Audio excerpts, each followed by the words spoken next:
and the twilight lies gleaming, whose broad stripes and bright stars through the perilous fights. Oh, the ramparts we watched were so gallantly streaming, and the rocket track last, the bombs bursting in air, gave proof through the night that our flag was still there. Oh, say, just that star-spangled banner, yeah, wave for the land of the free, and the home of the brave.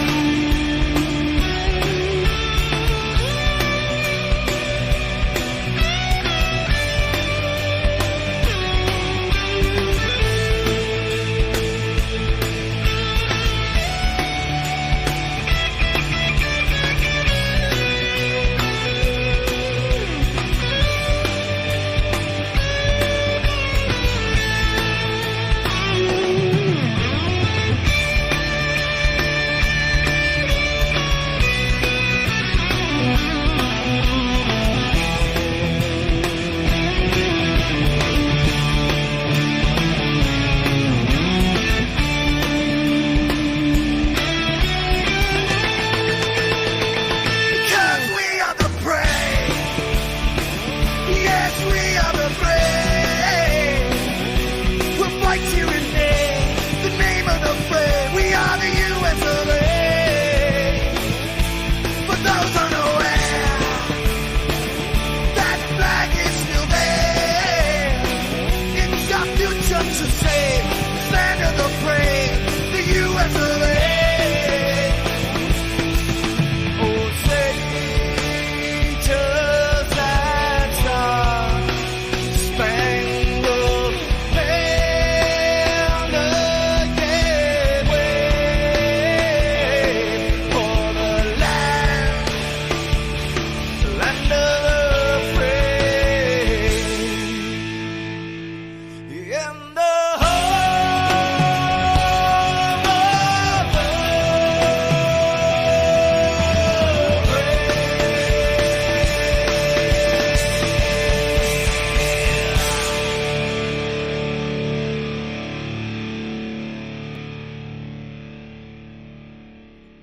God, grant me the serenity to accept the things I cannot change, the courage to change the things I can, and the wisdom to know the difference.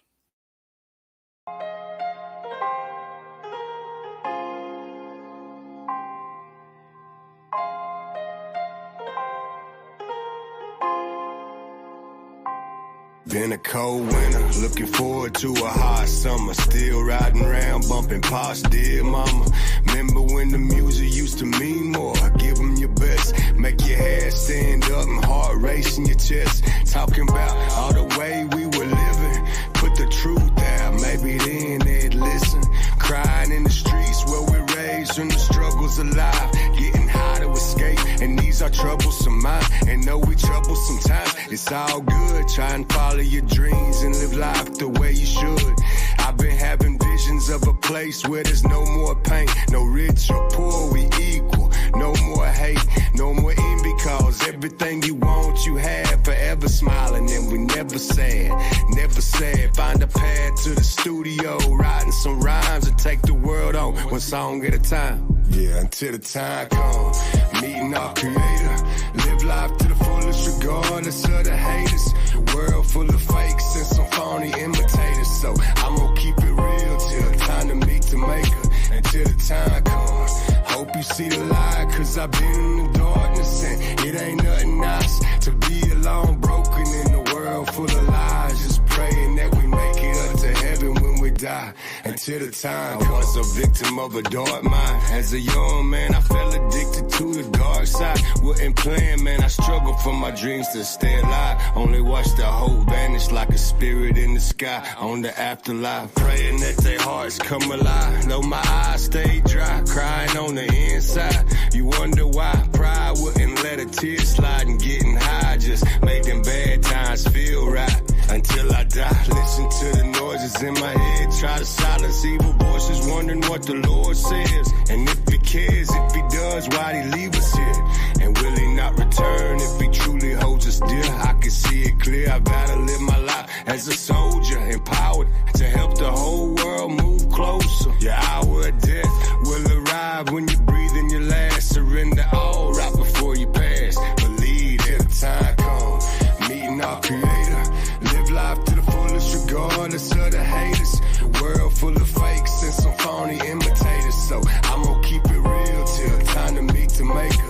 Until the time comes, hope you see the light, cause I've been in the darkness and it ain't nothing nice to be alone, broken in a world full of lies. Just praying that we make it up to heaven when we die. Until the time comes.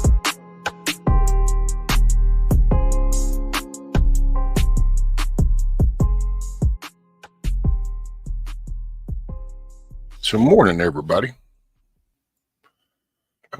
Kind of unexpected. Wasn't really planning on it, and then just kind of went, well, why not? I don't know. Kind of wondering what everybody was up to.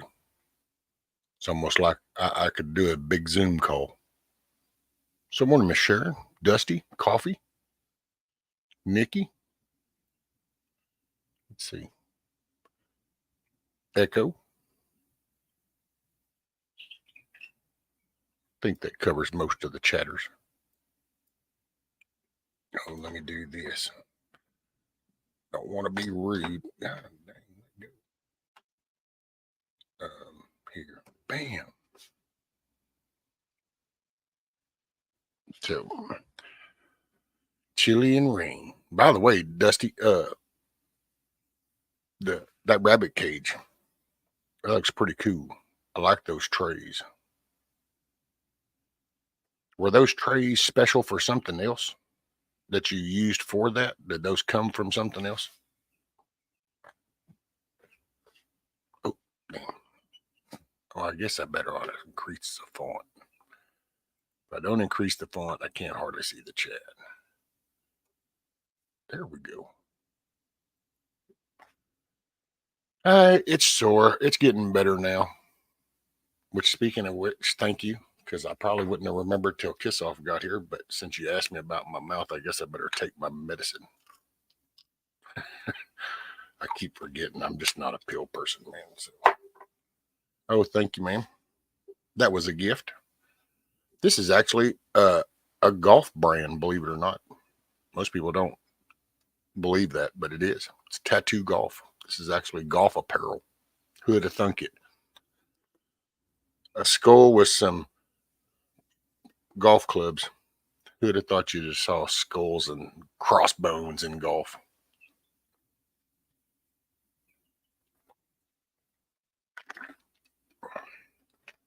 I hate flipping pills, man. Pills suck.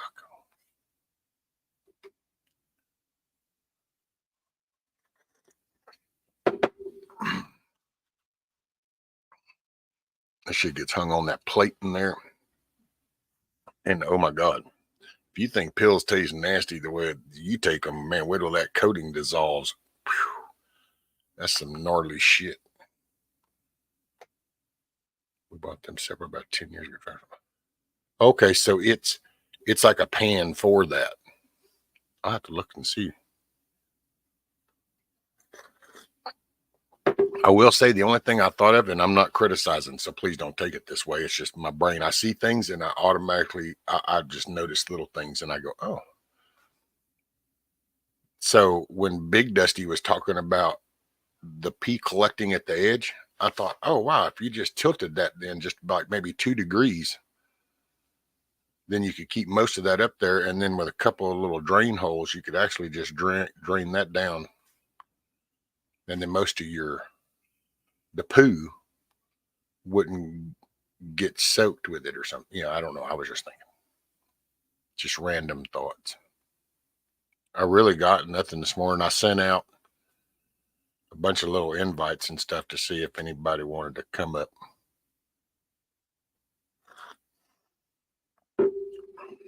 It was a, what do they call that? Preemptive.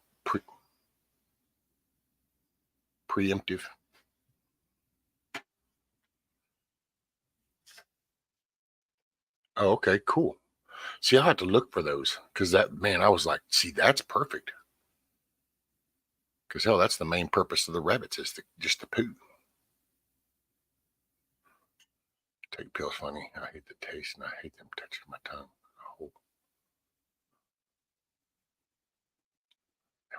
Oh, the floater style.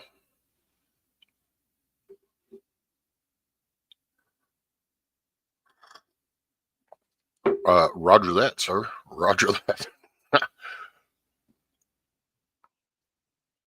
The ladies might be like, what if? But I'm like, oh no, thank you. Thank you very much.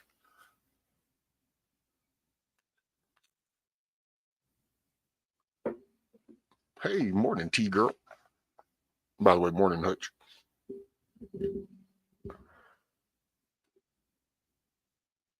What do you mean there is a name for it? That's, yeah, down here, you'd have people taking pills and stuff. They're called floaters because it's like you fill your mouth full of water and then you push the pill through the thing and then you go and you try for that flushing sensation. Hey, what's up, Hillbilly?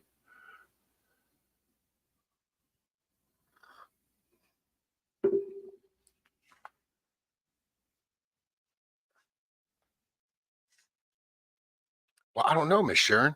Maybe this is like my stud muffin hat where I'm like all gangster and shit or something. Thug life. I need my shades. Or it could be my fishing. I got a fishing vest in there. Haven't wore it in over a decade now. Hell, I ain't even used my fishing rod in.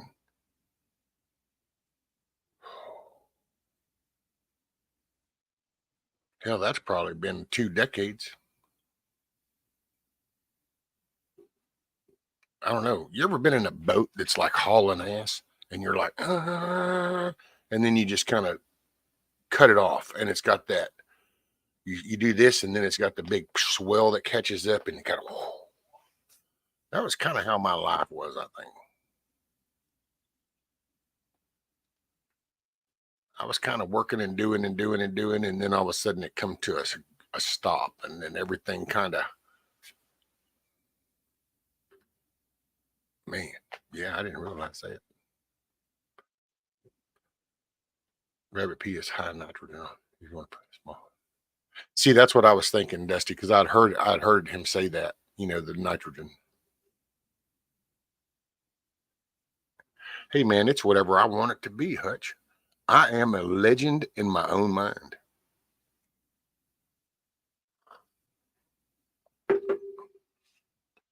Had someone snooping around the property last night. They got scared and ran when I put the red dot on them from the bedroom window. Oh, there you go. That's enough to make them pay attention. It's like, yep, it can all be over that quick.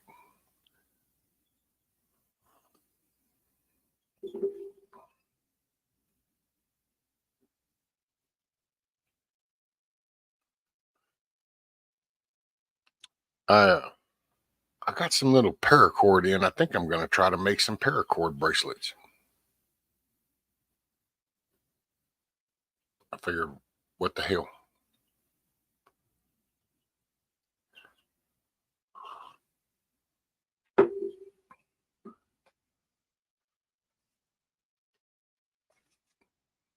You might have.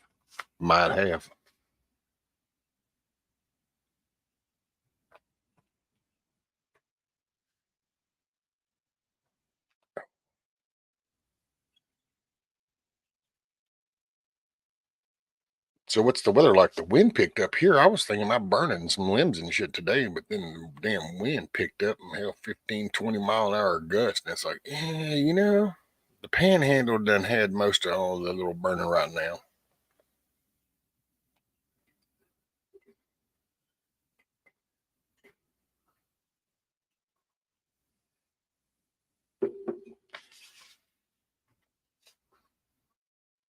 Yeah, it came with some cheap ass little clips, but I figure if I get the hang of it, then maybe I can get some other ones. But it came with these little bitty fuckers too, buddy. Them are some little bitty dudes. I mean, it's like that's the size of my finger.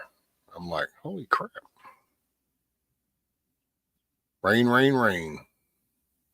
Oh. Well, dang, and all that city environment, you got all that asphalt and concrete and shit.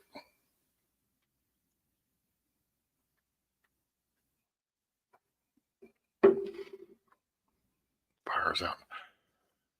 I think the majority, tell you what, let's see, I can check the, oh, damn, I think I just turned that off. I have seen some pretty cool bracelets, though, off topic, for the, damn it, for the bracelets. There's some pretty cool looking stuff. Like now, here.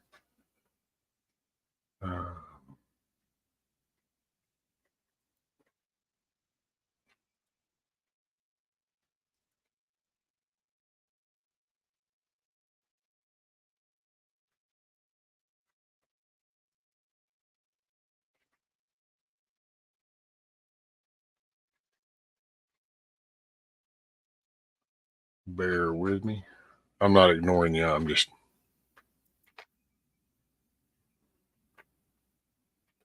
rain moving in today in the 60s for next week. Well, I'm not in the city. Long Island is not great, but we do have grass and trees. Well, I know y'all got flower pots sitting around on the sidewalk, and you go, see, this is our little tree. No, I'm just picking. New Jersey. You's a Jersey girl. Let's see. Let's see. I'll get you an update. Best way to take medicine if hard to swallow is with applesauce.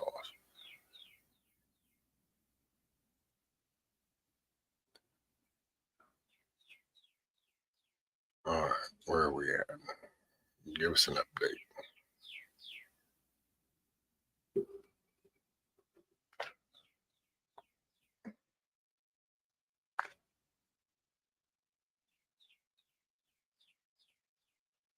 .4 acres.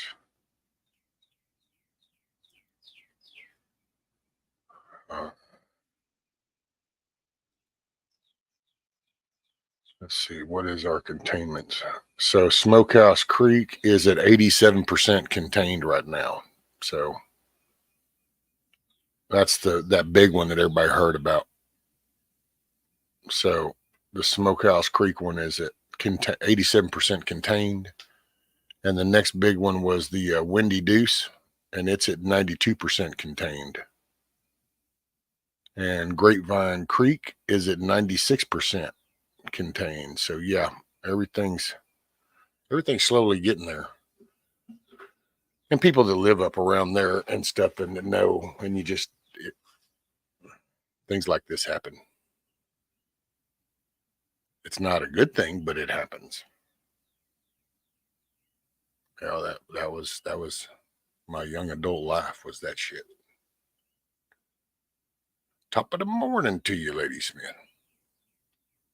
More peanut butter and a blowtorch. Sounds like the maintenance in jail, maintenance room, making sandwiches. The rosebud torch underneath some expanded metal. Fry shit up.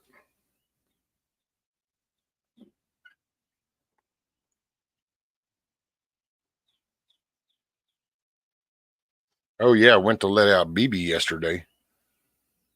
Felt for him, so I kind of went and I pled his case. And she was like, okay. And I go, here's the thing, man. At night, if that's his comfort zone, then that's where he ought to be. So she's like, okay, I'll be damned, dude. like while I'm in there, and I take him out and I set him down. And before I could even, as I turn and I'm closing the lid on that little thing, that cage that he was in, all of a sudden she's like, holy shit. And I look and he is literally beating the shit out of her again. And I was just like, yo, you got to be kidding me, dude. You're not even going to let me get out of the coop first. And it wasn't trying to do the fun. It was just straight on hammering away. And she was running and he would chase her. I'm like, are you shitting me, dude? She even come around by me and he come close. And I thought, damn, you're really trying to get at her. And then that's when I'm like, okay, well, I don't know what to do with him. I need to build him. Yeah, that's it. There his little punk ass is. I need to build him his own little thing, I guess. So I'm going to try to see if I can take some scrap wood today and I'll start trying to clean it up. And I might have to see if I can piece him together his own little coop shit so he can get in it at night. I got roosters right here. So he's now, I was blown away, dude. Hell, he didn't even wait for me to get out of the damn thing. Matter of fact, he came that close to not being here no more. And it was her that goes, don't let your temper get you. Because I was fixing to I said, are you shitting me, dude? And I bent down and as I was just fixing to grab his head. And it's, don't let your temper get you. Ooh, all right. You know what? You're going back in the cage, dude. Unhook the little water thing, set it over there. He come hopping and I just grabbed him like you would a mutt by the back of a collar in his throat. There. And dude, as soon as I stuck him in there, he just sat there and I'm like, yeah, dude, you totally screwed up. Like the only thing that keeps him alive right now is what a mess it would be to have to clean him just on the fly right out there. Get that shit all over my chair and shit.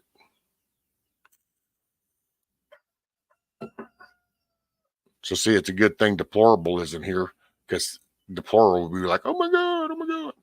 So when she hears the replay of this, if she does, we'll know if she does. Because I'll get a lecture if she hears the replay.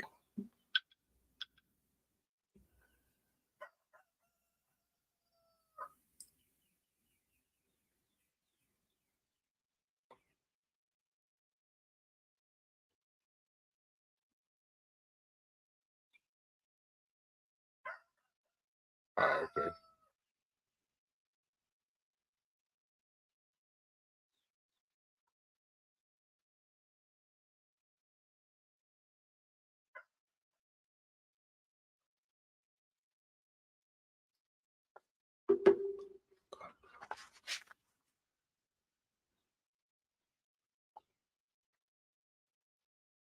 Yeah, I gotta say, man, that was a trip yesterday.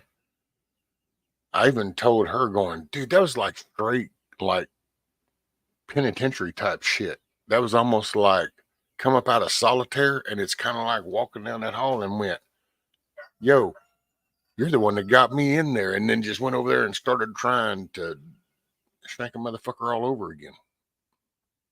And it's like, are you shitting me? Really? Right here in front of me? You're not even going to let me get out of the coop before you pull this? And it was just like, yeah, well, back in you go. So, and I do feel for him. You know, I do. That's why I'll try to build him his own little coop, you know, and he can kind of be the nostalgia because he is pretty. He's nice, big, and man, he's cool. And I get it. And if I had like a farm, I would probably just let the fucker go in the fucking back 5 acres or some shit, you know, like Hutch. Okay, I could put him a thing and it'd be like, there you go, dude. Do you, be you, boo. But I don't have that. I have that chicken tractor, and it's like they ain't got nowhere to go. It's almost like throwing people into the, you know, into the ring that didn't have a clue how to fight.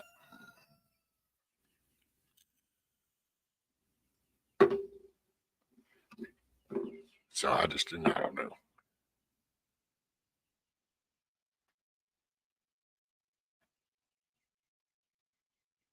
If I ever get a little setup going, then yeah.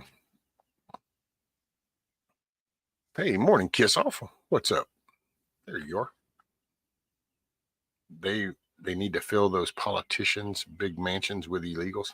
No, they actually need to send all them damn illegals back where they came from. You want to come in the right way.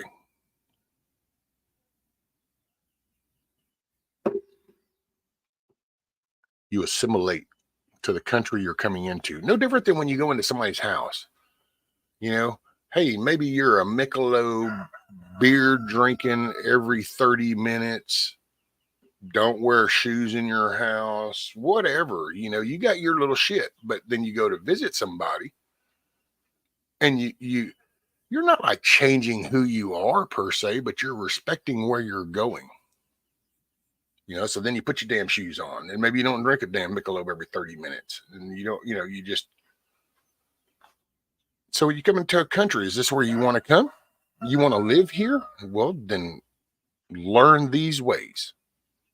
Or you just want to come and you want to put in some work and you want to send your money back? You know what? Cool. I'm good with that too.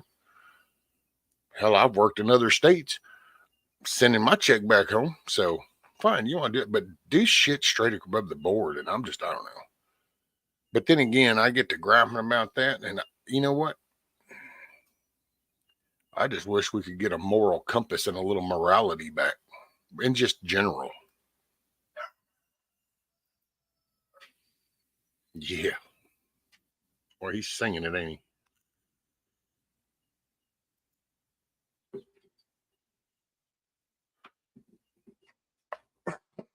Excuse me.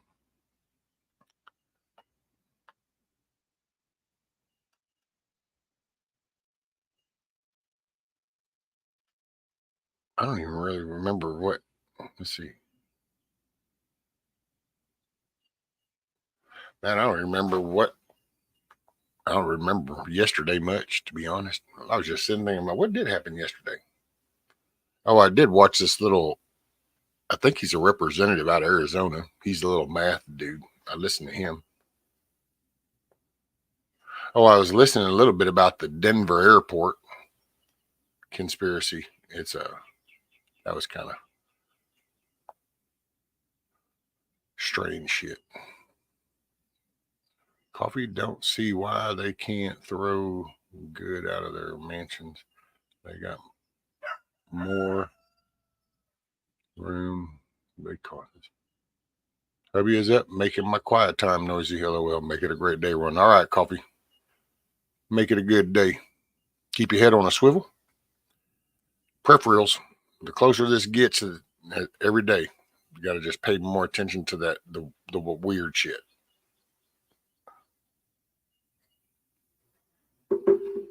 It's going to be the little change, and don't just keep looking for some big mushroom cloud. We got to start watching for that weird dude that got out of that vehicle at the gas station and kind of, why is he walking kind of funny? Oh, he's fixing to be jacking some shit. But yes, ma'am, make it a great day. I appreciate you. You look a hell of a lot better, pain gone with the teeth. Yeah, pretty much. I got some Ambisol too, so that kind of helps. This one tooth is still kind of, my mouth is going to have to adapt to the gap now. So I'm not biting my lip. That's a good sign. I stopped kind of nicking that shit.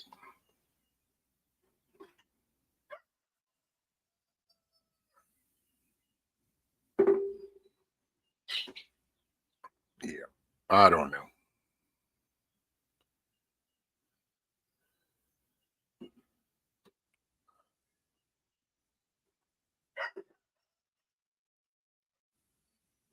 Or he's just singing it.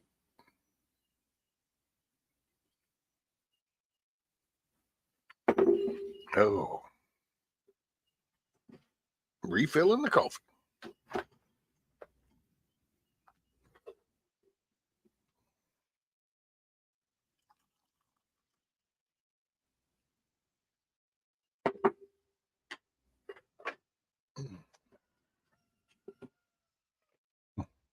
Mm.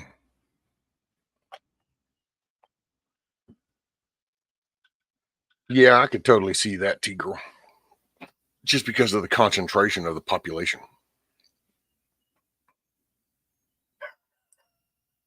Matter of fact, hey, maybe that's why Xi Jinping, Pow Ping, little Winnie the Pooh dude shows up in California.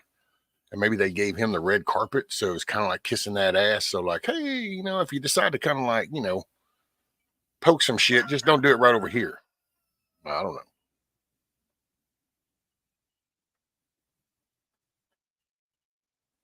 Oh, that's sweet.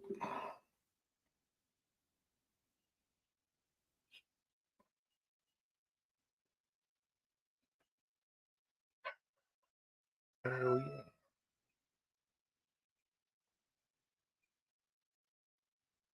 Shit, get the tools. Getting the tools. I have a feeling something big against me. Me too. Okay. Seeing if I missed anything. And I know I don't follow everybody, and stuff, but whenever I looked, I don't think anybody was live or doing anything that I could tell. I went even to look at the live thing. So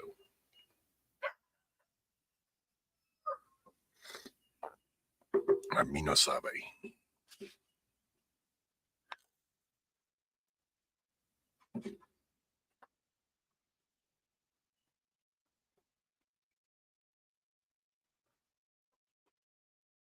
Hey, I'll read you this. Thought it was kind of interesting. From John Rich, Big and Rich, country singers. He posted, I'm sure he didn't write it because I've heard this before.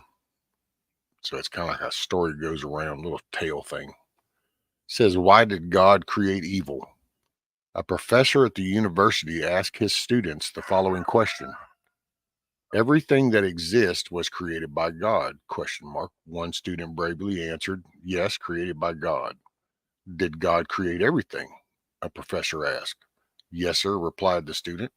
The professor asked, if God created everything, then God created evil, since it exists. And according to the principle that our deeds define ourselves, then God is evil.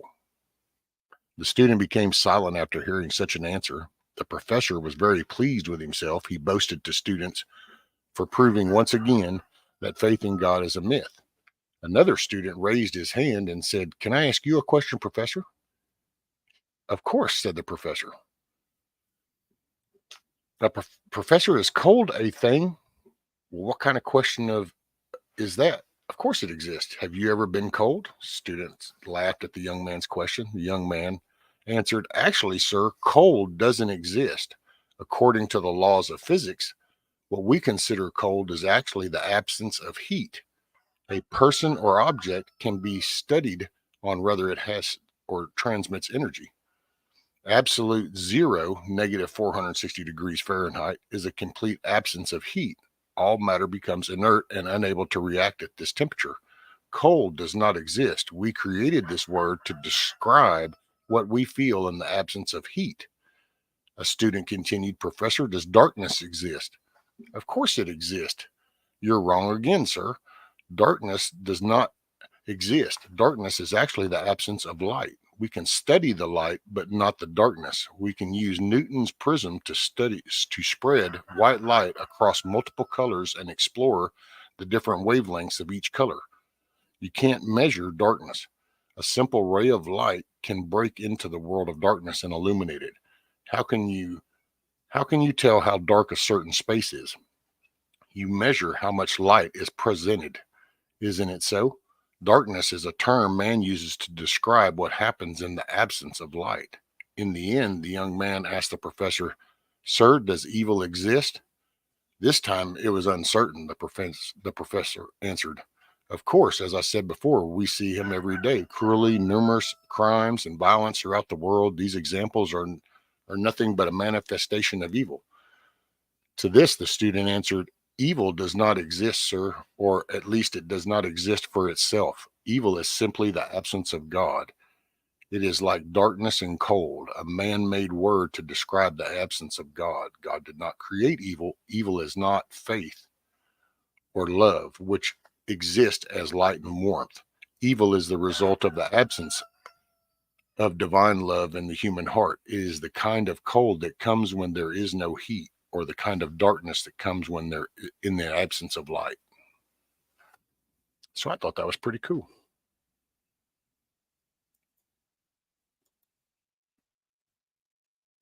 What's up, Rick? My brother from down under. Hot in Melbourne, Australia. 103. Look at you having them Texas summers down there.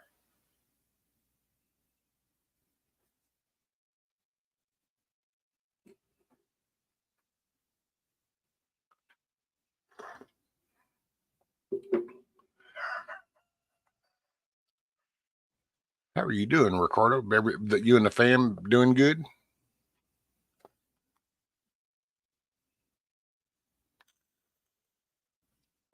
Excuse me if that was loud.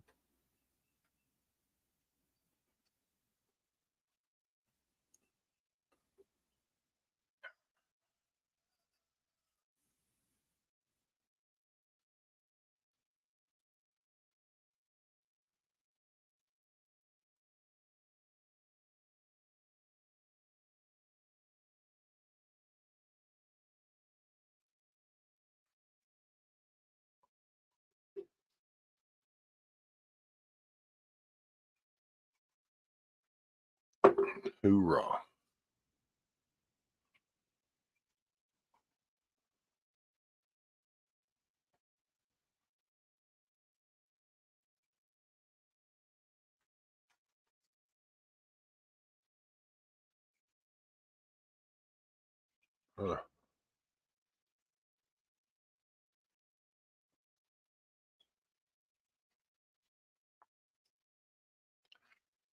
Your volume yesterday?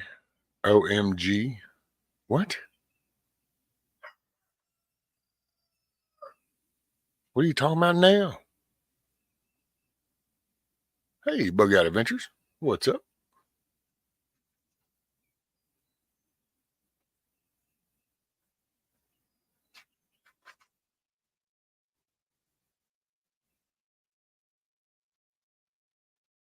Okay. Sometimes that happens.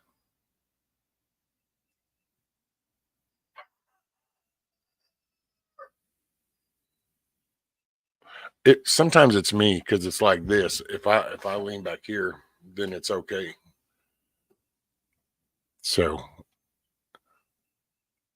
it's up to me. I mean, as long as I stay right here, we're good.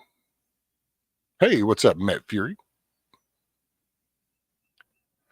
Rocky, well, cool deal, Rick. Man, it's good to hear from you. One thing about it, when I hear from you, then I know things are okay.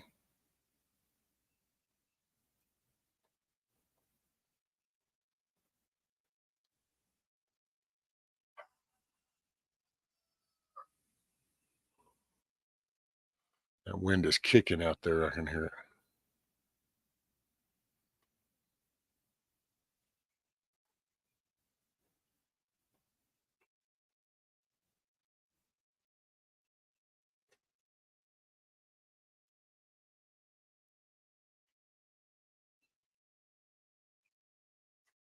Woo-wee. I was trying to see if there's really anything like, oh yeah, but I'm not much of, I don't.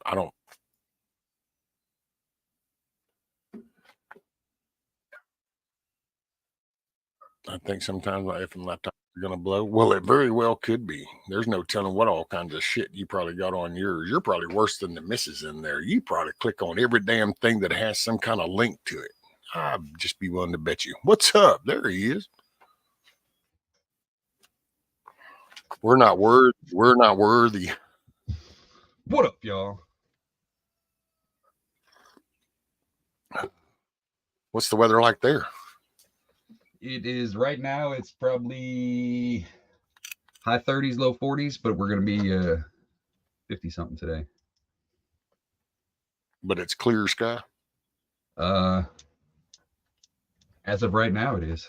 Well, who was it? Somebody was saying, did you have rain yesterday? Yeah, we got stormed on like a motherfucker. We probably got 1.5 inches, 2 inches in about 12 hours. Okay. Yeah, because I think it was like Tiger's kind of in that same region where you are, huh? Because I think she was saying, I am on the west coast of Missouri, and she is on the polar east coast of Missouri. Oh, okay. Well, it's not like Missouri's real big, so I guess that's why the storm covered both There's sides. 3-hour difference between the two. Oh, okay. Damn, that's almost like a trip to Dallas.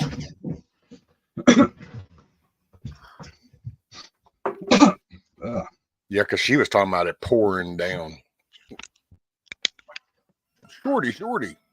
So apparently, the live that me and Backwoods did yesterday on his channel, they have taken it down, and he has got a strike. So Backwoods is in YouTube jail for a week. What? Well, damn, what the hell did y'all do? Talked about every single thing we weren't supposed to.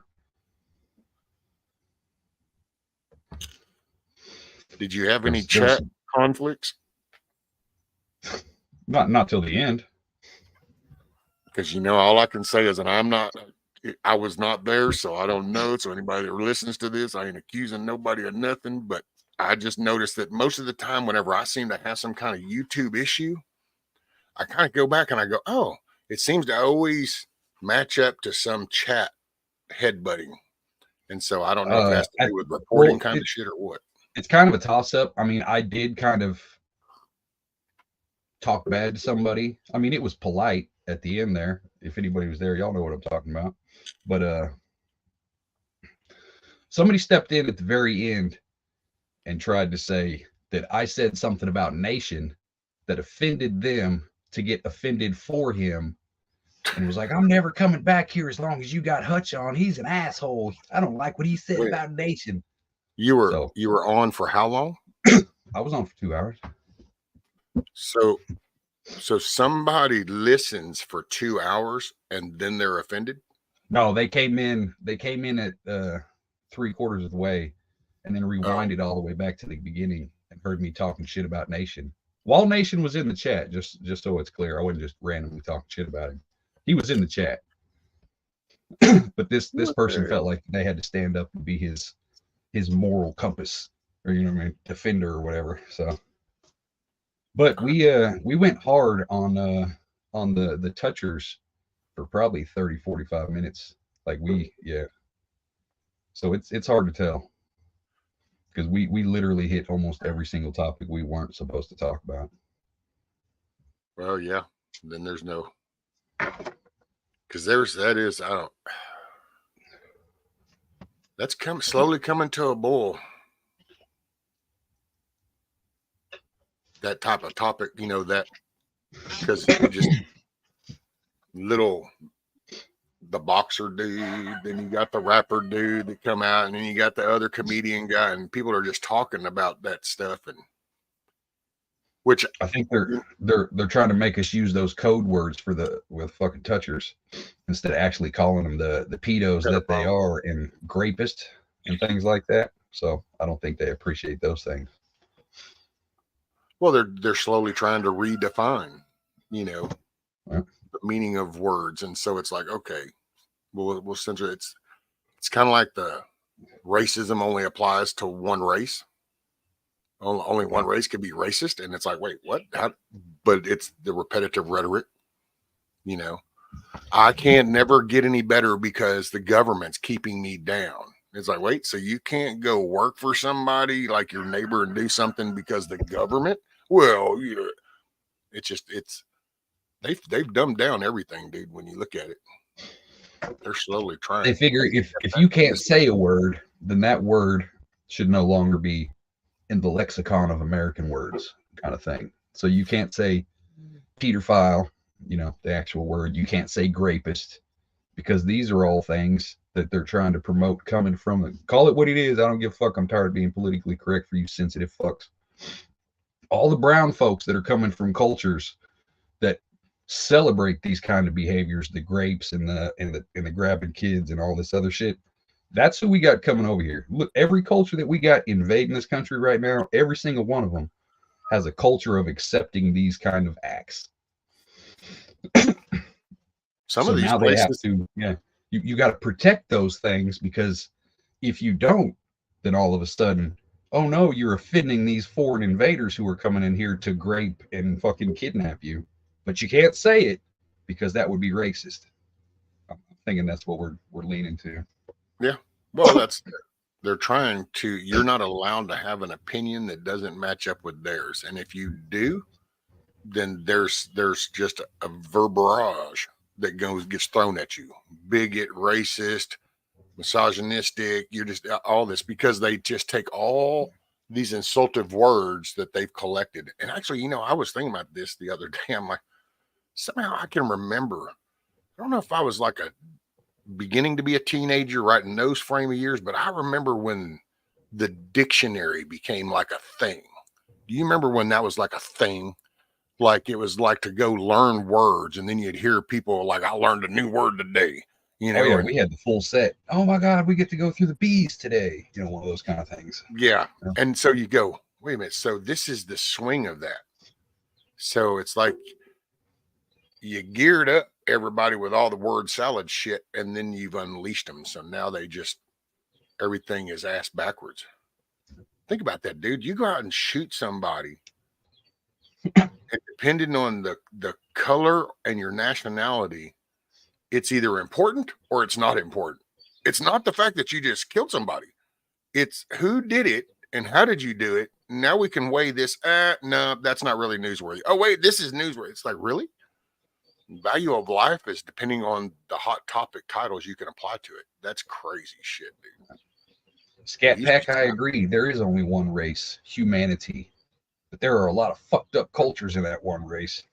That's it. Well, that's the thing. And I think a lot of people are disconnected over here with the other 170 plus countries that exist on the dirt. But they're, yeah, they have a language. Yeah, they do math. Yeah, there's an economy. But some of those, like, it's like in some of the Middle East stuff, women have no, you don't have any status quo. You only exist because of the male. You know, you are literally subservient, and there's cultures like that. It's not race orientated, it's culture orientated. This culture, it's no different than people here. You can be a Caucasian person on the West Coast that's all about the surfing and yo, bro. And you can be the Caucasian male that's up in the mountain that's going like, oh, I'm getting me some backstrap. Or you can be the white Caucasian over in Florida that's like all in your little pinstripe suit going to the club. I mean, race is not the thing, it's a culture. It took me a long time to realize that I'm not racist. Not saying that I ever was, because I never hated somebody because of the color of their skin. It's just never been something that I did. But with the lack of definition and, you know, you hang around a certain group or another, hardly anybody has room for fucking nuance or explanation of anything. But I have embraced the fact that I am culturist. Never been racist in my life. I don't give a fuck what you look like, what color you are. Man, that's a good but word. I am culturist. I do believe there are some cultures that do not need to exist on this planet. I can go with that. That's just the way it is. I like the way you put that. That'd be me. I can see that. I'm a culturist. Yeah. Because I totally agree, man. There's cultures that I it's like that. It's not a race thing. It's a culture thing. All right.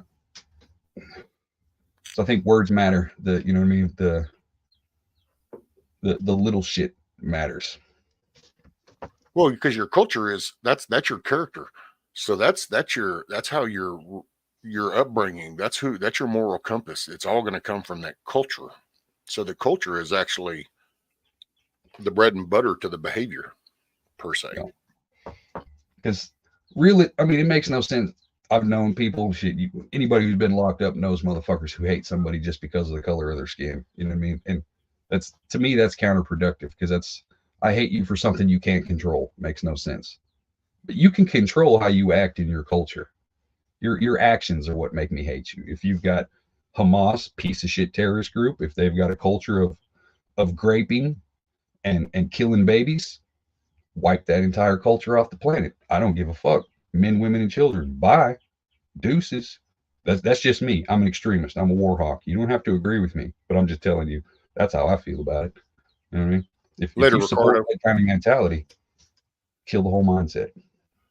And it's going up on midnight in Aussie land. Hey, brother, be safe. Take care of you and the family. Appreciate you, Rick. I always like hearing from you and know you're still sunny side up, sir. And I dig that.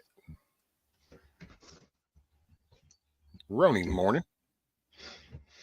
Well, see, that's where, well, I don't know. Personally, hell, I guess in a way, that's what I think's going wrong with us here. I think internally, when we started, we had a culture of frontiersmanship, of discovery, of innovation, and people that because of that culture, people pushed just like when the wars came and they said, hey, we need to address this. It didn't take dragging people out of their yards or, you had to drive around in wagons thrown.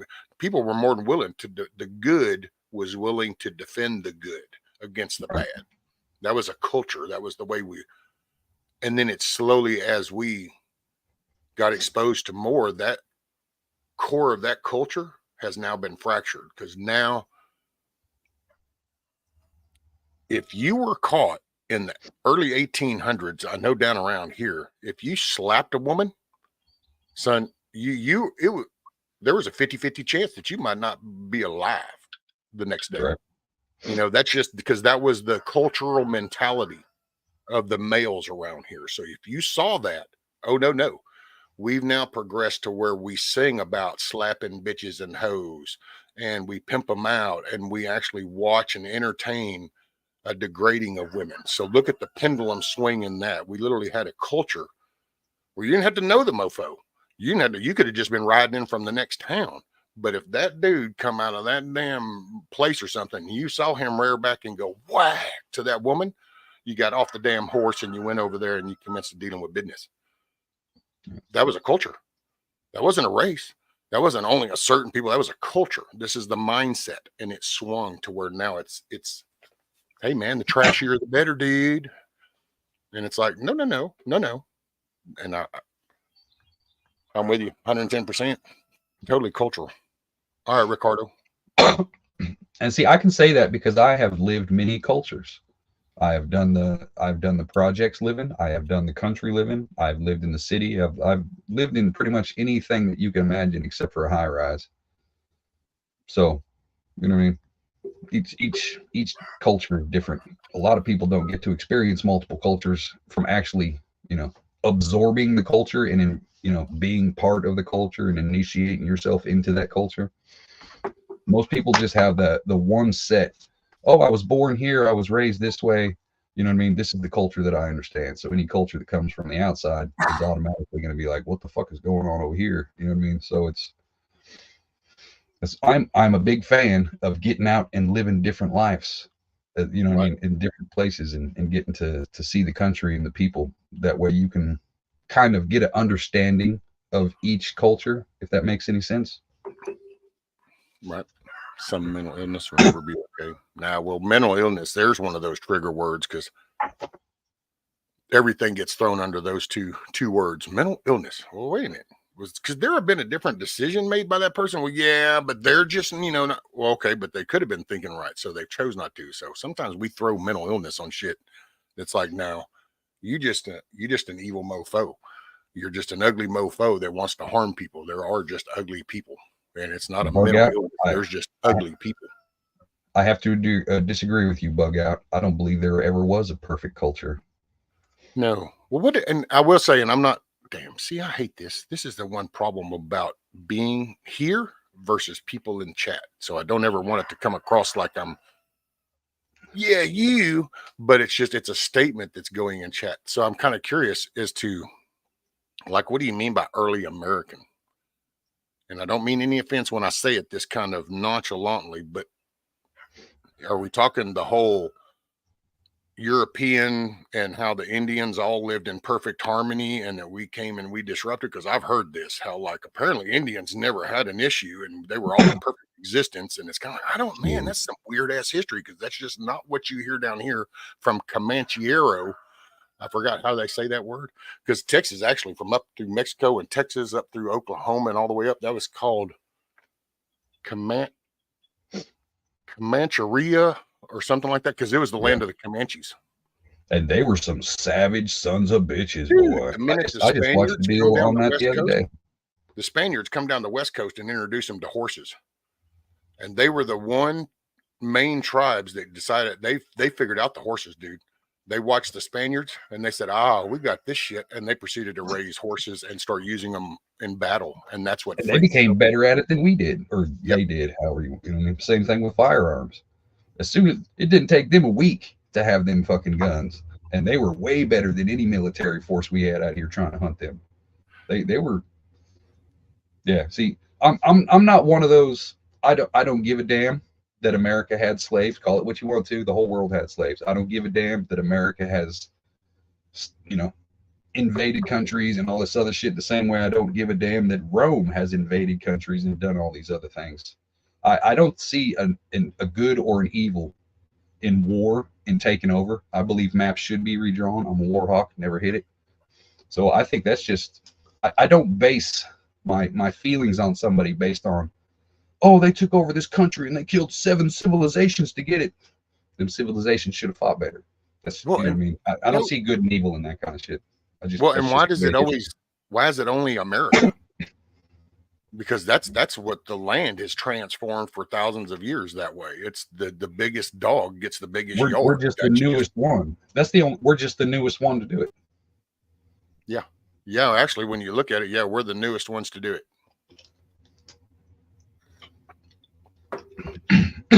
Not Comanche. I said that wrong, Lady Smith. I think it's Comancheria because it ends with an A. I know. I just Comancheria. It's because it's Comanches, and then it ends with that IA shit.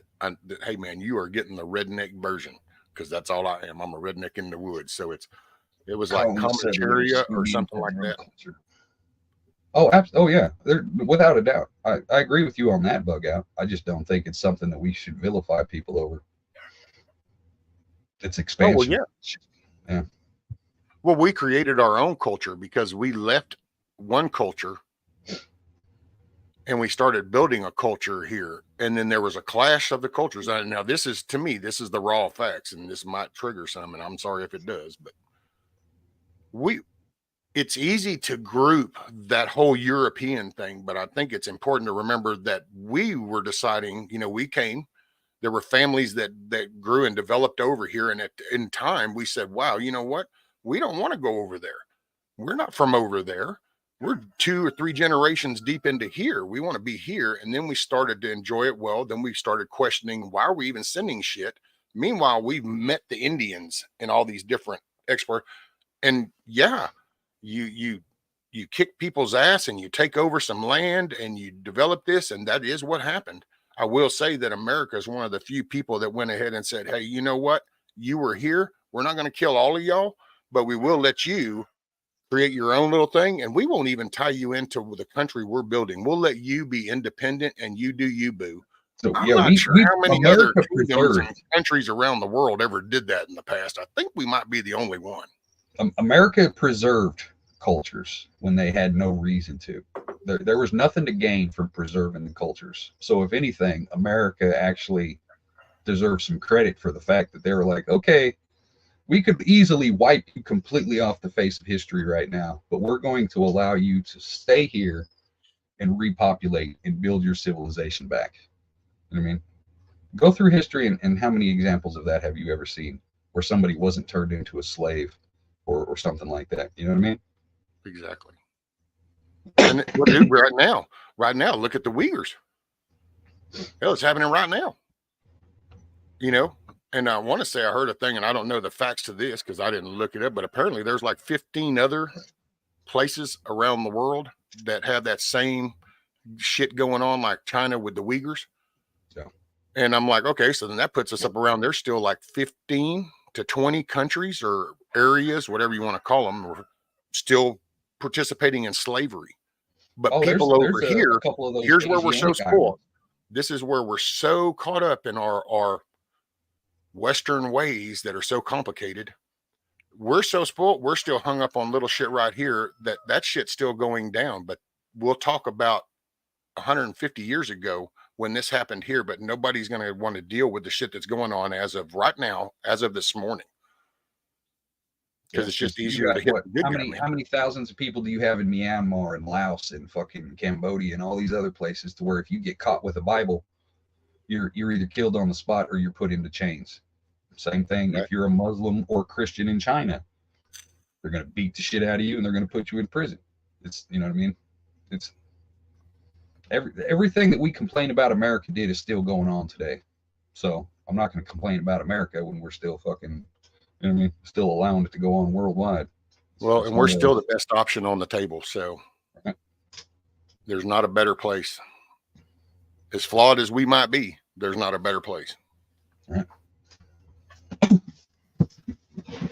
And maybe we just clean up our own backyard. But I will say, when you kind of think about that, you can look around and see lifestyles happening the same way. Well, why do I got to maintain this place? Why do I need to really own this place? Why do I need to do that? I'll just go rent that. Oh, okay, well, this guy doesn't want to take care of that. Then I'll move it. I'm going to go over here. And it's just, there's no ties. There's no anchor. Well, that's what people are trying to get the America to turn loose of its values, of its core, of its roots. You don't really matter. You're really a bad guy. And you got to wonder about the intentionally mind jacking that goes on. And then you wonder, at this stage of the game, how many people are doing it out of ignorance, or how many people are still doing it out of an intentional to bring the value of this country down, so you won't give a shit. It could be grand design. You know, you can't be a Christian and be like, oh my God, I'm so opposed that it's evil with slavery. When you know what I mean, there's different levels and there's nuance to all these things. This is something that's been around since the beginning of time. You know, it's not something you can classify as good or evil. That way you figure, oh, we've got to stop this, we've got to fight this kind of thing, when it's literally something that every single culture has taken a part in since the beginning of time. You know, there's no way to change eons or however long you believe man's been around. You know what I mean? That's just history. That's the nature of our animal. You know? Well, and you only hear what you want to hear, or what somebody wants you to hear. You're not hearing everything. It's like, because here lately, like I said this the other day when I was on a stream, here lately I've been doing a lot of the Texas stuff. So I've kind of Texas history, all that stuff. So that's why I've been to the Comanches a lot, because that was a big thing for us down here, was the Comanches. We had other tribes, but it was mainly because that was the dominating force in this area. And when you go from freaking Mexico all the way up through Texas and Oklahoma and up in Wyoming, up all the way up into there, and they ran that shit. You dealt with them, and they were actually, if you look into them, that they were a separate culture than the other Indians. We think of them as all as Indians. Oh yeah. They were the first one that had an economy amongst their tribe. Like, they actually had an economy. They had bounties. They had bounties on white people. I mean, if you clipped an ear of a white person, so that you hear the stories from the whites doing it to this, but like that, they did it to this. Do I say that out of hate for like, oh, no, hell no, I'm part Comanche myself. You know why? Most people in Texas have probably got a percentage of Comanche in them. You know why? Because they were the dominating factor. And when they came into those little towns and killed those 4 families, they killed the males. And they might kill the older females. They didn't kill the young females. I just watched a deal on this the other day. If the Comanches caught people during a raid, the only people they would bring back were the children between like 8 and 12 years old, because they were easier to manage. If they saw a baby on the battlefield, they'd kill it on the spot, because ain't no warrior trying to take care of a baby for 6 months. If you're a grown-ass man, killed on the spot. Grown-ass woman, killed on the spot. You know what I mean? Like, they had these things in place for a reason, to make them as savage as possible. They're like, okay, you make a good slave. We'll go ahead and bring you over here and marry you off to somebody in the tribe, or we're going to steal your child because it's less maintenance. They're old enough to know that if you talk up, you're going to get smacked. You know what I mean? There's going to be consequences. We can train them. We can put them to work. Like, everybody did it. That's why I hate we were so mean to the Native Americans. There were 1,800 different Native American tribes on this continent when we came here. Who all were we mean to? You know what I mean? There were some peaceful ones, the Mohawks and the Potawatomi and things like this. But then you've got straight savages like the Comanche, some of the Pueblos did some fucked up shit. You know what I mean? So it's, yeah. Yep. Hell, the Utes were a real peaceful tribe. I think that's how you say that. I think it's UTE. I think it's called Utes, was a tribe, and I think that was their whole thing. Matter of fact, they were, I think, one of the first ones to come to like some of the Texas forces, the white settlers, and because they were kept getting slaughtered every time they moved camps. The Comanches would come in, and they'd have to scatter, and then they would lose like a quarter of their tribe because they would get caught up and they'd get killed or taken, and so they come to them. The only reason we call them savages, for the most part, is because that most of these people were nomadic tribes. They didn't have a designated city state that was to represent them. They were always on the move. So that automatically gave the impression of, oh, you have no culture because you have no civilization, as far as a hub. You guys are constantly on the move. Savage, you know what I mean? So it's that all the nuance in that shit, at the end of the day, I can read every single book that's ever been written about it, but I wasn't there. So I can't, necessarily like, oh, that's good or that's evil, because I didn't live it. I don't know. I only know what the winner told me. You know what I mean? So it's, you can't get too far into history that you think everything you read is true, when we know damn well that the victor writes the history books. You know what I mean? So it's one of those things. You got to look at the direction it was intended. If I went to, I went, okay, here. So I've been to prison twice. If I decided to do a journal on that, and I'm going to tell you this straight up, because I'm going to tell you from my perspective. So when I tell you about my experience in that, I'm telling it from my perspective, which then takes into account my definition of stuff, my interpretation of stuff, my emotional feelings to something. Maybe I saw something that I would shrug off going, well, who gives a shit? Somebody else sees that and is like, oh my God, I can't believe that happened. So all that comes into play when I decide to tell you about my experience in prison.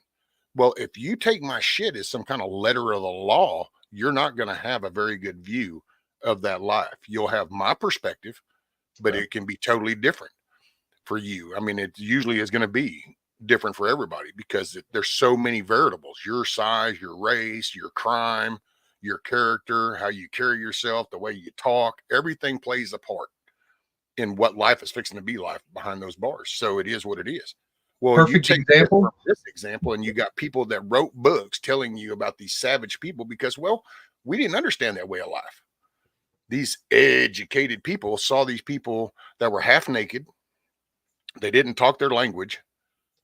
They ate what was considered crude food. And so they were considered savages. There were people, see, and here's where this gets hung, because that was only probably a quarter. And then it died off as people got down here that's why there's so many people with Indian blood in them down here, because it became an intermingled thing. It's like right now you hear about racism, black, white, ooh, ooh, ooh. I can take you all around this county and people will look at you and go, what the fuck are you talking about? Because there's so much intermingle right here that people don't see that. But there are spots that will. If those are the only people that write the books, then you would think that the whole country was like that. But that's not the way it is. Same shit. Go ahead, Mitch. Trillium, I get what you're saying, but I honestly don't know if I believe that or not. I don't know who was here first. You know what I mean? Well, there's no way to quantify which race or culture was here first, because we're still digging and we're still finding shit. And so, you know what I mean? America is too big to be. That's kind of like going to Russia and saying, oh, there's Eskimos in Siberia, so all of Europe and all of the European continent, all the way from India, Asia, Europe, all, you know what I mean? So it's like if you base something off a continent, especially if you believe in the Pangea or everything, you know what I mean? Like there's too much to ever be proven or disproven. All we have is what some random ass dude told us in a book. You know what I mean? I get it, learn from history, but take everything with a grain of salt, because at the end of the day, we weren't there. We don't know. More than Blackbird. I don't know if the first person to touch the American continent was brown, white, purple, or pink. There's no way I can prove it. That statement, Hutch, like, okay, and I'm not attacking you, Awaken. So, you're good. But the original Indian tribes had order among themselves. Okay, what makes that statement factual? Like, where's all the heads of all the tribes? When the Vikings first hit the coastline, Where's all the heads of that? Where's all that documented? See, because there's an assumption there. See, this is because we want to choose to pick this side. So we're going to read things from this direction because this is the one that fits what we want. We want European people to be the problem. So we're going to look at this as then all Indians got along and all Indians were peaceful and all Indians were awesome. It says so because this guy, Bob, said so. But where is all that really? Because see, it wasn't that way. I know in any Texas town history you read throughout here, there was conflict between the tribes. That's actually what gave us our starting forces. People discovered down here.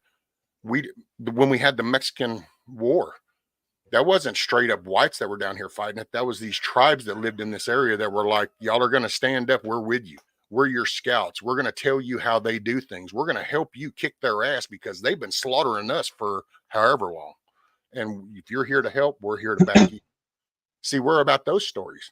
So do I negate those stories because somebody in a college town somewhere decided that all tribes were unified and lived in peaceful unison until the white Europeans showed up and slaughtered them for no reason? See the storyline? And then you kind of look at where we're at now and you kind of go, wait a minute, our colleges are pretty corrupt. You're into our schools. You've polluted the genders. You've taken away nationality. You've taken away patriotism. You're labeling people that think their country is good. Wow, this is almost like looking like a theme, like an anti-American theme. And then you kind of wonder, well, where did this really start? Well, I don't know. Maybe people that didn't like America from 150, 200 years ago. You start telling people how bad. It's like I've said before, you can have a perfectly in sync home. Your kids love you. Everybody's getting along. You have your dinner table, dinners, conversations. Everything's great. And one weekend, your kids go off to summer camp. And when they come back, all of a sudden, things ain't peaceful no more. Because, see, they went to a camp that proceeded to tell them that, what, you mean your parents won't buy you the new phone? Well, you realize that means that they don't love you because, see, their parents bought them the new phone. Right. You mean your parents won't let you go over whenever you want to your friends? Well, they don't really love you. And next thing you know, you have people created shit into your home. You didn't do anything. It's not that you're doing everything perfect, but you ain't gone out of your way to be a fuck up. But yet people will throw that into there. And next thing you know, your kids are in doubt of you. And that shit happens, dude. What do you think CPS does when they get involved? All these little school counselors, they're not there to help mend that nuclear family. They're there to help break that shit even farther apart. What's up, Mom? And good morning, good day, good afternoon, good evening to everybody that's here. Sorry if I have missed you when you came in. I appreciate you. What's up, Dennis? And I seen the argument. I can't remember exactly word for word, but basically it said history has been erased or something along those lines. But if you look, how long has the normal citizen from any country actually been around long enough to read? Like, how many countries in this world right now are still illiterate? You know what I mean? Like, reading is kind of a relatively new thing.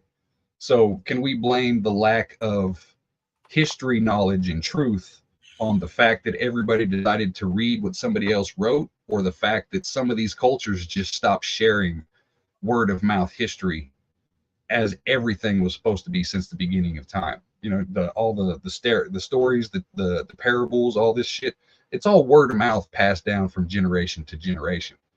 So at what point do we say, okay, this generation just didn't give enough fucks to actually keep passing on the stories, and they let somebody come in with some books to change how they tell the story? Does that make sense? Yeah.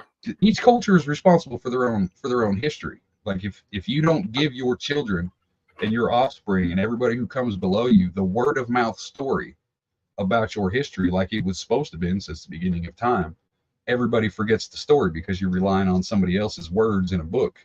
So it's not necessarily that they destroyed history. It could just be as simple as we're not don't have enough initiative to actually go dig through all the opinions to find the true story. You know what I mean? So, but I'm not saying that's what it is. I'm just saying there's always options. Nothing's absolute. There's always something else that could be like, you know what I mean? Like, oh, they're not the bad guy because these guys did this. Or, you know what I mean? Well, dude, look at families. There's always something. Some families will literally document everything about the family.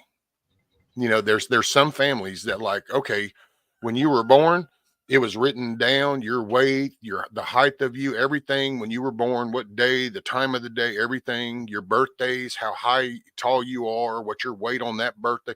There's families that literally will document that for generations because that's how they are. There's some families that say, beats the shit out of me, man. It's not important. I didn't remember. You know what I'm saying? It's not that they don't love each other less or more. One just looked at some different details than the other one didn't. Well, I think that's how it was as we discovered it and we've grown. I mean, there's this, you only know things that people decided to document. And then now you've got people that grab things and they fit it in. I will say one of the coolest, I've been seeing it here lately, and I get the biggest kick out of it. Some little rock that looks like a point, and somehow they've taken the bumps and textures of that, and they now say, see, this shows that there were spaceships down here, and they've literally kind of got you believing that this thing is some little astronaut dude in a cockpit like this is really what that is. That's a drawing. And I'm like, really? And it's like, you know, but see, this is why I get a kick out, son, because it's like, that's imagination at its finest, buddy. And I'm all about imagination, but it's the fact that people sell you that shit as a fact. I mean, at the end of the day, we only know what we feel like is truth. Honestly, there is no way to prove any of that shit.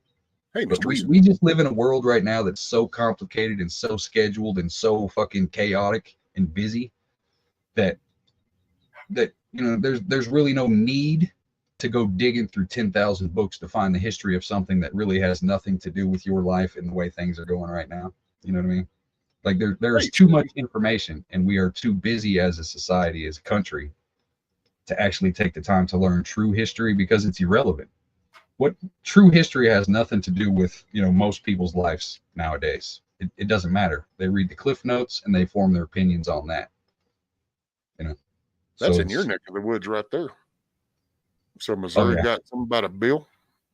Yeah, they're trying to. They want to do it to where if a teacher comes in and tries to affirm a kid's gender, as far as, oh, you were born with lady parts, but yet you're in 7th grade and want to tell me that you're a boy, and a teacher says, okay, he, boom, you're affirming their gender. You're a sex offender. Why are you telling this little girl that she's a boy just because she feels like she's a boy? It's one of those kind of things. Well, that's awesome. See, because that's no given, man. Biology is biology. Gender is gender. It is what it is.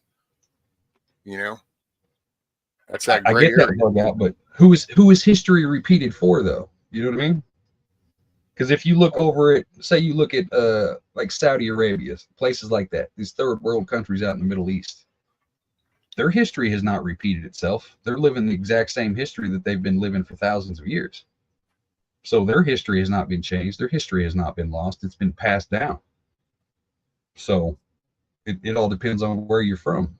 If you make your lifestyle so busy and so hectic and chaotic, and you're trying to take in all this useless information along with all this potent, vital information, then you really don't know anything, because that just opens you up for conflict of, oh, well, this person said this, but this person said this, but that doesn't seem right because this person said that they were doing this. And you know what I mean? It's one of those things. History only repeats yourself if you get too busy and distracted by all the bullshit to actually remember, hey, this is where we came from.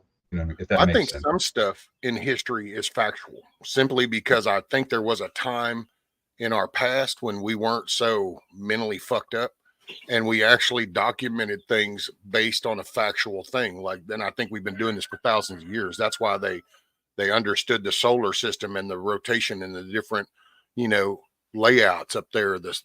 Because people's documented this. I think ever since we've crested the 90s, once the digital age, this right here, it was the downfall of all history, because this now becomes data.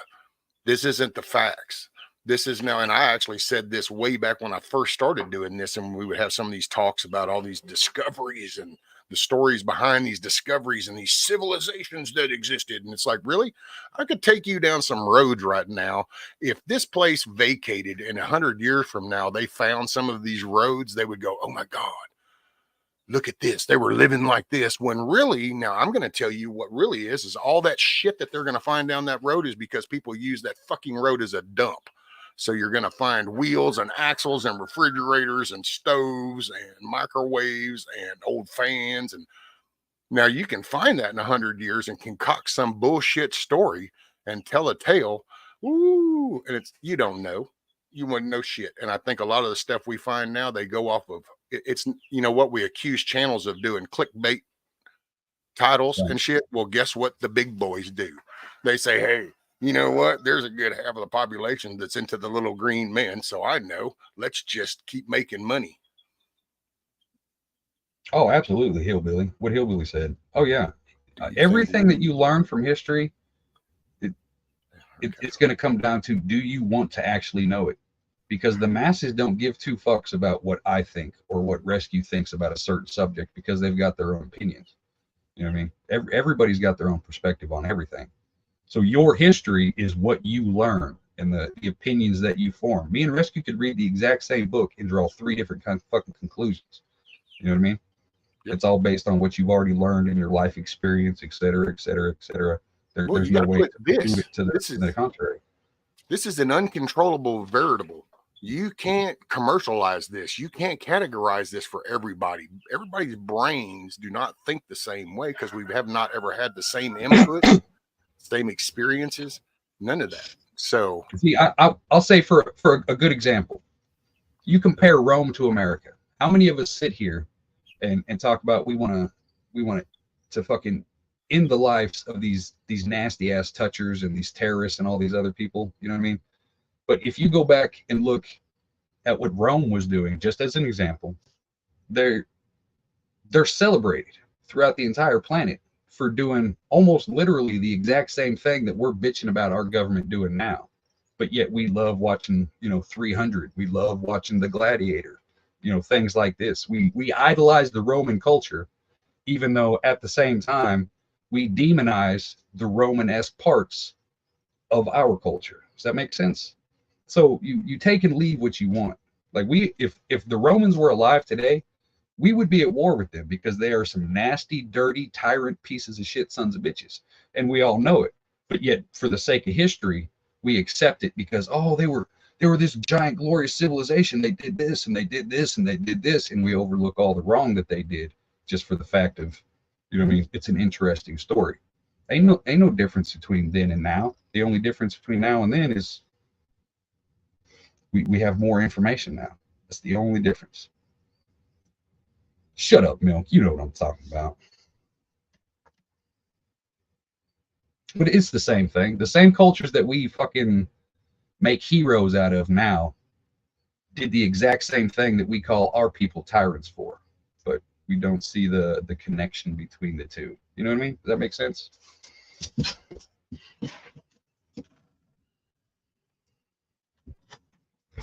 It's one of those, you can't prove what's truth and you can't prove what's false. It's like a fishing story. I come up here and tell you I caught a 30-foot fucking fish. You have no way to prove whether I did or not. All you've got is my story. All it takes is one person to believe that story.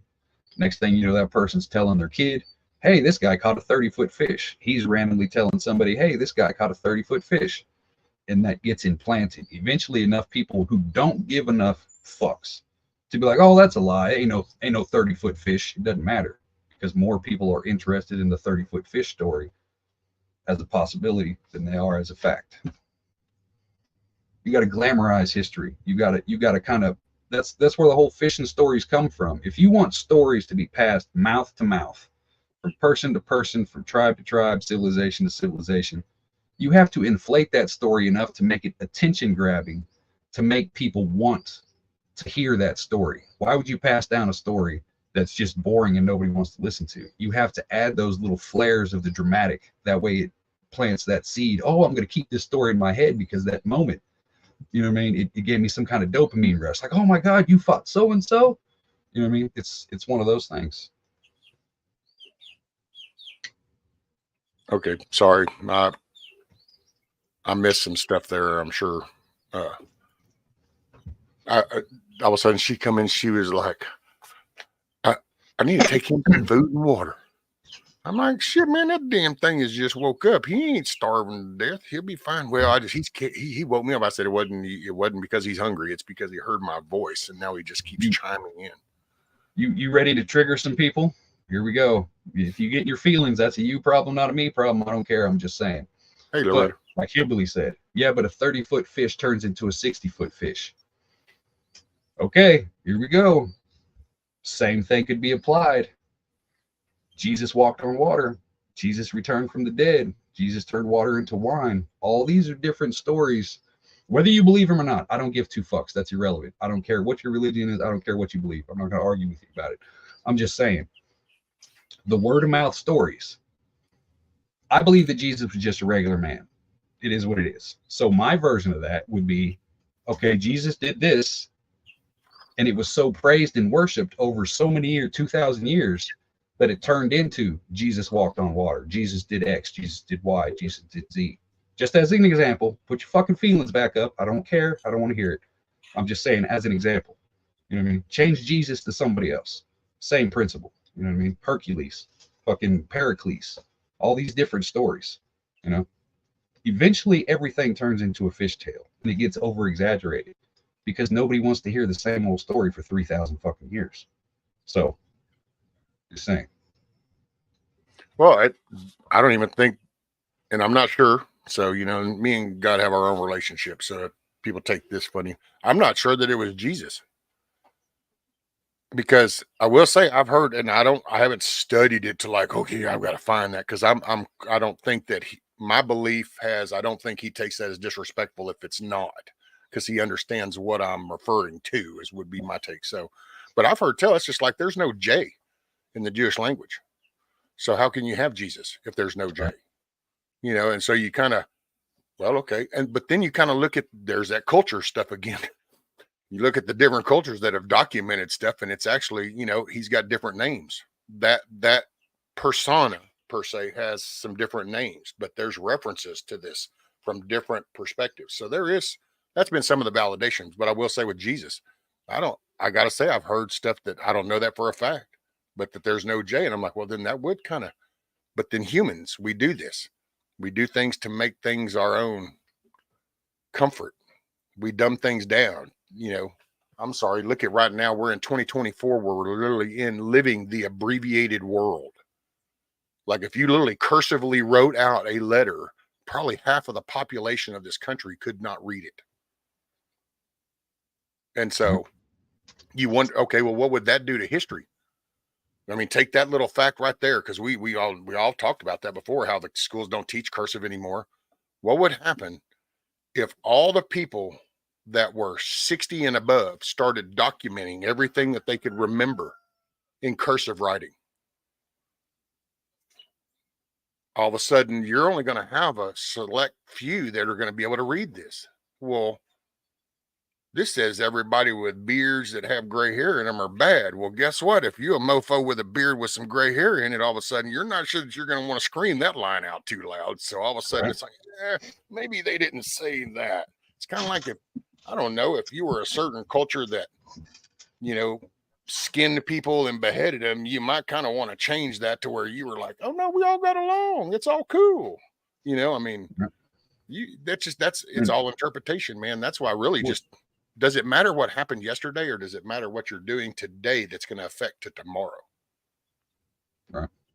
And then do you think hyperbole is a new thing? Do you think trolling motherfuckers is a new thing? That's not our modern era shit. You don't think there were people back in the day who were writing the Bible? Or we'll go back to that just because it's an obvious book. Get out of your feelings. Those were all written by men. You don't think at those times when they were having their conflicts, their peace, whatever it is that they were having at the time, that we'll say the King James Bible, the time that was written, you don't think the person writing that threw in a couple digs just to piss off the other side, just to be like, ha ha, you can't do shit about it because we won. You know what I mean? To where we've seen it a million times where some people will go in and change the facts of history just by a tiny few little words, just so they could pick at somebody. You know what I mean? That's nothing new. What's up, milkmaid? Greta. There you go. Greta says there is no J in the Hebrew language. think it just came about in one of the idiots who has translated the Bible. See, that's there you go. Not Jewish, but Hebrew language. Thank you. Because I'd heard that in several different things here in the past couple of years, and it's kind of, but see, I hear things like that, and because I don't know, you can, because I'm still guilty of doing this in some other areas, but you can focus on things to the part to where you're sacrificing current stuff. You know, you're literally hanging up on something too long that you're missing out on other stuff. And sometimes I feel like that's what happens with our history is intentionally being fractured, and it keeps you running in circles. We tend to want to choose a side and believe them without fucking consequence. To where it's, oh, our side said this and this is what it is. The other side's fucking lying. Even if we've seen change one word for another word, change one 4-letter word for another 4-letter word, and see if it doesn't change the entire demographic in the approach of sentence. You know what I mean? So how many times have these books been translated from Aramaic, from Hebrew, from all these different cultures, translated by man, written by man, just to be translated again by another man for a different group of men? They're all the little things that you're missing on the in between, because that person felt like they didn't need to put them in, or the person before had a different understanding of what murder and kill means. You know what I mean? I'm just saying. There's too many what ifs that I get it. If you got a religion and a faith and you believe, that's cool. I'm just saying, from a factual standpoint, neutral all the way around, I don't trust any man, my side or the enemy side, that handwrit something in an era of ignorance when people didn't know how to read, when the most important motherfucker in somebody's life was the person that they went and had read them a story once a month, once a week, however that worked, because they were getting knowledge from somebody else who got that knowledge written by somebody else from somebody else that's been translated how many times. You know what I mean? You can't take out the what ifs just because it's your faith. You know, does that make sense? Yeah. Oh, well, totally. Because it's not even like people can focus on just the Bible, you know, King James Version. Man, you know what? You don't even have to go that far. My God, all you got to do is look across this country right here, and you got like a flipping, what are we at, like 60, 65 different denominations? So you literally have like all these, the Baptists, the Pentecostals, Methodists, Lutherans, all these little branches that you won't read in any of those books. So you can pick up a King James, you can pick up a Catholic Bible, but you don't ever read these names. And so this is all man created stuff. Well, it's interpretations, you know, I mean, what is it? Who is it? Pentecostals. Pentecostals. I remember my first marriage, dude. She talked me into going to Pentecostal church. And we're sitting there, and I'm okay. I got you. And here we start running laps. Okay, I'm not quite sure what's happening because I ain't feeling it, but hey, I ain't knocking you. I'm cool. And then she wanted me to turn the ceiling fan on above it because it was getting a little hot. And I looked around and I realized that about every time somebody stuck their hand up, these people converged on their ass. And I was like, man, I'm going to tell you now, somebody comes laying hands on me, I'm going to be laying some hands. And because I just see, to me, back then, I did not understand that. And then they do this whole women should stay quiet in the church. I'm like, well, where does that? That's when I actually started realizing that these places pick and choose. It's like everything else in life. People choose what they want that fits their needs. This fits what I like. This makes me comfortable, so I'll go with this. Not that, oh, this is 100% factual. This is just what makes me comfortable. That's where we've swung to. We've gone from 100% facts, whether you like it or lump it, you know, the tough love, this is what it is, to all of a sudden that, no, whatever makes you happy, that's what's okay. That's how we ended up with all this stupid shit, from genders to fucking identities, you know, illegals or newcomers. What? And see, Well, I mean, that you know just what? shows the Damn, dude, I just thought of it. That's that dude needs to use that. His lawyer needs to use that as a defense. So the dude that knocked old fucking Pelosi's old man upside the head, I'm sorry, bitch. I didn't break into your house. I was a newcomer. Right. I was a new guest. What the hell? You can't file on me. Exactly. Religion is man-made, not spirituality. No, that's actually y'all are critiquing the modern church and not Christianity itself. Oh, I ain't critiquing nobody, man. I'm actually, if anything, if I'm critiquing, I'll just critique society and human nature. I try to like people, but people ruin it, man.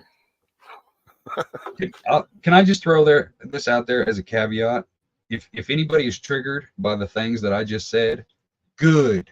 Fuck you. My opinion does not have to coincide with your fucking opinion. My beliefs do not have to coincide with your fucking beliefs. Plain and fucking simple.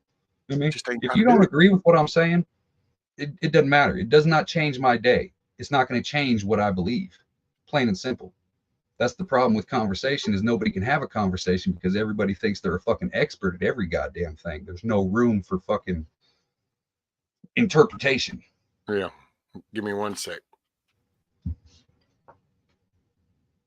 I'm not saying I'm right. I'm not saying I'm wrong. I'm not saying you're right or wrong. I'm saying at the end of the day, these are possibilities, and what you believe and what I believe doesn't mean 2 barrels of fucks to anybody else who's not in this conversation. Plain and simple. You know what I mean? You believe what you believe. That's the whole point. And if you can't understand what somebody else believes, why are you trying to impose what you believe on what I believe? It's the same thing. Tyranny is tyranny, regardless of whether you think you're in the right or the wrong. You know what I mean? Well, it's people. It's people. Everybody should be able to have their own opinion, whether you agree with it or not. There, I don't know. It's one of those things. How can you prove it? Why would I fight you over something that neither one of us could fucking prove? Regardless of what it is, whether it's history, whether it's religion, whether it's something that's going on right now. Because my perspective is always going to be different than your perspective. Because I have lived this life. I have seen these things. I have done these things. You have seen those things and done those things. So your perspective is different. Well, dude, I like milk. You don't like milk. Well, I'm happy my parents gave me milk. Well, you're pissed off because your parents made you drink milk, but you don't like milk. So all of a sudden, our perspective on fucking milk is different because I love it and I'm cool. I was glad. Matter of fact, I'd get upset. My parents didn't give me enough. You're like, I'm pissed off because they kept making me drink it. Well, that's funny. Let's both write a book on milk and let's see what the intake is. See, somebody's going to bitch about it and somebody's going to brag about it. It's difference of opinions because this is life. Very little things have right-handed sideways, or do you cast right-handed overhead, or do you cast right-handed left-sided? Well, I don't know. Well, and then you got people that go, only the best people do it this way. No, this is where retarded thinking kicks in. Everybody's different. Right. Some people there are very few absolute truths in this world. Very, very fucking few. Well, that's how you find your common ground. It shouldn't be. Everybody doesn't need to like the same thing or see the same thing. It's the core. It's just a core. It's kind of like liking trees. Well, you might not like a sweet gum tree where other people do, but you can respect the shade that it provides and the purpose. So you just kind of come together on that. So you don't have to be anti everything. There's good and bad. And that it's that, to me, it's that simple. I look at what's the intent? Is that a good or bad intent? Because people can fuck up. So that's different than an intentional. It's like dealing with kid shit. I'm sorry. If you're there's one of those. See, this is the core. The core. I don't care the details of the actions. Did you just show interest in a fucking child? There's where my core is. Not, oh, it was just on the butt. It was just in the front. It was just an oral. No, I don't give a flying fuck. So the core is, are you okay with affecting children to the good or bad? Okay, no, we don't see things the same way. Kids should be treated special. They should be provided for, taken care of, and protected. That's what they're here. You know, when you're grown, you're on your own. But as a child, you're supposed to be protected and provided and educated. And that should be done by the people that brought you into this world. But see, there's a core. It's kind of like respecting people. Respect is a core value, but it has to be given both ways. You can't just go, oh, well, respect means I scream at you and you don't, but you can't scream at me. Well, that's how do you find common ground? Pickup trucks. Well, there's all the different makes and models, but do you want a bed on the back of the cab to throw some shit in? Then it really doesn't matter at the end of the day. You just want a fucking truck. All right. So opinions, they're like assholes, man. Everybody's got one, and most of them pretty rank. There might be a rose or two in some of there, but Right. 2 + 2 does not equal 5, Monty. The question is, someone sharing the message trying to impose my will on someone? I don't understand Someone sharing. I don't think so. I wouldn't. Well, okay. You know what? I can go this. If you were asked to share your message, then you're not imposing. You're actually then sharing your message. Yeah. If the topic is on fishing and you're coming in and keep interrupting, screaming something else, then I would say that then your message is imposing because you keep interrupting something and trying to impose it on somebody. If you are asked to share, I send you a link right now and I go, Grammy, come here and tell you your 2 cents. Then you wouldn't be imposing your 2 cents on me. I would be asking for it. If somehow you hacked into my shit and you came up here and next thing you know, me and Hutch are shoved to the back thing and you start screaming your shit. Now we're going to kind of go with the imposing thing. Right. But right.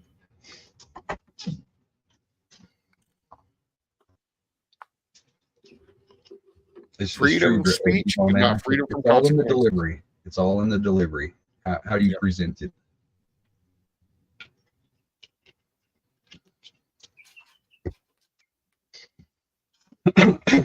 Freedom of speech, just not freedom of consequences. And actually, the freedom of speech, we've always had freedom of speech. The First Amendment was to tell the government that they can't censor our freedom of speech. We've actually always had it because it's called an opinion. It's your vocal cords. You can always, I don't know, understand really why that becomes such a topic of freedom of speech, because people think about that. Actually, when you really think about it, the arguments and discussions and lectures and all the things that go down over freedom of speech, but people are actually saying this shit while they're saying the freedom of speech. It's like, see, this is the freedom of speech in exercise right now. You're saying your thoughts. You can do this. And the thing about here is you can do that here and you don't have to worry about a tyrannical government actually coming in. Now, there's clandestine legally doing some shit. I get that. But there's places like you actually brought up a while ago. It's like you got caught with a Bible. Yeah, you're beheaded in the street. I mean, there are places still like that. That's the shit that has no freedom of speech.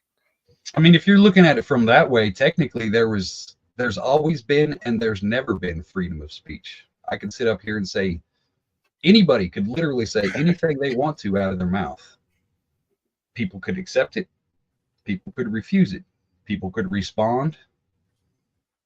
So there's never really been the term freedom of speech. You know what I mean?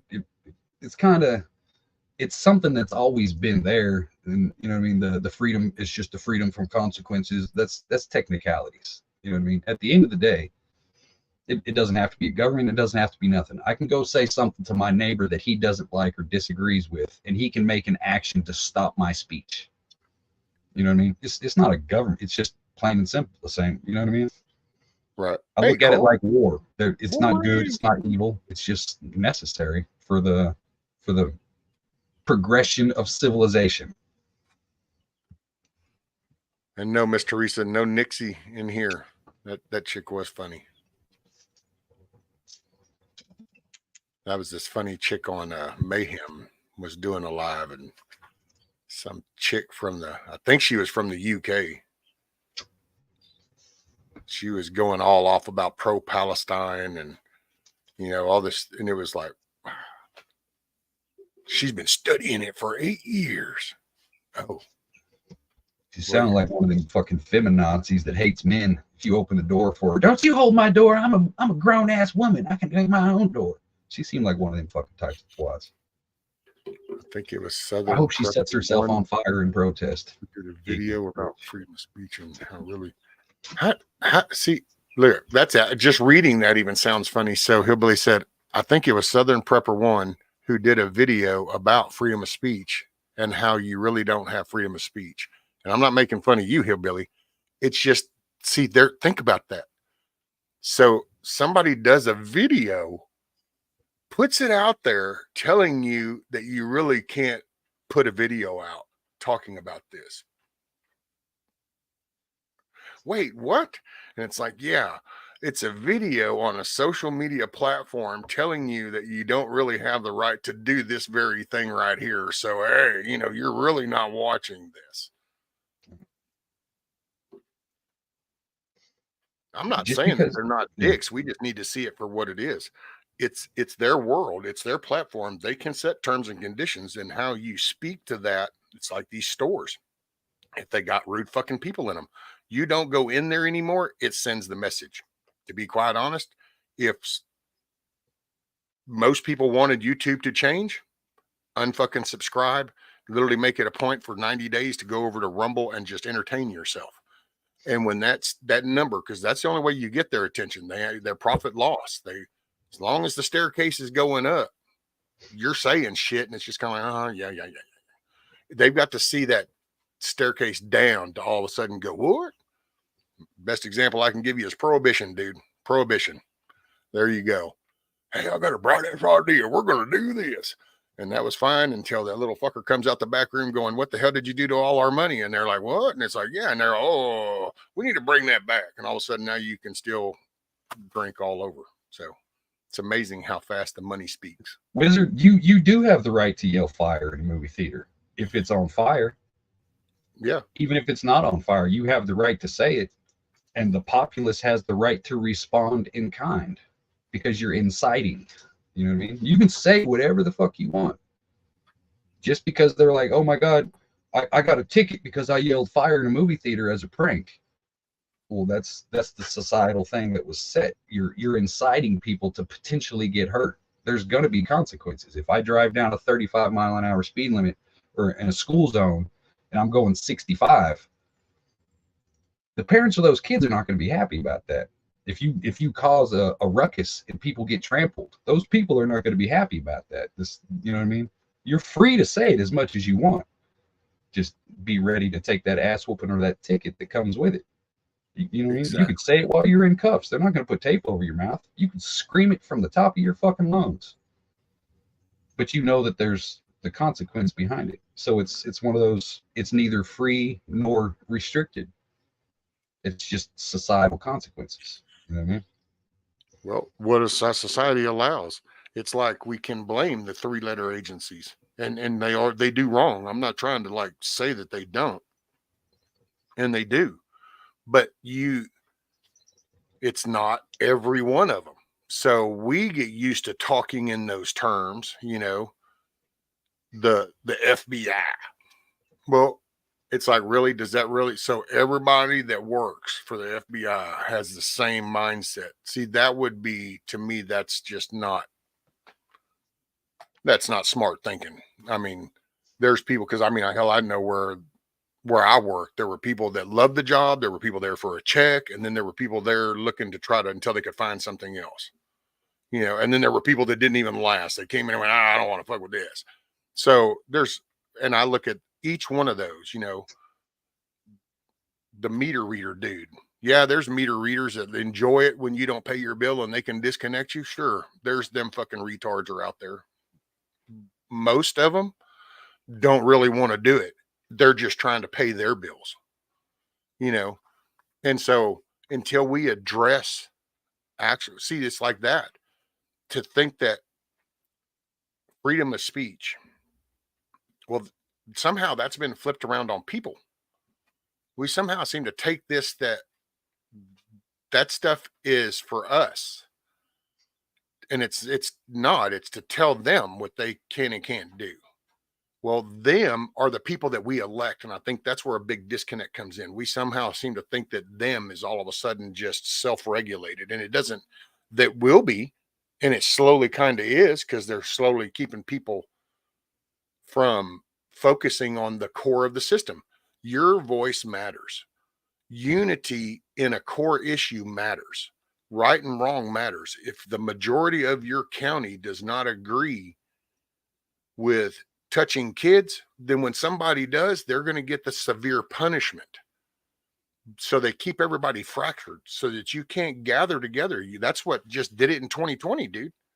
I think that they weren't planning for that. That's why, and they're trying to figure out what bad is going to be this time. See, I will be honest with you. The possibility of a red wave scares the fuck out of me. I do not want Republicans in the House, the Senate, and the White House. It's creating an echo chamber. You have to have that diversity of thought to progress and maintain. If you just live in an echo chamber, eventually you get complacent and you're just living in a fucking echo chamber. You're in your own little protected bubble. You've got to have differences, because not every person is always going to be the same. Yeah, You know what I mean? but I think right now, though, Hutch, I think now is just because that side is so unified. Like, they don't care about damaging kids. They won't even talk about it. Right. So you have a whole party label that has decided that they don't care about that border. They're not even going to acknowledge it. They don't care about touching kids. They're not even going to acknowledge it. They don't care. It's not politics like it used to be. Like, they used to have the agreements and disagreements, but it was even fluctuating in both of the parties. Even though I get it, we've been crooked for, hundreds of years, and I get that. I'm just, my take. It's always been this little give and take, because there's always been different people in this party, and there's been different people in this party, and there's still different people in this party. This party, somehow, Orange Man created this collective hate. And so that's why they just do things in unison. They don't even listen to what that bill is. A Republican offered something on the floor, and what we're saying, no, okay, no. That was to give every kid a college scholarship. No. You know what I'm saying? It's the 90 executive orders that Biden did the day one he was in. That party has an intent. So right here, right now, I would have to go, no, I would prefer Republicans in the House and the Senate and the White House all across the nation until we see, is that just settling? Or is that just settling for what we know, though? Because we know all these issues. We got people. Well, no, it's just sides, right? You get through this. We side with this side because we hate the other side so much, but yet we don't realize that we're trapping ourselves with this side, even though we think different than them on some subjects. That's what scares me, is the possibility of getting stuck in that fucking. Well, that's why you don't stop. Team mentality. Well, see, that's why you don't stop. It's just like people that will do that whole, Trump. Trump ain't a savior. Trump ain't going to do. Trump's just one dude. That's just a pinnacle. That's that one spot. It's the House, the Senate.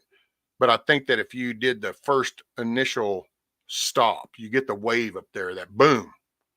Okay, that stopped at what we're going, because we're on the verge of collapse and, invaded. So between an economical collapse, your dollar not mattering, and then having mass numbers invading our ass. So, but to face both of those extremes, that's why I would say, yeah, the Republican Party, because that really is the core. That's the true party. See, once again, is that part of the mind jacking that's going on? Because we are a republic. So wouldn't it make sense that the right party should actually be called a Republican Party, because we're a republic?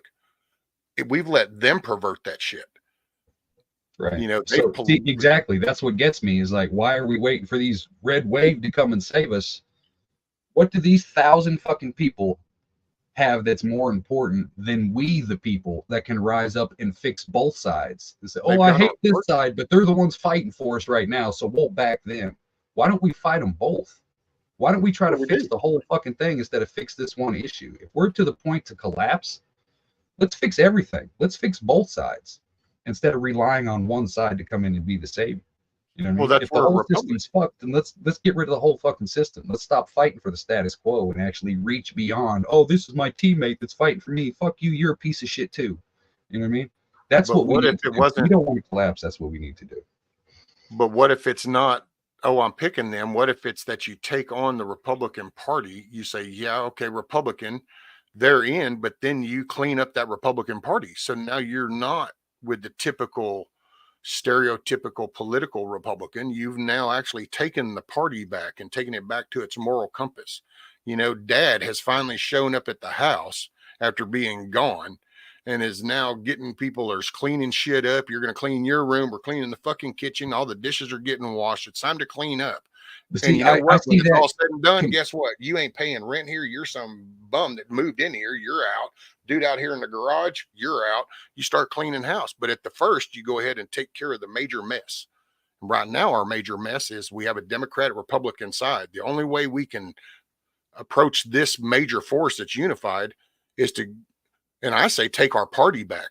They're then along for the ride. We go in and take our party back. You're the one, you're on borrowed time because we're dealing with them right now. And as soon as we're done, we're dealing with you.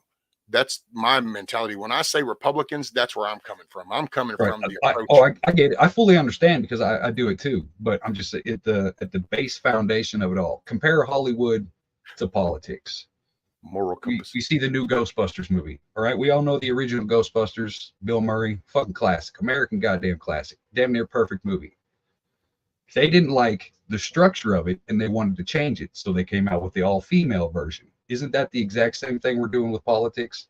Like, oh, it was good when it started, but now it's kind of shit. So let's impose our will and change Ghostbusters, change the Republican Party to try to fix it when there was nothing wrong at the very beginning. Why do you know what I mean? Just leave it alone, start something else. You know what I mean? Does that make sense? Yeah, but I think it's got to go in hand, see, because you got to get people educated that we the people. And so when you send that elected person up there, that you don't lose sight of that now. Don't lose track of what they're doing. As you hear things, follow what they're doing. And if they're not following with what you're wanting, your representation, if they're not representing you, see, because this is going to, sorry if this sounds really judgmental and I'm not trying to be, but dude, when you kind of get down to the mustard cutting, you kind of sit here and you go, well, I'm sorry. How the fuck did Mitch McConnell even get into office? He's voted out of an area, just like, you know, we vote around here. Our guy is Brian Babin. So if Brian Babin was up here talking about whacking little boys ding dings off and shit and being okay with that and voting with that, in all honesty, dude, all I can do is go in there and look in that fucking mirror and say, have I told that dude every day how much I'm against what he's doing? Or have I sat here and just bitched and went along with it?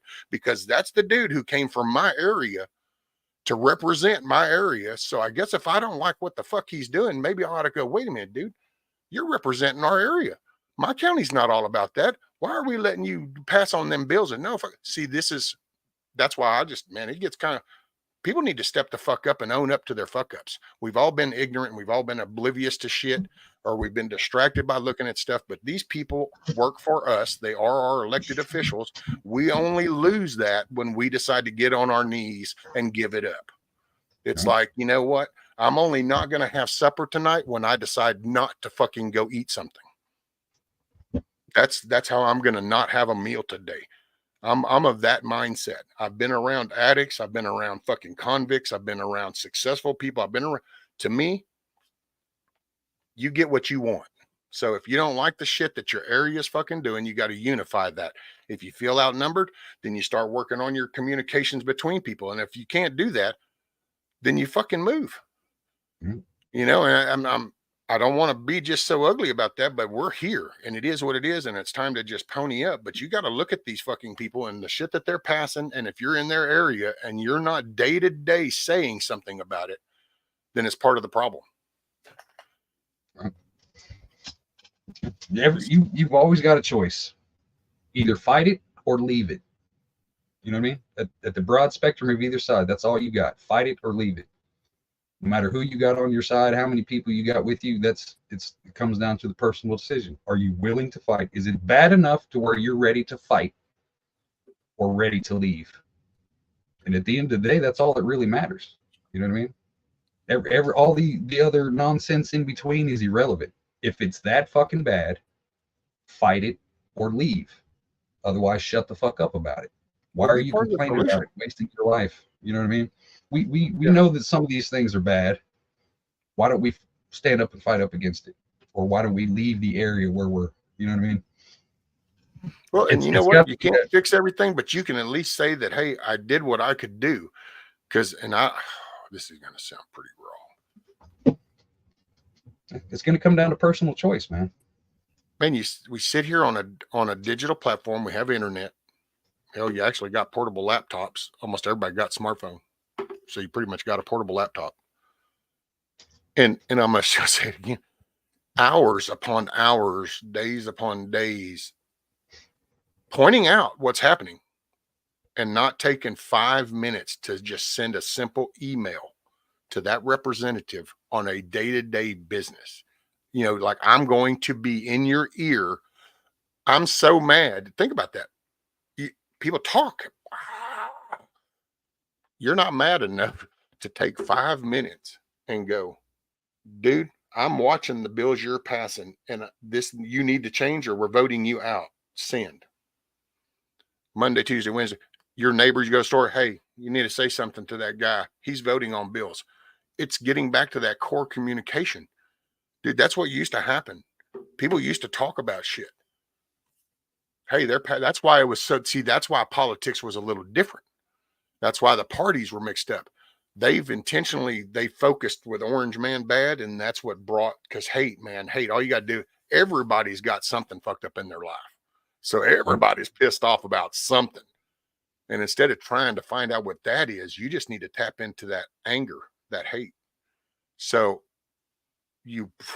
boom, wealthy, millionaire, self-righteous, TV actor. Well, you've already gotten most of your hate on that party. And that's where we've been for the last, what are we at? 8 years coming on? Miss Metal, I'm not picking on you. I agree with you on, you know what I mean? But the statement, God needs to come home. I mean, if you want to break that down to its basis, calm down, religious people. I don't give two fucks either way. I'm just saying. If America was God's home needs to come back, then technically you could create the avenue to where, so it was God that told us to kill all these people, to relocate these natives and all the, you know what I mean? Like you can go down the rabbit hole with that to be like, okay, religion is if this is God's country, if God's going to defend this place, then that means he condones everything that we did to get to this place, kind of situation. You know what I mean? Wizard funny. I gotta say, I couldn't figure out what she was talking about with the only one God, so I had to scroll up. And then I saw where wizards like, you are God, Mrs. Metal. I'm like, oh. Oh, I agree. The world needs God, but at the end of the day, that's the whole point of him not being here and him not taking sides with a country of what we see as good and evil. It takes away the whole point of free will, which contradicts everything that you're kind of believing in the first place. God's not here to save the people. The people are here to save themselves. You know what I mean? God is here as an instrument, as your moral compass. He's not here to step in. That's one of those. I get it. I'm just saying, me personally, if you're in your feelings, I don't give two fucks. It's not one of those, I'm waiting for God to step in and save us and fix this situation. That's everything he tells us is that's not his job. It's for us to step in and fix our own situations. Have faith in him and work toward his goal. That doesn't mean he's going to step in. If we fall, we fall. How many civilizations have we seen that, oh my God, I'm going to pray to this God or this God or this God, and it doesn't do any good. You know what I mean? Does that make any sense? On the grand scheme of things, people are supposed to deal with people problems. And how you deal with those people problems is where you go afterwards. You know what I mean? It's not God's job to step in and play security guard. No, he's already, this is, I guess, then seeing there's the belief and, different takes. And I'm like you, don't get in anybody, don't get in your feels. See, to me, and I said this before, so my relationship is with the creator. I believe that God with the capital G, the creator of everything. I look at it as like my father. He's the creator. So when I look at it in that perspective, I'm I try to show myself to be subservient, that I acknowledge that he is the creator of everything, and I pay that respect, that due homage, you could say, kind of. And to me, in my actions, that's where I show the respect for what I know that he would want from me. No different than when I was raising my kids. Anytime my son met somebody, in my mind, I always wanted him to stand tall and look at somebody and go, "Hello, sir," and shake their hand. For me, that was, did my son always do that? No. Was he disrespectful? No. He would still be, but he didn't do it exactly like I was hoping for, but it was okay. Well, and I'm not trying to disrespect God by any means when I correlate the two, but I look at my existence down here. If when I die, where I go to heaven, what if that's like when I become a man, like when you become 18, when you become go get your own place kind of reference in life? So I'm earning my way to that. So I'm showing that, and this is the part that I think sometimes pisses people off, apparently, according to some of the emails that I get. I am I put myself on my knees for God, and I will show myself to be subservient. I put pride to the side. I do not know more than God. I never will attempt to try to know more than God. And I see myself as I am earning my way by showing my loyalty and my faithfulness to my creator. And oh my God, there's probably going to be a good, let's see, average. That'll probably bring about 6 to 7 emails, I'm sure. Let's see, what do we have? 44. There's only probably about 8 to 10 people active. So yeah, that's probably good for a half a dozen emails. You can take that as a weakness thing, and oh man, you're giving in, you're a slave to religion. And dude, you know what? You can take your little Webster's dictionary and you can pile every word in that motherfucker on top of my shit, and I really don't care, because you haven't walked my shoes. You haven't been through what I've been through. You haven't seen what I've seen. So you don't have the same, once again, here we go to that same kind of conversation we were having a while ago. You don't have the same variables in your life as I do. So my intake on things is different. And this is, once again, you want to see where people fuck up for people. See, people, I'm going to watch. I'm good for a half a dozen emails. Probably going to fixing to climb more, because I'm fixing to kind of, they know who they are. But you go out of your way to word linger on what the fuck I say. And then you pick that apart. And all I want to know is, when you stand and look in the mirror in the mornings, have you picked yourself apart? Are you flawless or something? Do you judge yourself? Do you judge your family and the close ones to you the same way you just sit up here and listen to somebody say something, and then you proceed to spit out a line of shit? And I don't know these names, because the emails, are usually shit like a YK4567899, Right. shit. So it's like, okay, I don't know who the fuck you really are on YouTube, but whatever. But when you really break that down, so people spend hours criticizing, like me, if I bring up my opinion on my creator, my relationship. I don't ever tell you, Hutch, you need to do this. Hutch, I don't talk like that. I tell you that my belief is in my creator. I see him as my father. I'd always try to say me. I don't put this on nobody, but people talk to me like I'm fucking preaching. And I'm not preaching to you. Life is going to bring you to a part, and you have your own relationship, and you're going to establish this. I met my wife the way I met my wife. You met your wife the way you meet your wife. You met your girlfriend the way you met her. That shit ain't the same. Right. So anyway, so that's the advantage. See, that's the one good thing about this country, is this country is so massive, and there are so many cultures and so many thoughts that, oh no, G Monano. I mean, we can coexist, and it opens up the possibility for thought, if that makes any sense. To where the fact that I am not a Christian. I grew up in a Baptist church, baptized, all that good shit. But it's, at the end of the day, if you start thinking about it, this is just me. This is how I process shit. Is okay. There are 100 books written in 1,000 translations. Which book am I willing to die for? Which translation? You know, Christianity's only been around 2,000 years. Mormons have been around for about 100, 200 years, somewhere in that range.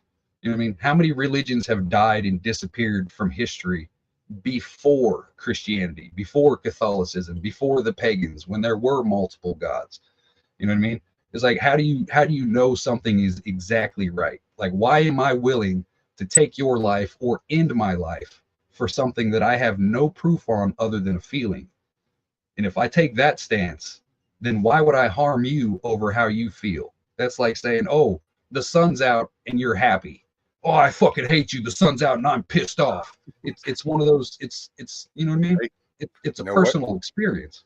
You Yeah. said that. There's probably somebody on YouTube that just got pissed off because you reminded them that it is sunlight. Right? Hey, Because then it comes down to BC. the way my brain works, because I smoke a lot of pots and my brain just goes places.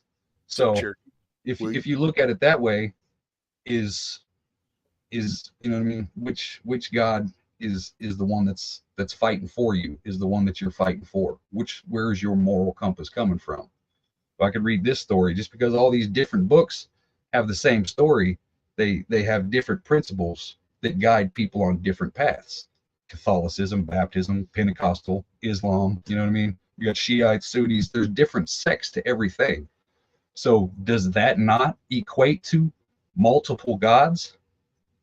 If there's different ways in how to follow him, wouldn't the one God want to be followed the same way? You know what I mean? I'm not saying it's yay or nay either way. I'm just saying the possibility of, you know, I believe in one God, I'll put it that way, but I believe in the possibility that there could be multiple gods, just like Jesus.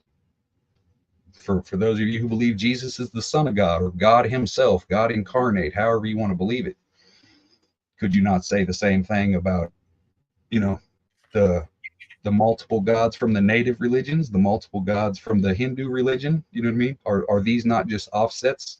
Or, you know what I mean? Does that make sense? Yep. I like to question things. If you know what I mean? I don't care where somebody else's acceptance stops and what they believe. Good shit. You've never once seen me get at somebody for anything they believe, because you can't prove a negative. It's one of those things. To me, it's not worth dying over. It's because it's all That's feelings. why I don't At the end of the understand, day, dude. it's all feelings. That's why I don't understand why people get so pissed off, and you get these little lectures, and Jim always like, why do people email? And it's like, I don't. Dude, I say things. I've said things in just conversation, but it's because it's an opinion, and I guess it's not their norm. And I get told how wrong I am about all kinds of shit, you know, and I don't understand. I've been called ignorant, I don't know how many times, and stupid. And that's why sometimes I think way back in the day, I used to kind of come on and I'd almost have like an attitude, because you read some of those and then you kind of go, motherfucker, I got a degree. I kind of probably know more shit than I've forgotten more shit than you'll ever know. You want to just reply back some of them fucking people. It's like, I don't know who you are, but you know, for somebody just to want to jump up in that judgmental thing, like, you know, you're so stupid, you don't know nothing. It's like, really? Dude, you have no idea the fucking shoes that I've walked. It would trip you out. But I say things because I'm just having conversations. But I've noticed that's why I hear lately. I've thought about kicking it on subscriber mode, but they don't chat. I take that back. I don't know if they chat, because, like I said, all I know is it's, you know, YT blah blah blah numbers, or it's YLK fucking 8 numbers or some shit. And so I never know if it's the lingerers, the lurkers in the back, or hell, it could even be. Hell, Hutch could be doing it to me for all I know. I probably am. You just, man, I tell you, it trips me out. And why, I guess what's really got me too is why people are so defensive over it. Because like I said, I don't get up here and preach that you should believe in God. You know, I don't tell you your soul's on the line. You know, I don't pull the whole Benny Haw thing or Joel Osteen shit on you. I don't do none of that. But yet it's like they get so defensive. I've got to tell you how wrong you are. You triggered me. And it's like, damn, dude, you really got to look into that. So all I do is talk about my relationship. Like one, I think I might have even been talking with Milkmaid, and I was talking about the accident with the wreck. And I, talked about how, yep, I was the paramedic that put me on life flight. I thought I was gone, and I just said, hey, when are you going to realize it's not up to you? And that really opened my eyes up. I was here for a reason. Oh, dude, I got such a big lecture over that little SP. And I'm like, I'm not even talking to you. I'm not like trying to shape your thoughts with what I'm literally just sharing a fucking experience. And somehow, and so you kind of go, damn, dude, are you so hardcore anti-God that you feel like if you hear that word, you just have to like latch onto it and tell me how wrong I am? But see, that stuff is usually just your version of God, not theirs, because they don't see some guy in the clouds. They see it as possessions or money. You know what I mean? So every God is different, and that's the problem. Is that when you get some of these zealots, they're like, no, it's this way and this way only.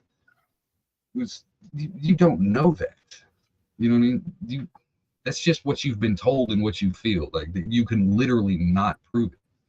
So why are you so upset about it? You know what I mean? Dude, It's like saying at the end of the day, Rescue likes hamburgers, I like chicken. Fuck you, cow eating sons of bitches. You know what I mean? It's you guys are the ones that's wrong with this country. It's the same thing. It's all personal. Hey, I support vegetarians, man. I like my cattle to graze. I support vegetarians too, because that means that's more steak for me. Shit. Right. Basically people are pussies and can't imagine someone thinking differently. That's what, you realize that just how groupish things are, because I don't even like go into chats. It's not like I go to, and I'm surfing around all the time. I'm like here, I don't even advertise my own shit. And so that's another thing that always fascinates me is like, well, what even brought you here? And why are you feeling the desire to linger and listen to me? It's not like I do any kind of marketing whatsoever. Hell, I don't even tell nobody to hit the thumbs up or subscribe. I never have. And yet here they are. And that's always fascinated me. And I've told that a time or two. I think that's why sometimes I've instigated some of the reporting that gets done on me. But, hey, I always keep to my word, though. I don't bring nobody out in public. I would never do that. Conversations are conversations. But that don't mean I won't shame your behavior. Right. Human nature says that most people, the majority of people, will travel toward comfort and away from conflict. It's just the natural fucking instinct of human. Go to the comfort, avoid the conflict. Vegan lifestyle promotes an ecological apocalypse. More animals are killed to feed a vegan than anyone else. Another thing that I'm not sure. I think maybe Grumpy was getting all technical and I was just being comical. I mean, technically, if you want to look at it that way, we had to bring cows to America. So technically it's an invasive species. So you could look at it that way and be like, well, maybe they're kind of right. We shouldn't have cows over here because we introduced them. It's not something that's natural to this part of the world at the time that we brought them. So I'm just saying anything can be broken down to its base foundation. More than at the base foundation, everything is usually pretty much the same shit. Morning, Widow's Diary. So good morning, good day, good afternoon, good evening, wherever it works for you. Sorry I missed you coming in. Appreciate you being here. Even the lurkers. Right, Michigan says everybody walks their own path with Christ. It's a relationship, and that's why I'm not. That's why I don't like those conversations. I would love to share, but I'll just wait. People can ask me, when you ask me, hey, how do you see, how has God interacted? Where does that tie into what's your view on that? Then I'll share that. Other than that, because man, first off, it's so aggravating because you go to share anything like that. And when you bring that up first, and it seems like most of the fucking categorizations happen off of the Catholic setup. The whole Catholic style of stuff, which I personally know, I'm not trying to, insult anybody, but that religion has always been a joke to me. Just the first time I ever was kind of reading about the whole rosary and, you know, the X amount of times and kissing the little ring. And I'm like, wait, what? No, that ain't happening, homie. That ain't happening. And so I've never been, but every time you bring up any kind of faith in a creator, it always gets reference to the Catholic religion, you know, and it's like, whatever. I'm not denomination based. My thing is just like, you know, what is your relationship with your parents, with your father? Was it based off of the neighbor's relationship with his father? No. Yeah, that's why it's pointless to judge your success off of what everybody else is around you has got, because you don't know what they have done to get there or what they have been through to get there. You know, it's you're on your own journey. Who gives a fuck what somebody else is doing? I know, Grumpy, that's what I do. Devil's advocate like a son bitch. I agree with you though. Fuck a vegan. What's up, Guardian? There goes. Okay, I know there's some Jesus Juice folks in here. Which part of the Bible was talking about the different cultures separating? Go, this is your land, this is your land. Would you not apply that same logic to food and produce? Isn't a culture's might supposed to be the uniqueness of that culture? If we start integrating every culture together, whether it's food, whether it's entertainment, et cetera, et cetera, et cetera, doesn't that kind of change the whole dynamic of separate kind of, you know what I mean? It's like how many people in here, I'm never going to eat the fucking bugs, but there's countries and cultures that love the bugs as a main staple. You know what I mean? I mean, that's it's why the same kind of concept with the cows and the pigs and all these other different things. Some things are not meant to be in some areas, just like some fruit won't grow in Missouri that grows in California. You know what I mean? We've made the world too small. We've overcome. Well, I will say when it comes, and I guess it depends on. See, it's okay. Matter of fact, I'll try to see if I can reference that because since it's just right here, it's so like the way what you just said, and I'm not countering that. It's not like that. But what I'm going to do is see, like you had a touch of religion. That topic was kind of in that, you know. So if I were to go to talk, whenever I open my mouth to kind of go, well, you know, there's something to be said about some foods you shouldn't be eating, and some food that we are, you know, on a biblical level. We'll see the minute I say that, everybody individually is going to grab whatever denomination is the main focus for them, whether that's Catholic, Baptist, Mormon, Jesuit, whatever, and they're gonna put that on that word biblical. And then the argument begins because then it's like, no, it says this. And it's like, well, you don't even know which version I'm talking about or which direction I'm coming. And you lose your personal thought because all of a sudden it's supposed to be a collective thing. And, you know, because see, like me, that's what I would say when it comes to the food thing, there is. And I've actually been trying to read more about this because I'm a faith-based person, but I'm not going to jump on the bandwagon because somebody said we're not supposed to eat cloven hoof food. You know, I want to research that. Well, where does that come from? And what's the basis? And is that something, you know, that is something to be looked at? Do I think that like if I died today that, oh, well, because I had some bacon yesterday, that's it? No, you know, I think that's where that inside intent comes and then we get into the whole relationship type thing of faith, and it's next thing you know, you can't, because I don't have no problem sharing my thoughts or my life experience, but people just, man, I don't like the debating. That's why, matter of fact, I even told somebody one time going, dude, how do you debate God? You know, because they wanted to debate it, and it's like, what do you debate, dude? That's like debating my dad. How do I debate my dad? To you, it wasn't your dad, he was my dad. Well, my relationship with my creator is my relationship with my creator. How do I debate that? Like I'm not for or against. I'm just saying there are questions and avenues that anybody could go down at any given time. So it's nothing worth getting mad over. You know how many times I've had to deal with these fucking just full blown Muslim eugenists. It don't. You can say you want to kill me all day long because I don't give two fucks. I'm not going to fight you over it. You could be right. Maybe I am the devil. Shit, I don't fucking know. You know what I mean? I won't know until you actually kill me. Wizard said, I like my chemicals and pesticides and carcinogens in my food. Come at me that I'm wrong. Well, no, if you like it, that's all you, boo. Right. Well, there's people that drink Drano out from underneath the sink. I don't know that they're around to tell their story, but they've done it and they apparently wanted to. So I just don't believe that being afraid to question is more dangerous than a lot of the sin I think that we sin that we have in this world. How are you ever going to grow if you don't question anything? If you're supposed to grow in faith, grow in whatever religion, grow in anything that you're supposed to be doing, you have to question this in search of an answer for the question. You know what I mean? I don't believe in, even with religion, I don't believe blind faith is something that is beneficial for religion.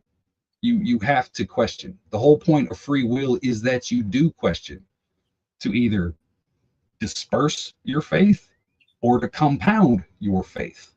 That's the whole point of free will, is for you to actually get out there and discover the differences. That way you have your version of proof to back up what you believe. It's not to convince other people that this is right. It's to convince yourself through proof, or you know what I mean, through study, through questioning. So questioning God is not blasphemous.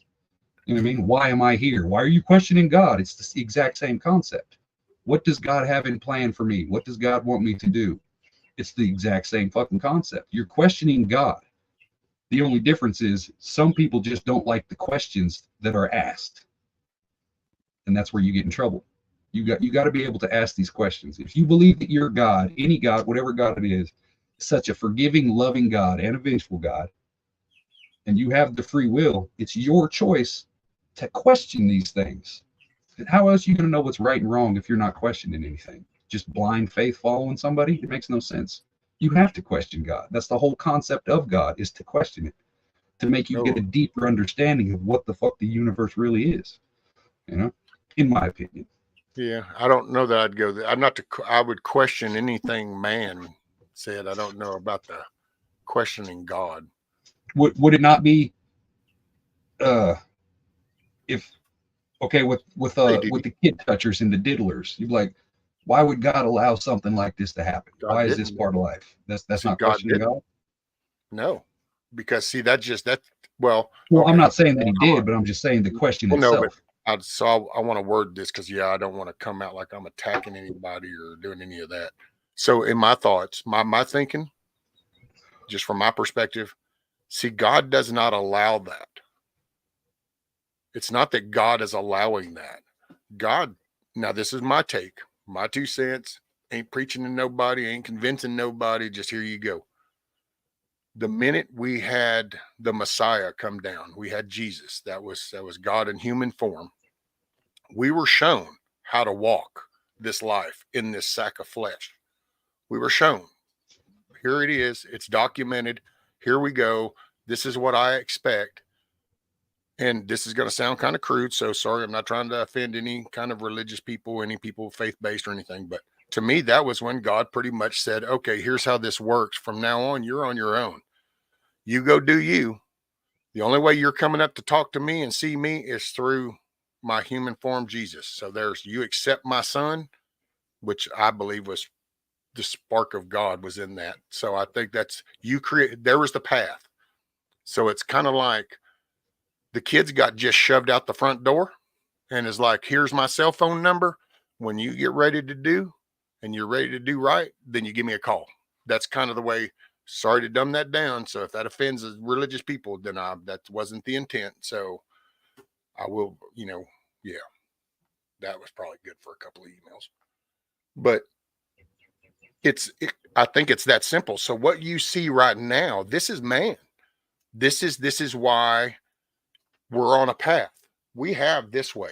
And I think up until then, I think that there's biblical references and historical references to where I think God was pissed off at the way man was doing, and we were going to get wiped out. And he come down and we got chastised and we got punished visually.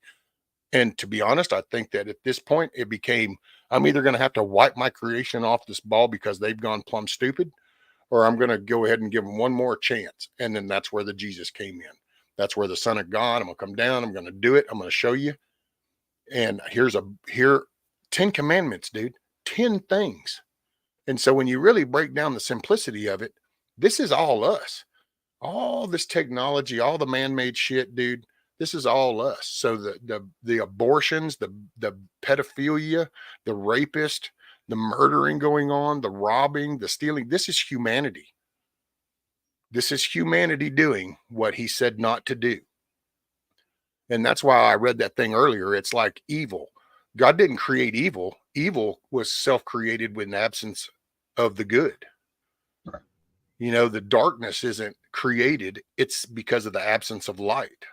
And so that's why I was reading that. So when you kind of look at the world where we're at, that's just a play. People, that's that easy. That's the victimization mentality almost. Well, I'll blame it on God. Why is God allowing this happen? Why did God let these pedos off? God didn't. God told you way back 1,000 years ago how to deal with this. As man, we just chose not to. Right. He told you back then, if you harm a child, you tie a milestone around the neck and chunk them in the water. Well, I'm sorry. So how did we get here? So did God really allow that? Or did he go, hey, you need to do this, and we just didn't do it? Right. So that's where I try not to. I used to take offense when people would go, God allows this, and be like, are you shitting me?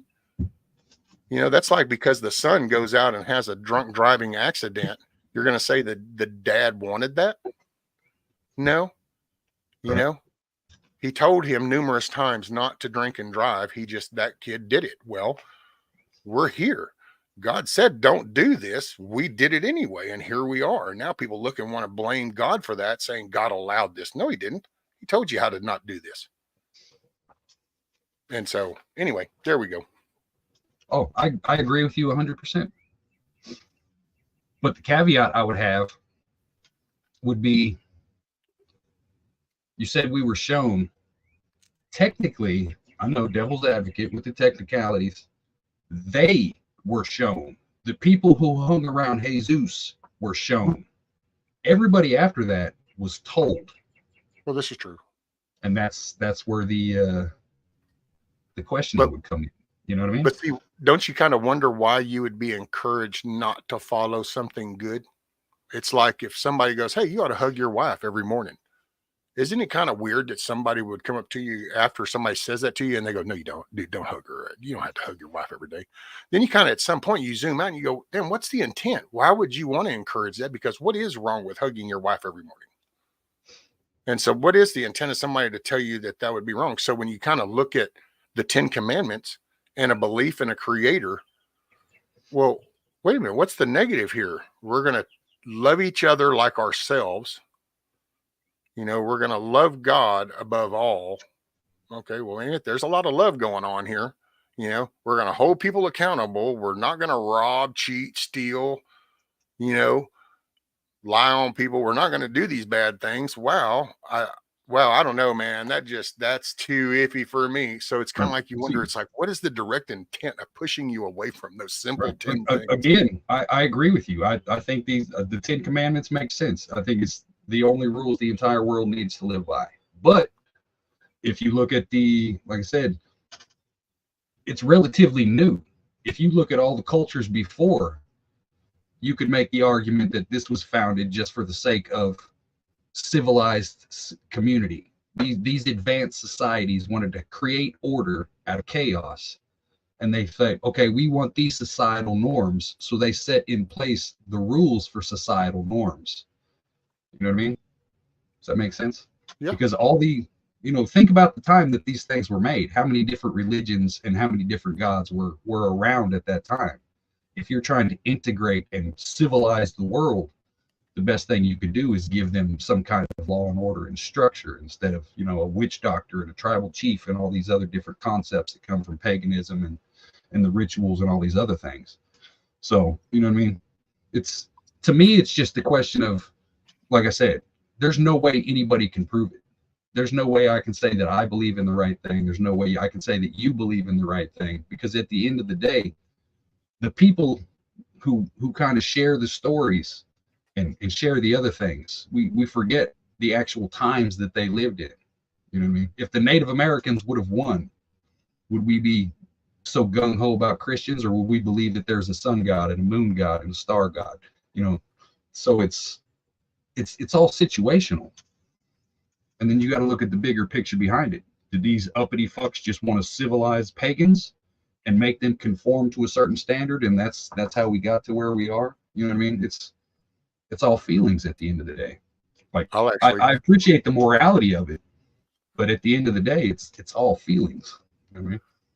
See, I guess I've gotten to a part to where it's like, I don't doubt the other existences. It's like, you know, all the Egyptian stuff or all the Norse mythos stuff. I don't doubt those were here. I really don't. I just have gotten to where now I see that at a different lens. So, and this will probably be good for a half a dozen. Almost every time I do my little redneck dumbed down version of things, I usually get some critiquer that hammers me hard. So, okay, when you look at God creating man, then there's the battle in heaven. Lucifer, jealous, cast it out, had his buddies come down with him. You know, you done kicked out the whole little squad. Cool. They're down here. And this is stuff that's even written in more than just one biblical thing. You know, you got the book of Enoch even that talks about this kind of stuff. So you have these fallen angels. Now, if you take God in a spirit form, that would be like an energy. So there's like this ball of energy. And so there's these little sparks that got casted down. Well, down here, those are gods. They can do things that we can't even imagine. And it's even written in a lot of different scriptures that these came down and actually influenced mankind in technology and in metals and, you know, in wizardry and magic, as it was called, you know. Well, if you kind of just dumb that down and go, well, okay, I get that. Yeah. You've got powers because you're from here. You're part of basically God in heaven. So you just got casted down, but you didn't get stripped of your power per se. Right. So you're going to have impressive shit. So as you're leading these people, and they bred with us, and they created giants, you know, even though that most say giants were real. And see, I believe all that. So I can see that happening, and I can see them being scattered across the lands and developing this, you know.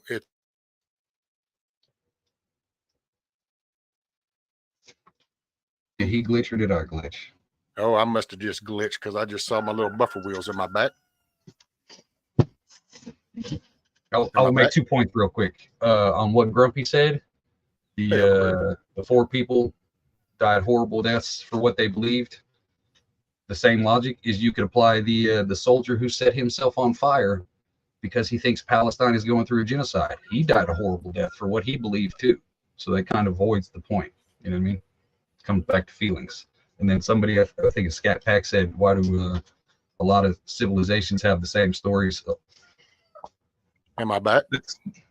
That doesn't prove divinity. That just proves what I was saying earlier about cultures who were illiterate had word of mouth stories that got traveled. You know what I mean? It's like it could be true. I believe in the flood of Noah. I don't know if it was necessarily that.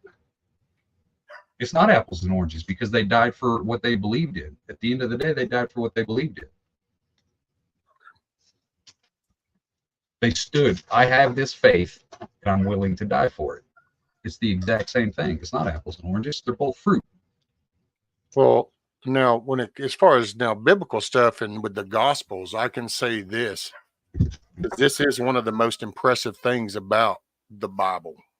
You know, you say the King James, but I think it's documented actually through the different variations is because of the authors of those letters and where they were written. But then when they've been combined and put together like they have, they actually will tell the story, and you have references from the Old Testament into events that happened in the New Testament. So basically you have references in the past to things that were going to happen that then ended up happening, and it's actually documented.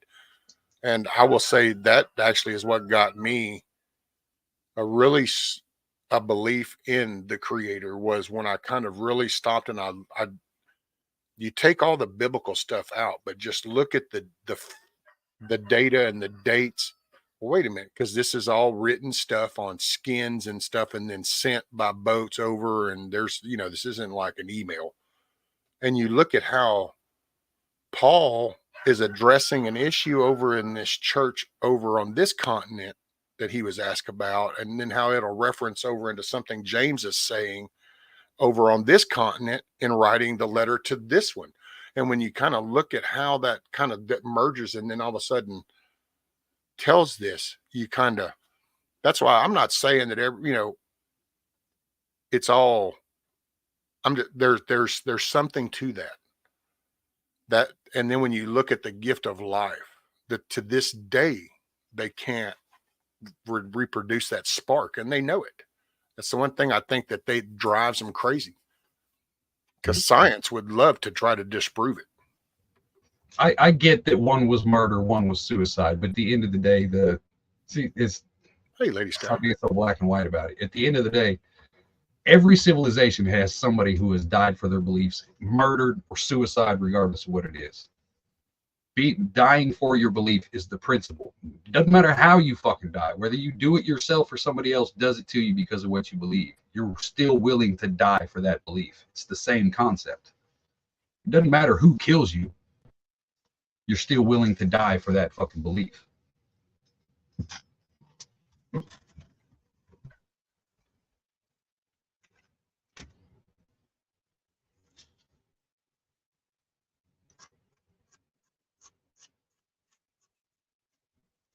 Well, yeah. I mean, okay, so I kind of get what you're saying, and then I get what Grumpy's saying, because in a general way, it's the same, because you have people that had a belief and you have a guy that had a belief, and their actions were based off of that belief. So at that point, it's the similarities are there. I would say, as far as when you see a biblical thing, and like with the Gospels and the authors, they saw so much through their life and their time with him, versus that guy that didn't really experience any of this that he supposedly believed in. He had no firsthand. So then that becomes the more radical side. Then that's where the differentiation kicks in, because this guy really has no real basis. All he has is verbiage to go off of and create the belief. Not that he doesn't believe it; he believes it, or his life experience. But see, we don't know what that man where he was from. But that's the thing, because even if, say, he was from California, we could be like, oh, he was just from California, he was a crazy nut job. But we don't know who his neighbors were. We don't know who his family was. He could have been adopted into a Palestinian family. He could have had, Like, there are 1,000 different factors that guide somebody.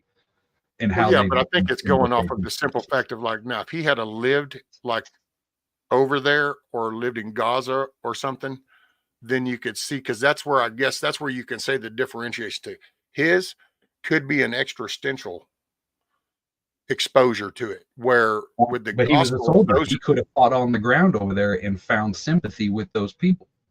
Well, yeah, he could have. It's just that, he has no background from over there that anybody has found. So as it looks, he's just kind of taking this existential, where with them, they were like there when, he fed the people, when he did the water wine, when he did the healing, when he did they saw this and they weren't involved. It was what they were witnessing. Just like if he had lived over there in Gaza and actually know this is what's been happening, then he has the same. Then they're the same. But right, but see, the same would apply to the former, the people who died for their beliefs in such a horrible manner. We only know that they died this way because somebody told us they died that way. It's the same thing 100 years from now. Tiananmen Square, same thing. A group of people will believe it happened this way. 100 years from now, this group of people will believe it happened this way because of what Oh, they were told. You don't have they to have already direct do. contact. It's They all already in who do that. tells you the story. You know what I mean? I actually heard that one off in one of these Mandela effect little videos, and I was watching one time. I think it's been about a month ago. And that dude yeah, standing out in front of the tank, did he actually get ran over or did he get pulled away? You know? And I'm like, I remember It's him getting little pulled shit away. like that. You know what I mean? It's all shit that cannot be proven. We're fighting over facts that somebody else told us. At the end of the day, that's what it is. Well, then what's We're the end fighting over- game? You know, Yeah. what's the end game to it? And that's why sometimes I get so flustered because it's like, it doesn't matter really. I mean, it's like when people sit here and it's, so I would Jesus this or Jesus, it doesn't matter. It doesn't really matter. Your relationship is your relationship. Because when I go to sleep tonight, if I don't wake up in the morning, it's not going to be based off of any conversation that I've had on YouTube. I'm now going to answer up for my actions. What's inside me won't be how many videos I did. What did I say during the live? It's going to be how I carry. This is all my belief, by the way. I'm not preaching to nobody.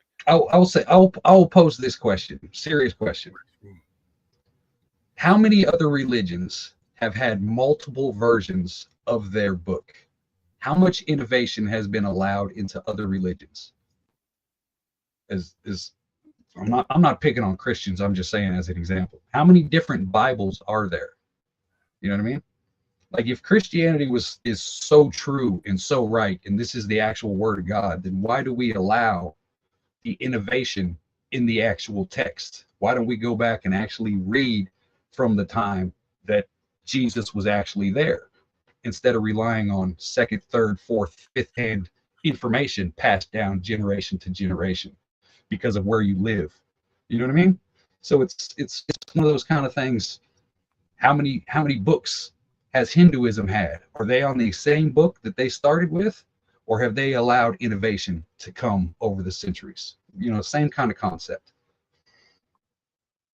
If it was such the right book, then why would there be allowed to be so much innovation?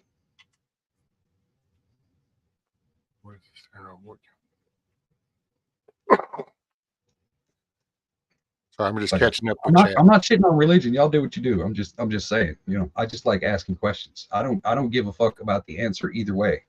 I just like asking questions. There's no malice in this. So if you get offended, that's a you problem. I just like asking questions. Oh, it's okay. Damn, I need to come up with a banner when people come up. I need to have like Hutch's email going across right now. That way, it's like, you know, hey, let's share the love. You know, you don't have to just email me. You could email Hutch your opinion too. It's okay. HutchHomesteadChannel@gmail.com. I embrace the hate, but just know I will poke and prod until I try to make you fucking cry because I don't give a shit at the end of the day. Like I said, I deal with so many people who flat out tell me that they wish I would die simply because of what I believe. Oh, wow. Don't change what I believe. Bring it, motherfucker. Shit. Because I'm not going to argue for the pro or the con either way. I'm just going to ask questions. I don't give a fuck what conclusions you draw and what answers you think are the truth. I just like asking questions. And if that offends you, there's something wrong with you. You know what I mean? I'm just saying. All right, Grumpy, give me a minute. Let me. All right, but well, I ain't bothered. I know we're all good. So what is today? Today's the 9th. So 3-9 link. Yeah, the Torah. I'm a fan of the Torah, the original Old Testament. I don't really care too much about the New Testament. All right, there you go, Grumpy.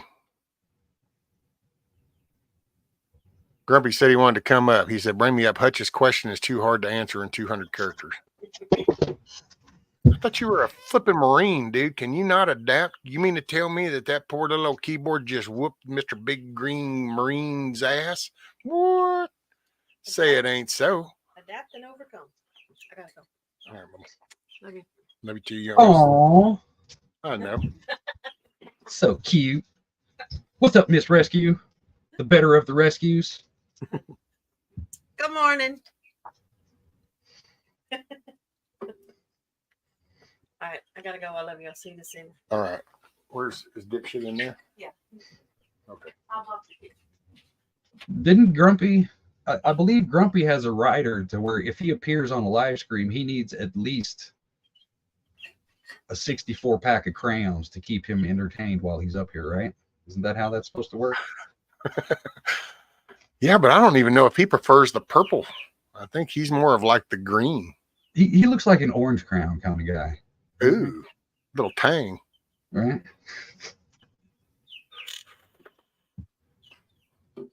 What's up, Fetty?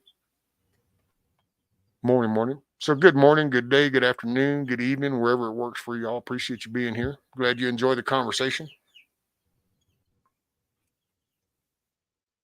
Try to kick around, the conversations, kind of bring that back to light. Is just having a conversation. It's not attacking, it's not defending, it's not agitation, it's just conversation. Damn, I should have been a rap star or something with that one. I kind of had the flow for a moment. Almost had an Eminem moment.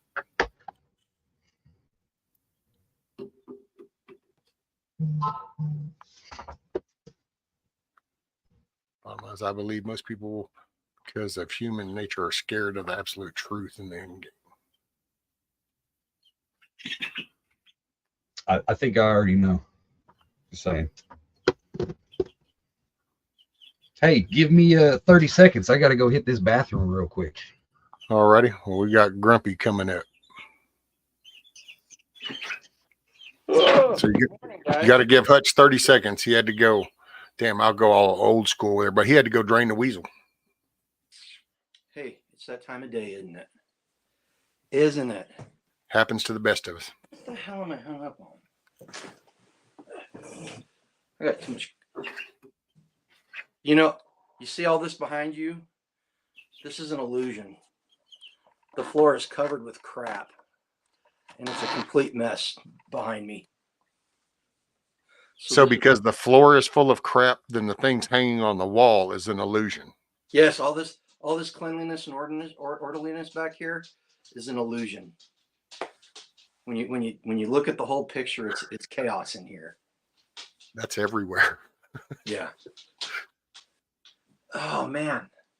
So, dude, I went to the chiropractor yesterday. Did you get popped back in place?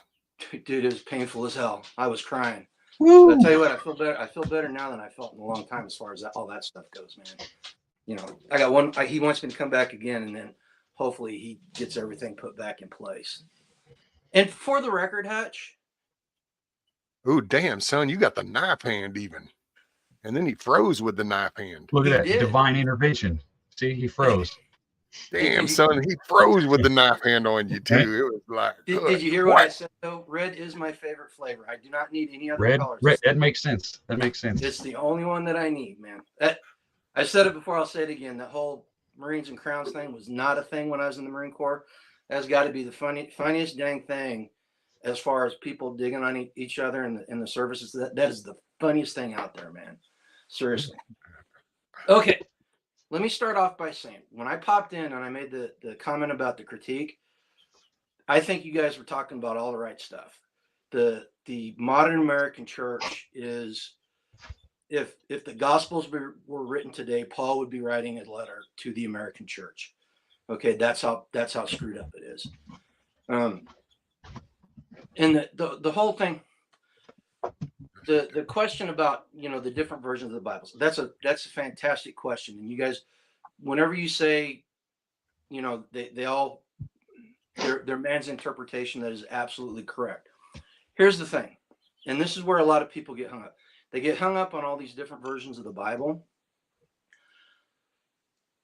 That a lot of the stuff in the Bible, how do I put this properly? They get hung up on non-doctrinal stuff. Okay. There's 10 points in a biblical worldview, and everything in the Bible is supposed to help support those things, but they're non-doctrinal. All right. The dancing that you were talking about, Rescue, that's non-doctrinal. That's not important. I've been in two churches, and both of them got torn apart because people got hung up on non-doctrinal stuff. The first one was exactly what Hutch was talking about. What's the right version of the Bible? Right? And that tore a church apart. And that was a very fundamentalist church. Like my daughter was not allowed to get up on stage because she didn't wear a skirt, you know, non-doctrinal. That's not important. And yet the other church was a church that got torn apart because Calvinism started coming in. And this one group of people were extremely Calvinistic, and that tore the church apart, along with some other things. But so when people get hung up on the non-doctrinal stuff, that's when the problem arises. And if you look at the different versions of the Bible, like there are some versions of the Bible out there that, if you look at them doctrinally, are heretical in the modern American church. They are heretical. There are a lot of churches out there, when you look at them at the basic doctrinal stuff of Christianity, and I'm talking strictly Christianity. All right. I know about Buddhism. I know about Taoism. I know about Islam. I've read all their books, and I'm not an expert in any of them, but I understand them. But I'm just speaking about Christianity here. So the big thing for the Christian and the believer nowadays is not to get hung up on that non-doctrinal stuff. If you're out there and you're a believer and you do not know the basic 10 points of a biblical worldview, then I would suggest that you stop what you're doing and go find out and read about it, because they're pretty simple. They're all pretty simple. And if you're going to a church, if you learn what the 10 biblical worldview points, I've seen lists that have 25 of them, but that's getting a little too granular. Is that the right word I'm looking for? You know, just they're slicing that pie too many times. They don't need to slice it that many times. Yeah. In my opinion. And if you go to church and that church does not promote or it does things that contradict with these 10 biblical worldview points, then you need to get out of that church and get away from it. You know, and yes, and one of the whole thing about the what to believe, you know, you can be doubting Thomas, and you cannot believe because you didn't see it with your own eyes. But if you don't, how do I put this? And I'm not trying to be preachy here either, guys. Trust me, I'm not an apologist. I'm not a preacher. My daily witness is terrible. If anything, I am a great example of what a bad Christian is on most days, you know. And the only reason why I feel comfortable coming up here and talking about this with you guys right now is because our men's Bible study on Thursday literally was talking about this stuff. How crazy is that? You know, but so that's why it was, and that's just what Hutch asked is a perfectly valid question, and it's too hard to answer on a chat. So I thought I'd just jump up here and give my 2 cents. But you guys critique the American church to your heart's content, because it needs to be critiqued, and we need to do it. We need to do it at a very base level, and we need to challenge those around us, and we need to challenge our church leaders to become true biblical leaders. Well, isn't that, I mean, and I don't know, this just kind of came to me, and to me, it seems the association, but we've got excuses for everything. Like, you know, we want to stop shooting dope in our arms. Well, then we can go take this drug instead, and that'll help dumb it down. But we don't really have to make any major change. We don't want to drink alcohol, so I can drink this canned stuff that looks like that, but it just won't be the same. And I can say that. And it's kind of like with a relationship with a creator. We can use a church or man-made doctrine to circumvent the real relationship, because then we don't have to really be accountable for our actions. We got an excuse. We can deviate. We can say, oh, well, the church did this, when really it's not about the church. The church is within you and your relationship with God. And so you wonder if that isn't part of it, because we have so denominations, and it's almost like we've reached over and grabbed another alphabet to come up with an excuse. Well, now we're this. Cherokee asked a question in chat earlier before I came up. That was probably the most important question that's been asked all morning long, as far as I'm concerned. He asked, what is moral? right? He was asking what the difference between right and wrong and morality. Okay. Just so happens that I've been doing a lot of reading on this. We did Spags and I did that live a couple of weeks ago about nice people doing evil shit. So what is moral? So morals and ethics are the framework that your life is formed around. They are what a person uses to decide whether something is good or bad. Okay. Now, if you don't believe in a higher power, then you are the ultimate arbitrator of what is good and bad as far as your moral. Because a moral framework is neither good nor bad in and of itself. It's the base that you start with, right? So if you are the ultimate arbitrator of what is right or wrong, then that becomes mutable, because you're always going to have self-interest at your heart. All right. If you believe in a higher power, now whether it's Christ or Buddha or Muhammad or Allah, I should say, whether it's any of that stuff, if you believe in a higher power, then you are looking outside yourself for a base for your moral framework, and then it becomes immutable. All right. So as long as what's good and evil becomes a moving target, then there's always going to be people doing bad shit, and they're going to use whatever excuses they can to justify what they're doing. All right. And that's my take on it. That's from reading about it.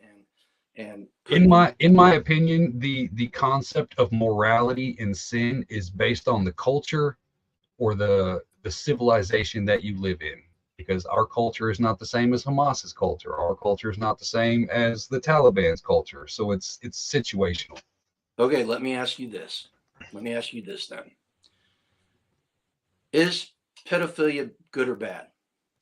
To me, I think it's one of the most vile things in the history of ever. Okay, but there are other people that think it's perfectly fine.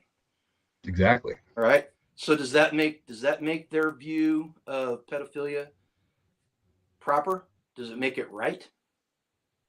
Right. But see, that's where it's situational, because to me, no, I think you should die. To them, they think no, they think I should die for not supporting it. So you're saying that the abuse, so you're saying the sexual and mental and physical abuse of a child is okay as long as you believe in that. That's what you're saying. That's if you break down your argument to its very base value, that is what you're saying. No, it's not, because I literally just told you that I think these people should die. That's no supportive at all. I'm saying in their minds, they believe it's good. That has nothing to do with what I believe or not. They think it's moral. I don't have to think it's moral for them to think that it is. But by not, okay. How do I? So you could use the same definition of saying, if you sit here and accept it, the fact that we're not out murdering all these folks means that we accept and we condone it. So it's the same thing. Okay, the whole murdering thing. Yeah, I'm not going to argue that, because that's, what they will be judged. I said it before. They will be judged at one point. They'll either be judged here or they'll be judged afterwards. They're not escaping punishment. All right. Well, let me put this. Okay. So this sounds like it's like almost like a boundary kind of thing. So what Hutch is saying, I get what both of y'all are saying. It's just, I think the territorial layout is what the deviation is, because Hutch is coming from, like, it sounds like a universal, like, my morality is based off of, what I believe in, what people around me believe in. This is what we say is right or wrong. Where that group, because you use that as a reference, and he's saying, well, they think they're right. And I get what you're saying, because you're saying, well, then that would be saying that it's just open for the group. So then that becomes more like a boundary. Like, as America, what is our moral compass, and do we say this is right or wrong? Whereas an individual, you have different morals as an individual. You can't base a moral consensus on the entire planet of one species. I'm saying that universally, universally, something like that is wrong. Universally, it doesn't matter where you are. It doesn't matter what you believe. It is wrong. I'm saying that, and I'm saying that there are no boundaries between a proper. Proper is not the right word. Proper is not the right word. There is not a boundary between for a moral framework that looks out for the betterment of other people and doing all this stuff. Now, we can argue about how to get there. I completely understand that my views on how to get there may be completely wrong. Okay, and it's debatable, because at the end of the day, throwing somebody in a wood chipper, while it may be extremely satisfying, it's probably not the best route to take, if you know what I mean. But see, that's our two moral differences right there. Why are you wrong and I'm right? Why am I right and you wrong? It's one of those things. It's a collective consensus of the area. Morality is not set in stone. Morality is a feeling just like everything else. What you find appropriate, I don't have to find appropriate. You know what I mean? Morality is mutable, and it's based upon your moral framework. And if your moral framework is not based on something that's solid, then you're always going to have the ability to move the goalpost in the argument. All right. Now, me, because of my beliefs, and I am human, so I fail at this on a regular basis. Okay, so don't think I'm sitting up here like I'm fucking perfect, because I'm not. But me, since I became a believer, Can't believe I know I hear a collective gasp going through the crowd. I'm shocked. Just because I admitted to that. Just when I thought it's like, man. I know. I've actually had people pass out when I say that. They're so I'm supposed to, should I take your blow up doll in the corner off of that pedestal? Should I put him down on the normal stool? You can blow out some of the candles on the shrine. That's fine. It's like for the most part, I believe that we all in here have the same morals. But at the end of the day, each one is transferable based on each person's own experience in life. You know what I mean? It's one of those things that you can't solidify a moral or a sin just because a giant group of people agree on the consensus, because those aren't the only people on the planet. You know this is true. This is true. This is why I'm not basing my moral framework over the consensus of the people. Back in the 1800s, a majority of the people in the country thought that killing Indians was perfectly fine. Back in the 1800s, a majority of the people in the South thought that keeping people as chattel was perfectly fine. Now, should we judge them off of today's standards, or should we judge them off of the fact that keeping somebody as a slave is immoral? Because the people today, the people today that are the loudest about Black Lives Matter and reparations and all that stuff, those are the same freaking people that back in the 1800s would have been going with the crowd and saying it's perfectly fine to own a black man. Christians in America are the people that brought slavery to an end. They're the people that started the abolitionist movement. And the reason why they were able to do what they did in the face of all the opposition was because they had a solid moral framework based on the belief in Christianity that every life has value. And so that's what it took time. It wasn't instant, because they still promoted it in some sects. That's the thing. The evolution of each thing creates the moral compass for the society that's there. The morals we have today, the people from 1865 would whoop our fucking ass. It did not. As far as the ending of slavery go, that did not take time. That took a very violent action. That took a very violent action to change that. The Civil Rights Act in the 1960. Be right back. Help me here. 1968. Was that one? 67, 68? 68, 67 or 8. Sometime around there. That was passed. That was passed by middle class. That was passed by a group of people that held, for the most part, not this. I'm not saying it was a solid block. For the most part, held that treating people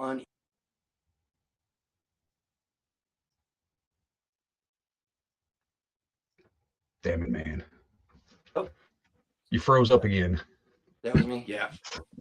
It's Starlink, you know, it's something you deal with. But that was Thanks, passed by a group Obama. of people that had now they may not have been Christians, but they all had a moral framework that was based upon Judeo-Christian values. Right. And look, I'm not, like I said, man, I'm not up here preaching. I'm not up here saying that you're wrong. I'm just saying that this is it's a very complex topic. And the problem is, Can I say, just as I know a lot of people are about to hate me for this, but I don't give a fuck. It's just a question. If you use that same logic, slavery, et cetera, et cetera, et cetera, could you not apply that same logic to 100 years from now? If the maps becomes a national movement to where 100 years from now is accepted, just like we accept the fact that the Romans did it, the Greeks did it, you know, the diddling, regardless of how we think of it individually, as a culture, as a nation, whatever, it's irrelevant. But the fact that 100 years from now, 200 years from now, if that is an acceptable morality of this society, they could have the exact same arguments that we have today against slavery 200 years ago. They could have that argument. They would be wrong. But see, that's exactly what a slaveholder would say in 1775. If we're, you know what I mean? So there's nothing in the Bible. There's nothing. Culture changes. That's what I'm saying. If you allow so much innovation to take place, that each generation or each culture that comes after a certain generation applies their own standards of morality, then what actually is morality? If it's continuously changing from people to people, then there's no such thing as morality. There's only what you feel is right and wrong. The slave owner that used the Bible to vindicate what they were doing was perverting the Bible, perverting the message in the Bible. Plain and simple. And 100 years from now, the diddler, just like the diddlers today that try to use the Bible, love is love. The same people, they're perverting the Bible. They're perverting what the Bible says for their own good. That the song by the But see, that brings me back to the innovation. If it was such a righteous thing, why would there be allowed to be so much innovation? Why would it not die? Why would people not be willing to die for the original principles instead of the 17th version of those principles? Because man is fallen and we're sinful. You know, that plain and simple. The biggest victory that the devil's had in modern America specifically, but the world in general, is that he's gotten people to believe that he doesn't exist. But if you have a religion that openly accepts a change in morality and direction based on those concepts, then doesn't that null and void the whole concept in itself if it can be changed at the whim of anybody who's in charge at the moment? If you're saying if you're saying that the morals espoused in the Bible are mutable, then that's wrong. So you get to the point, it's immutable, it's mutable. Well, I really don't like what that says, so I'm going to interpret it in a way that I want it to be interpreted. So the big question every Christian needs to ask, and these conversations happen all the time. The big question that a Christian needs to ask is number one, is what I'm saying taking away from the glory of God? Number two, is what I'm saying changing the message of salvation? Those are the two questions that every single But Christian those are both personal questions that have nothing to do with the masses. No, the Bible, the doctrinal aspects of the Bible are pretty set in stone. You know, they're pretty. Now you can choose not to believe in that. I have read a Bible built for a homosexual church. Are those morals written in the same? Those are heretical. Versions is written. Those are heretical. You know, a man shall not lay with a man. That's what the Bible says. Period. Well, I've read a Bible that says God is a man, God is a female. I've read a Bible that says, you know, homosexuality is embraced.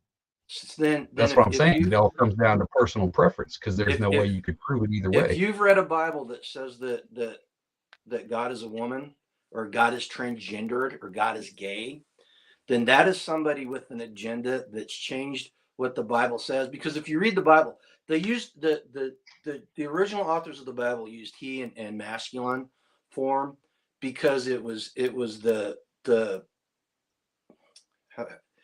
God, what's the word for it? Grammatically, I guess you'd say.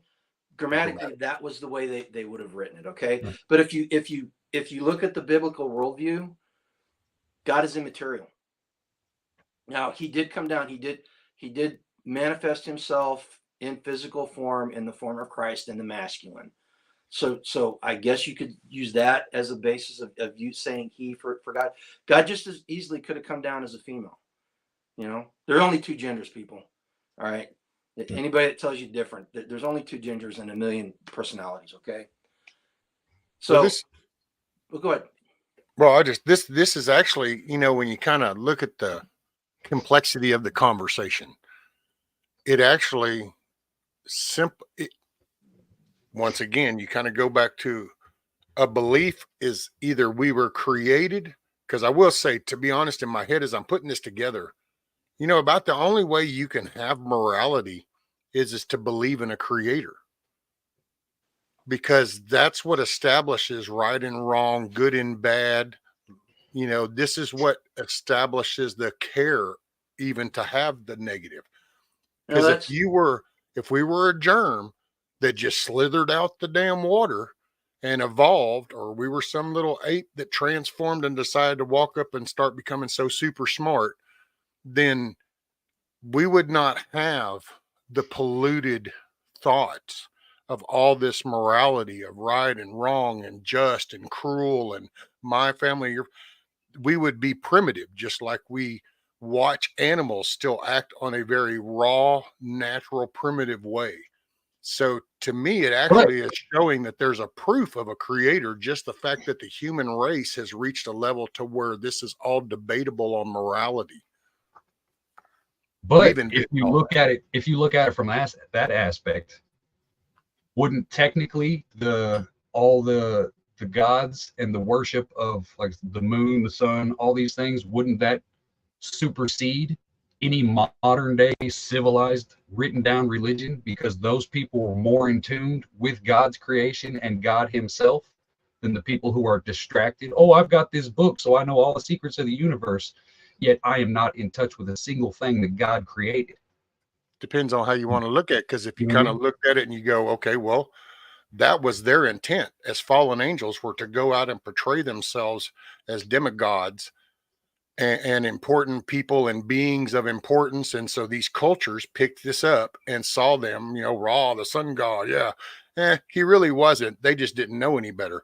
But in the beginning, God kind of said, hey, you know what? Here's 10 simple rules. Because, you know, I kind of made you guys and you kind of already veered, you know, homeboy, you done killed your brother.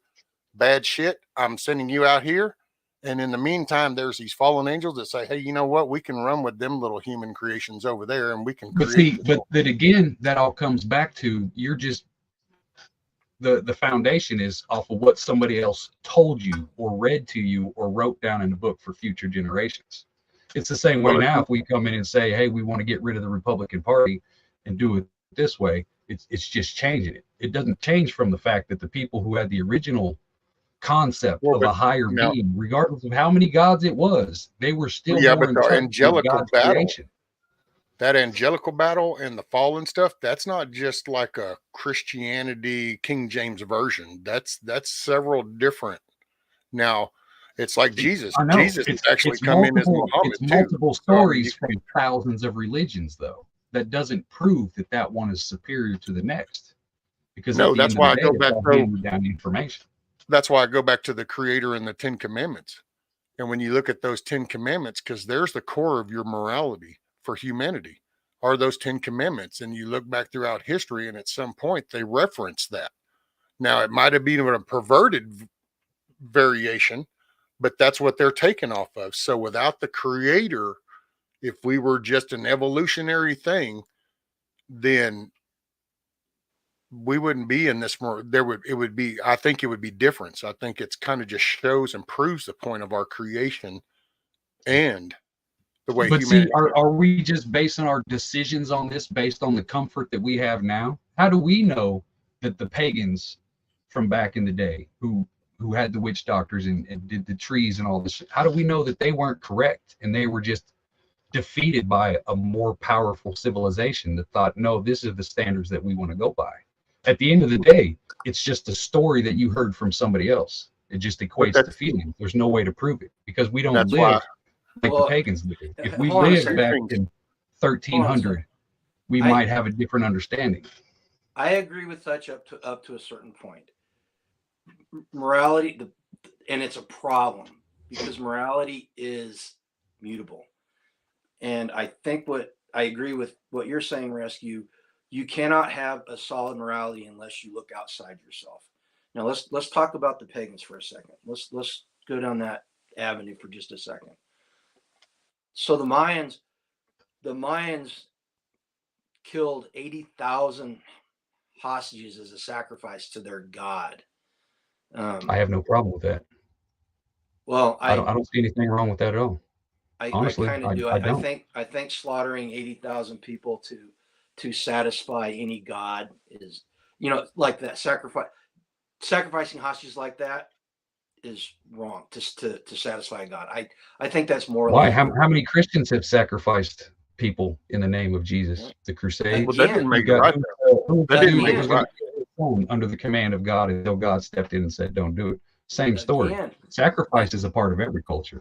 That's what it's our modern day morality that makes us think that we're better than those people. Human life is way different, though, and I'll just inject real quick. So the word sacrifice, because now animal sacrifice can be a way to offer, because in a way what you're doing is you're taking your prize food, your cattle, your prized possession, and you're offering that up. That's different than disrespecting the creation of human life by grabbing this person and saying, here you go.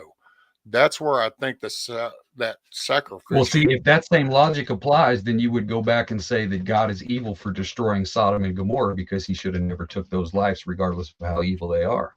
He's the creator. It doesn't matter. He To said, me, it's the same concept. Divine Again, punishment. it comes back to it's my feelings of a creator. I don't know if it's the true creator. I don't know if your creator is the true creator. It's nothing I can prove. So it's all feelings. We can't say if it was right or wrong because we didn't live in those times. We weren't those people. That wasn't our culture. We believe this. We were raised with this. So we're ingrained with that moral understanding. So we can't comprehend how somebody else would have a different moral understanding because that's not what we know. We've been taught this, so we believe this.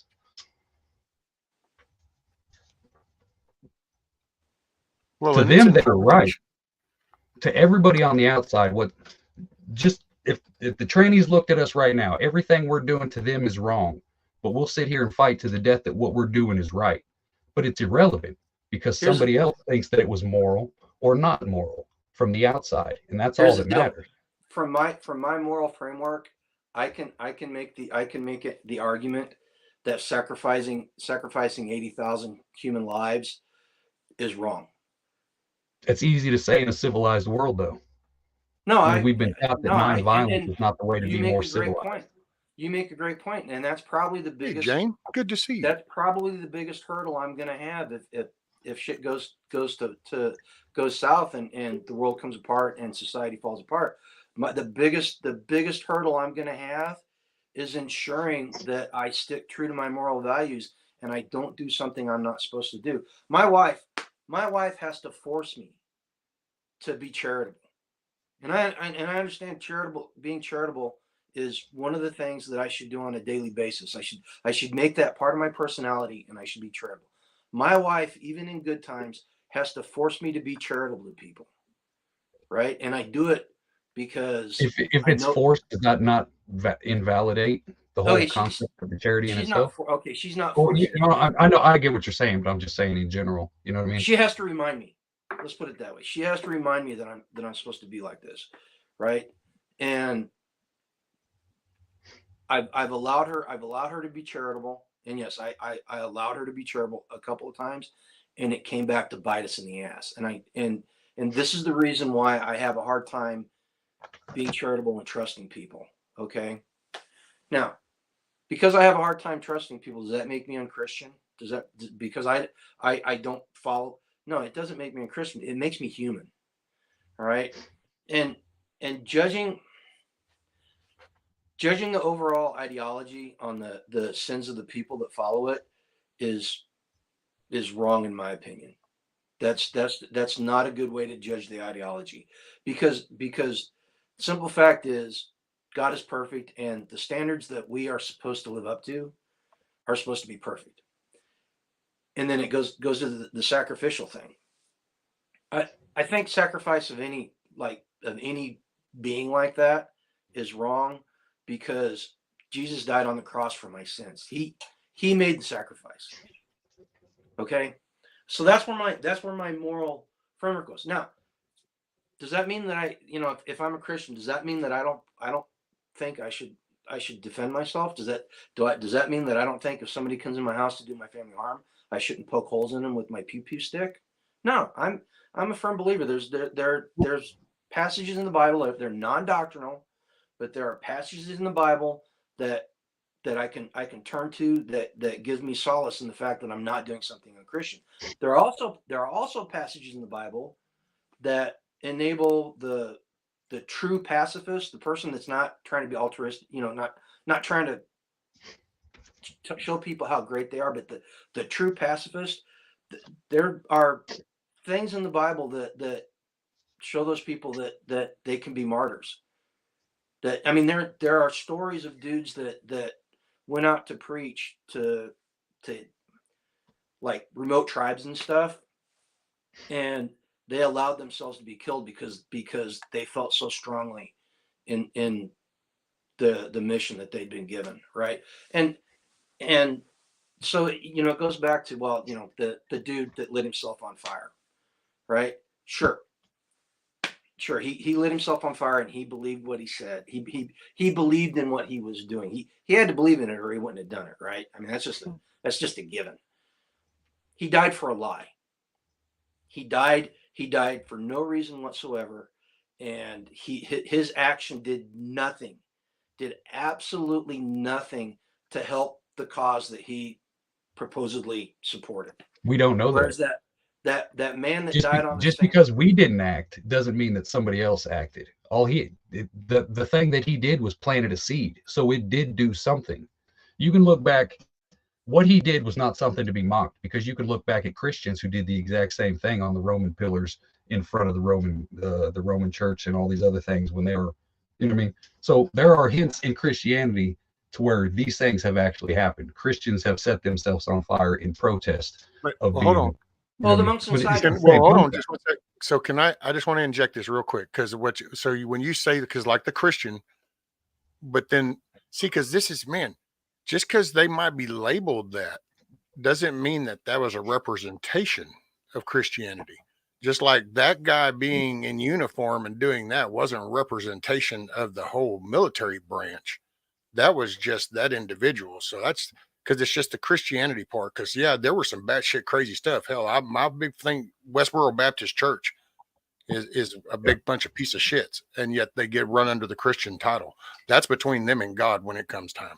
I just wanted to inject that real quick. Well, I agree with you 1,000%, which just goes back to it's all individual basis. There is no collective morality. and there's Maybe nothing on in a the few Bible. things, but at the end of the day, it's irrelevant, because if As far as everybody I doesn't know- believe it, then it's not morality. It's As just your far as I version know, of it. there is nothing in the Bible that advocates self-unaliving. As far as I know, and I'm not a scholar, so there might be somebody out there that can find a passage that. But then, see, again, it doesn't matter what the Bible says, because the Bible's not the only end-all, be-all book. You have to know the history and the stories that created the Bible in the situation to begin with. So just because the Bible doesn't say it doesn't mean that it's not something that should be studied and learned. As a Christian, yes, the Bible is the end-all, be-all. That is where I base my moral framework off of. But see, then we come back to the innovation. If that's the end-all, be-all, which book is right? If the Bible is the end-all, be-all book, which book is right? Okay, Well, let me put it like this. If you want to know which one is right, learn to read Aramaic and ancient Greece, and read the original scriptures written by the hand of the people that wrote them.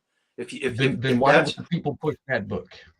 Why don't the people recite from that book instead of the King James book? or Because any people other don't- version there is. Because people It's don't. I've only availability. known, in my entire life, I've only known one person that knew Aramaic and Greek and could read. And even then, they couldn't do a very good job. They even admittedly said they couldn't do a very good job of it.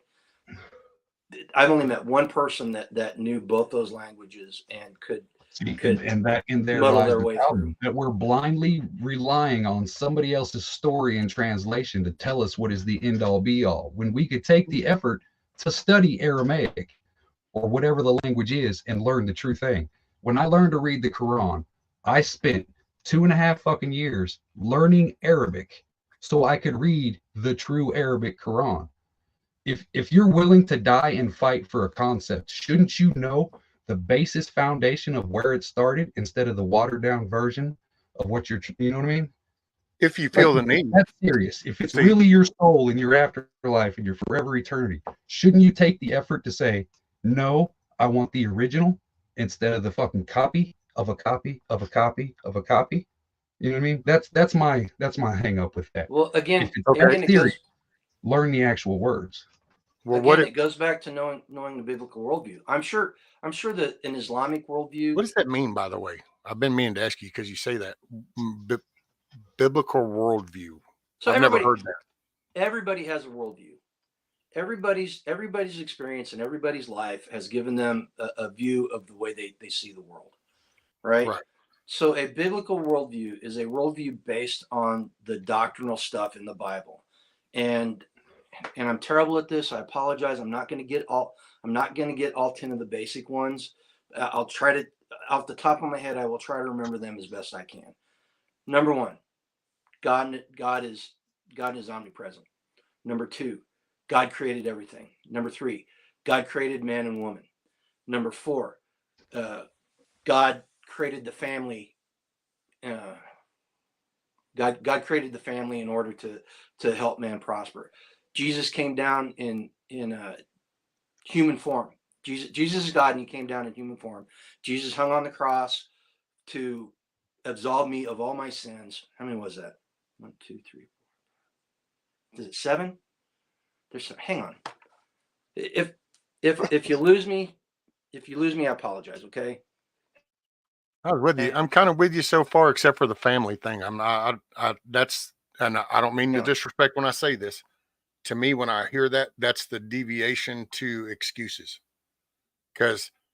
But then that's with my 2 cents on that is we were created, and then we were told everything after that was because he could have made us do things. We could have been made to do things. So it was once the tree of knowledge, the apple, the snake, whichever we go with that. But once that happened, then that it became on us.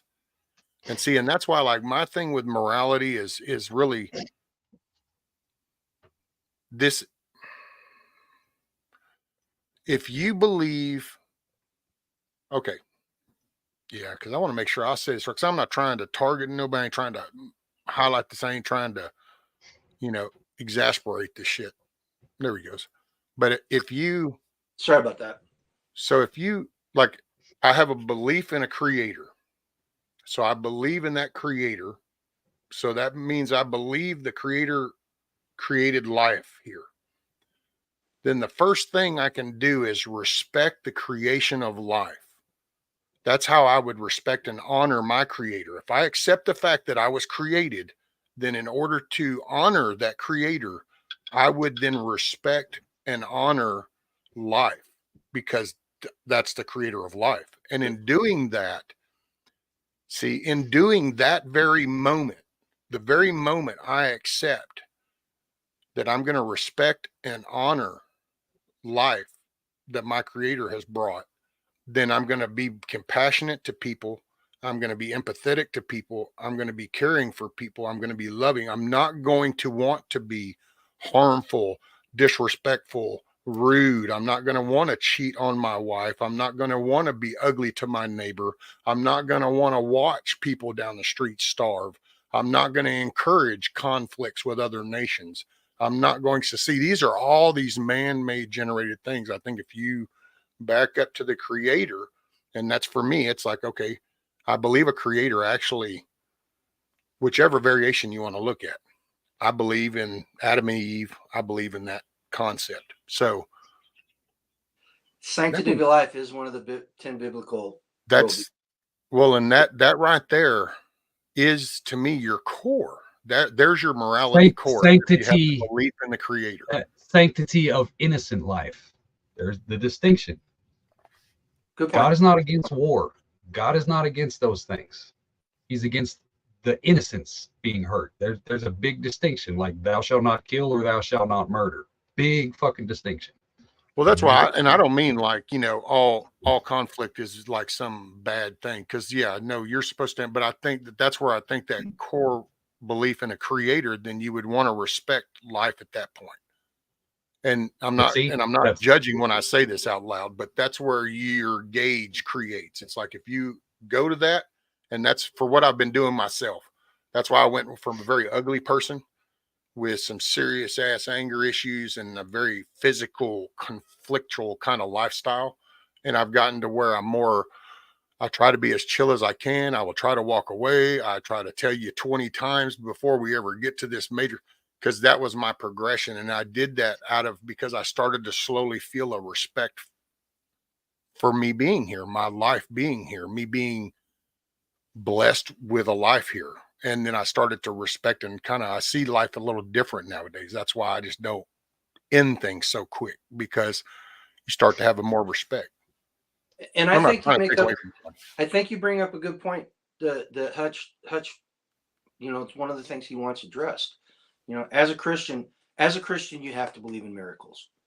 There are certain things in the doctrine that can only be explained through what can be considered a miracle. Okay. And that's when it becomes faith.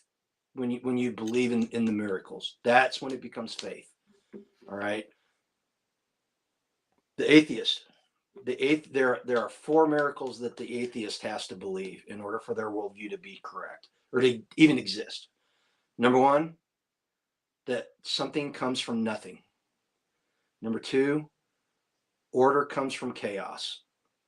I just forgot the other 2. I just drew a complete blank. And that's it. Not inviting you up here no more invites. You totally dropped the ball. Glitching out, going squirrel. What the hell, man? You validated because I'm not an apologist. The entire Christian religion is now debunked, right? No, but there's life comes from nothing. Something comes from nothing. Chaos comes from, or order comes from chaos, and I'll remember the 4th one sometime here. But those are miracles, right? Would you not say that chaos is necessary to have order in the first place? If you can't have order out of chaos, then why would you have a war in the first place and create all the chaos just in the goal of trying to create order? What if chaos to order is like darkness is to light? Like darkness doesn't exist. It's just the absence of light. Exactly. Chaos. So what if chaos doesn't exist? It's just the absence of order. You can measure, you cannot measure black. Black is the complete absence of any light whatsoever. Like that's it. So black is immeasurable. Black becomes measurable only when light exists. So where did the light come from? All right. If we're just an amalgamation of just a random assortment of proteins and minerals that came together and did this, where did the spark of life come from? And if we came from nothing and we die, where do we go? Where does that spark of life go after we die? Well, if it came from nothing, then it's got to go back to nothing. It goes back to its creator. So am I supposed to believe that? Am I supposed to believe in nothing, or am I supposed to believe that there's something out there that's larger than me that created all this stuff? Which one am I supposed to believe in? Which one is more believable? Is actually that's where it all comes down to feelings, because you can't prove a negative. Well, Well, You're a breathing human being. You're going to have to accept something, and the path you choose, you'll figure it out at the end if it was the right one or not. Oh, I agree with about 80% of what you're saying. You know what I mean? Oh yeah, no, but that wasn't meant at you. That was just well, and Hutch is absolutely adding correct. into the conversation. Hutch is absolutely correct. There are going to be people out there. The Bible even tells us there's going to be people out there that reject the message, that do not believe it. You know, so it's not like it's a big shock. And that's not the shock isn't aimed at you. I'm talking about the greater idea there, right? So yeah, Hutch is absolutely 100% correct. There are people out there that are not going to believe it. But as a believer, and this is something else that I struggle with constantly, as a believer, it's my job, or one of my duties, to go out and share the message. I will not change somebody's heart. No matter how much I talk to somebody, I can get up on this platform and I could preach until YouTube kicked me off. I could preach and I will not change somebody's heart. There's nothing I can do in my entire existence that will change somebody's heart. And that's the greatest miracle that Christ ever did, was he changed people's hearts. Right. And the Christian that gets up there, and these are the people that from listening to Hutch, he does not like, and I agree with him 100%, we should not like them. The people that get up there and bash you over the head with the Bible and tell you must believe what I say or else are wrong. They're not behaving in a Christian manner. Now, some of them, their hearts might be in the right place, but the way they're doing it is completely wrong, because we're sinful, fallen nature. And just for the disclaimer for all you people, I see some people are getting kind of sensitive in the chat. Rub some dirt on it, pussy. I will say, it's in general, in Islam, in any religion, there's always going to be some kind of innovation to where there's a group of good people and there's a group of bad people trying to create it in their own image.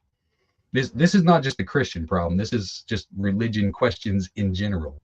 We just have to be talking about Christianity. But the same thing applies to every single religion.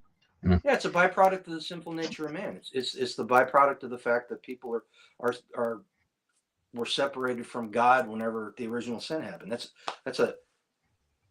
And you know, the from a Christianity standpoint, the good news is that we have a way to reconnect, right? And the way that we reconnect is not through works. It's nothing that we can do.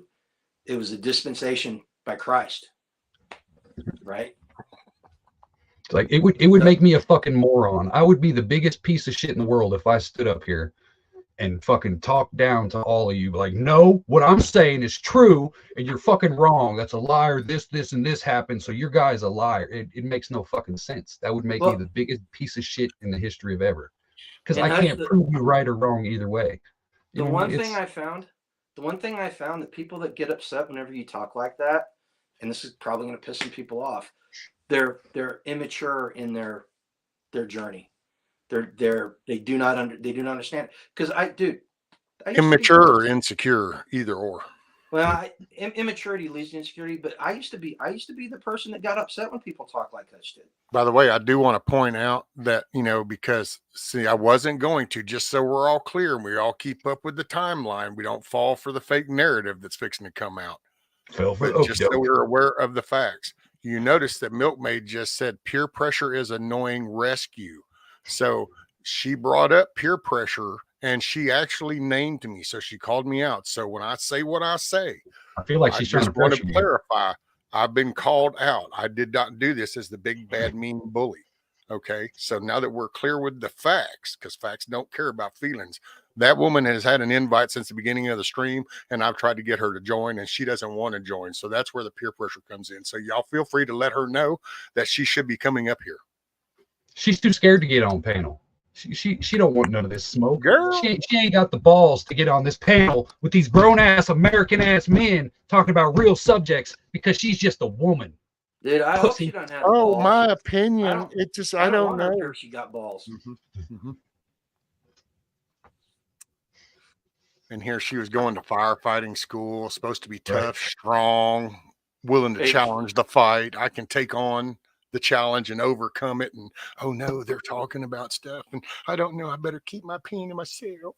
I actually thought about Milkmaid and some other people yesterday. Yesterday was International Women's Day. Did you know that? Huh? Somebody posted a picture that said Happy International Women's Day, and it was a picture of a tire rim with a bunch of scrape marks from running against the curb on it. Yeah, that fits. That fits. If that doesn't get her up here, nothing will. Just the picture for International Women's Day should just be a bunch of trees with paint marks and little brake light shards broken into it. You can't handle the truth. Hey guys, it is almost 10 o'clock. I got about 5-10 more minutes. I got to go feed the animals. They're probably out there starving to death.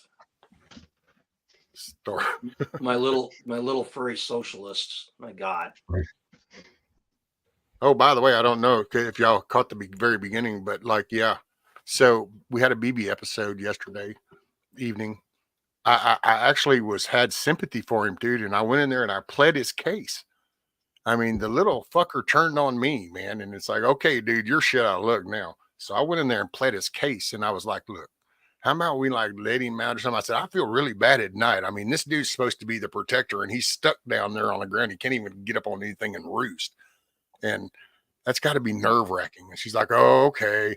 Dude, I shit you not. I take that little fucker out of that cage and I set him over to the side and he commenced to going batshit crazy on her, just chasing her all around right there. I didn't even close the lid on the one he was in. I'm like, are you shitting me, dude? Right here in my face. And oh yeah, she started screaming again.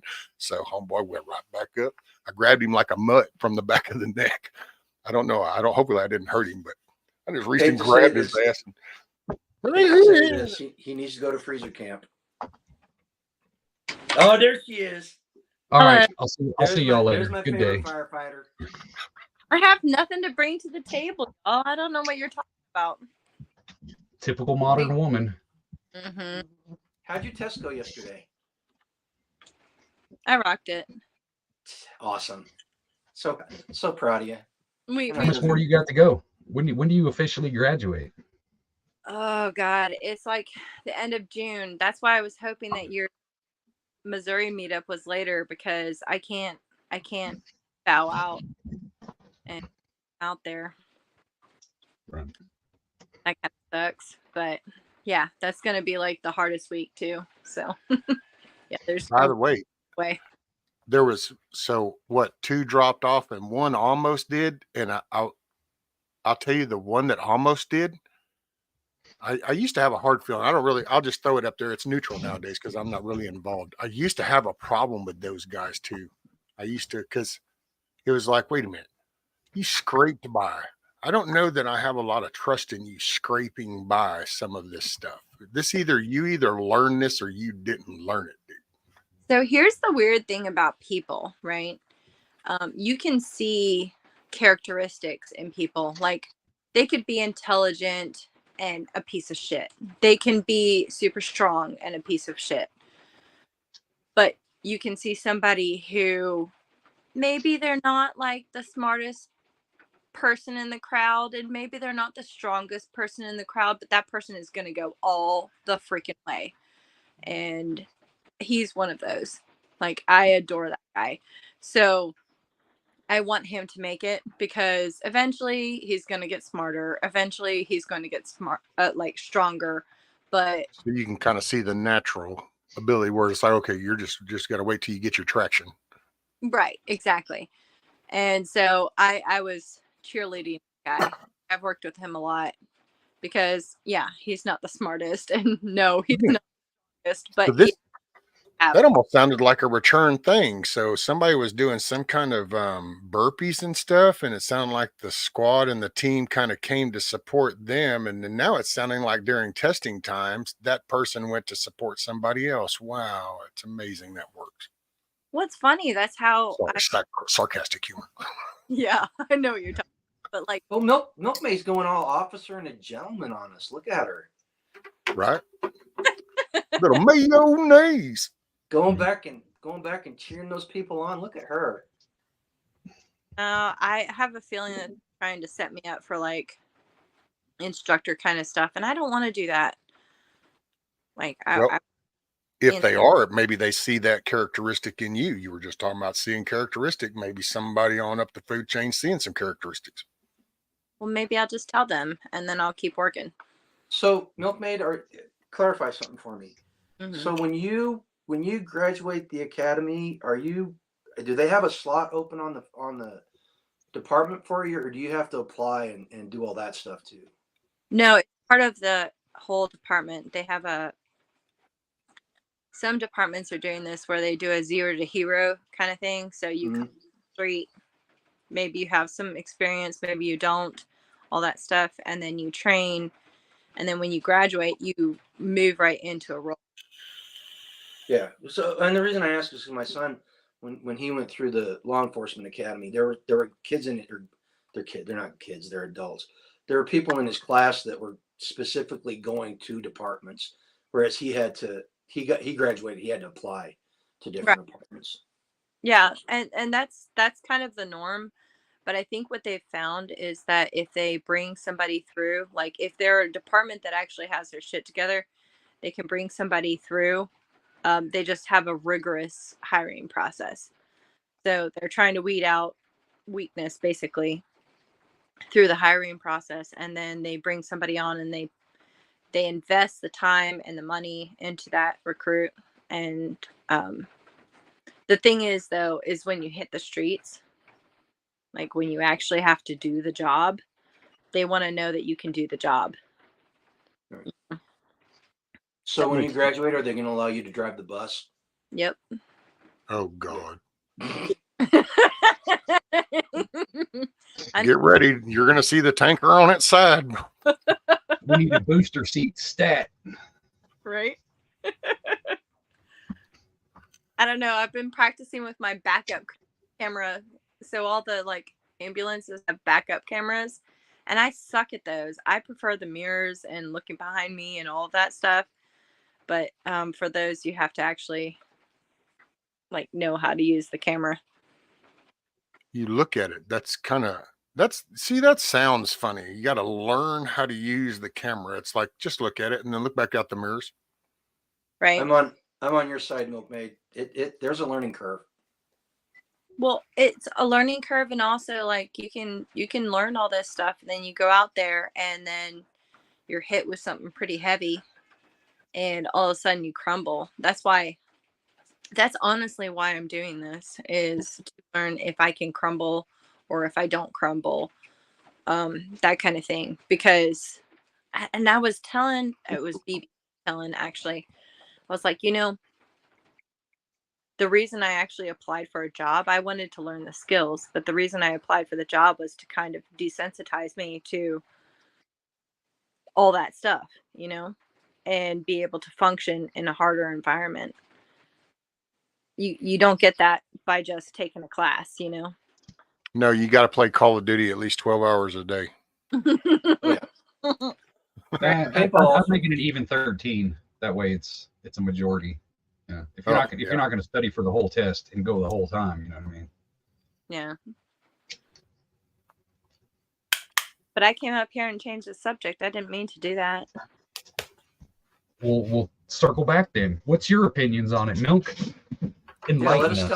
Let us tell you how wrong we are. Were we a plan, or were we an accident? I gotta say, Papas, I really like that. I like the way he put that. Okay. He said something along the lines of, when you decide whether we're a plan or an accident, the path begins, or something like that. And I thought, that's a good way of putting it. Well, didn't Hutch put out some kind of thing saying one day or today? One day, do you look at it as one day, or is it day one? Yeah, I really like that. I don't think everybody caught it. From what I missed that one. It sounds like something out of a 12-step program, Hutch. Well, so what I correct me if I'm wrong, but what You're I wrong. that was either you're say one day I'll do this, or today is the day that you start to do that. Yeah.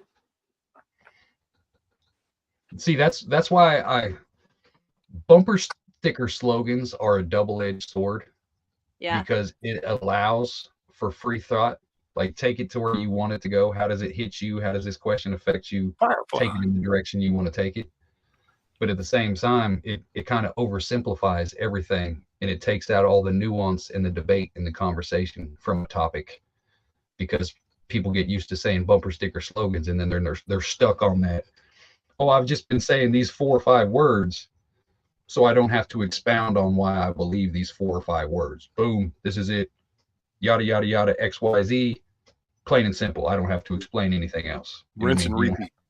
Yeah. Well, it's really uncomfortable, and this ties back to the conversation you guys were having earlier. It's really uncomfortable when you pose difficult questions to yourself. You can pose difficult questions to the world and just sit back and let shit burn, but when you pose them to yourself, that really have to like be honest with yourself and say, am I ready? Am I doing what I need to be doing? Like, am I really actually believing what I believe? Because I have found myself questioning my beliefs a lot. And that is the part that ties back to everything. Like, I have had very, very firm beliefs, but I have to question those too. Like, if I'm not questioning those, then do I really believe them? Do you find yourself questioning when you're like on that 3rd flight of stairs carrying that big ass heavy hose and all that equipment? I haven't gotten to phase yet. Just Or- EMT is easy for me. The brain stuff is easy. And I'm not trying to pat myself on the back, but I'm smart. So I can handle all of that stuff. The physical side of it is where I really question myself. And it's scary. And the thing is that, like, if something is scary, okay, yeah, everybody faces something that's scary. Are you willing to keep walking through that fog and that scary situation and encounter that? Or are you just going to say, no, that's not for me? And Okay, that applies across the board. so I'm going to paint with an extremely large brush here. All right, so nobody take offense to it. It's one of the problems with social media, Instagram, Twitter, and all these things. We got entire generations that have exist in a world of 248 characters, and what it allows them to do is to throw hand grenades into conversations and just walk away without defending their ideas and their thoughts. Right. Yeah. And like I said, that's a very wide brush. So nobody take offense, but it's holds true. That's why I play devil's advocate a lot of times, is I want to see if somebody can actually back up what they're saying. Because I can honestly say I cannot back up everything that I think. It's No, possible. but can you be honest enough to say that this is what I believe? And it's like, it's not a fact, but it's just what I believe. See, because to me, that's a distinguishing fact, because you don't hear that. You'll hear fact, but you don't really, it's really they believe. They really don't have factual proof. It's just that they're solid in their belief, which I can get. And at some point you do have to come down to a belief. Like, for example, Hutch, right? You believe that pedos are evil. I think all of us agree with that, right? But can you back that up? Exactly. It does actually become a belief, right? And we throw a whole bunch of stuff at it, but it's a belief. And the person that the only logical argument you can have for something like that is, I think this is disgusting. I think this is nasty. I think, or I feel that this is wrong. Yep. That's the limit of your person is I think or I feel. No, I can say pedophilia is evil. It is wrong. It's not that I think it is. Well, and I actually agree with you, Grumpy. Like, but the person that gets upset at Hutch and immediately starts attacking him on a personal level because of his beliefs, that's the person who's ideologically bankrupt. All right, that is the person that when your initial instinct is to start attacking somebody with ad hominem attacks and on a personal level in an argument, then your argument, you need to really step back and reflect on what you truly believe. All right, because that's not how we have conversations. Yeah, but then you have to start to wonder about beliefs. Like, so I can understand to a certain degree where some people are actually misled and that is their actual belief. And so when you face that, you start to have to bring in facts. Like, okay, so if you believe this is okay, then what is the harm done to the children, right? That is fucking heinous. I don't know how anybody can actually back that up, but for some reason they believe that. And the funny thing, not funny at all, but the fucked up thing about that is that a lot of those victims end up becoming perpetrators later on. Have y'all noticed that? Yep. Well, that's the culture that they know. Right. Which is So to them, even though it was traumatic, they feel it is a morally part of their life that they can implement those immoral actions on other people because the morality they grew up with said it was okay. right. That's just Well, their, you know what I Just mean? because they believe I'll- it doesn't make it right. I'll give you guys, And they could say the same thing about us. So I'll it's give you guys perspective. a really No. typical example from a person that I know in my life, right? This person was involved in government. Okay. And they arrived at a scene where a child was abused. Okay. And that child was very young, let's say below the age of 6. Okay. And that child, trying to get to a safe space, offered themselves to that individual to see if they could get to a safer place. And that government person, and I say government loosely, right? But that person was just fucking horrified that that was not for that child. That was a way that that child thought that they could get to a safer place. I mean, that's the kind of shit that I get to hear about and see and stuff like that. And when you look at that and you say this child is like so young, they just don't even know what's real. And then eventually, like, what's terrible is that poor little child, they're more likely to actually perpetrate that later on in the future because their worldview, what they perceive, their subjective understanding of the world has been so fucked up that that became a thing. I don't think many people understand that that is actually a thing. Well, that is our societal problem. I mean, we Yeah. don't have everything is because, and it's like that's why at some point, because I get what Hutch says, whenever it's because I get where he's saying, from their view, they're viewing with the same view we are. It's just, and I get what you say, Graham, because you're kind of here, so you're like, no, this is it. So there, Hey, I gotta go. that's okay, Grumpy. So Later, I brother. want to say one Appreciate you. thing. Milkmaid Live a life done free. Milkmaid made a great point. I just want to say that the whole base of the conversation, my side of the conversation I've been having with Hutch, is that there are things out in the world that are so irrehensibly evil that no matter what the person that's perpetrating believes, they cannot argue that it is right. Now they can convince themselves that they are right, but it is so irrehensible that there's no way that they can argue it's right. Pedophilia, just exactly what Milkmaid was talking about. The sexualization and the abuse of children. There's you cannot make a reasoned and rational argument any place in this world that makes that right. You're right, but if they come at you and they already start causing division on like a more morality belief and the origination of morality, Christian values, if you pollute that, you create a gray area. And then all of a sudden you can go within 30 years going from the word pedophile to minor attracted person. This is what me and the missus have talked about numerous times because we still sit and we process when we were raising our kids in this very house, sending them to school going, can you imagine hearing that damn word on the news or in a paper or some shit back then that somebody like somehow they're saying it in a way to justify it? And it's like, Well, no. even if you look back at this country, a couple hundred years. Your grandparents and your great grandparents.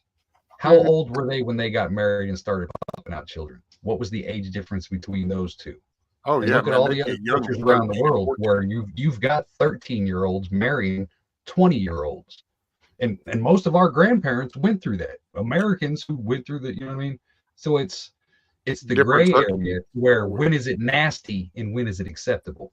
Because Because we, nowadays, if you're a 40-year-old man trying to have relations with a 13, 14-year-old girl, I hope you get hit by a bus that I'm driving.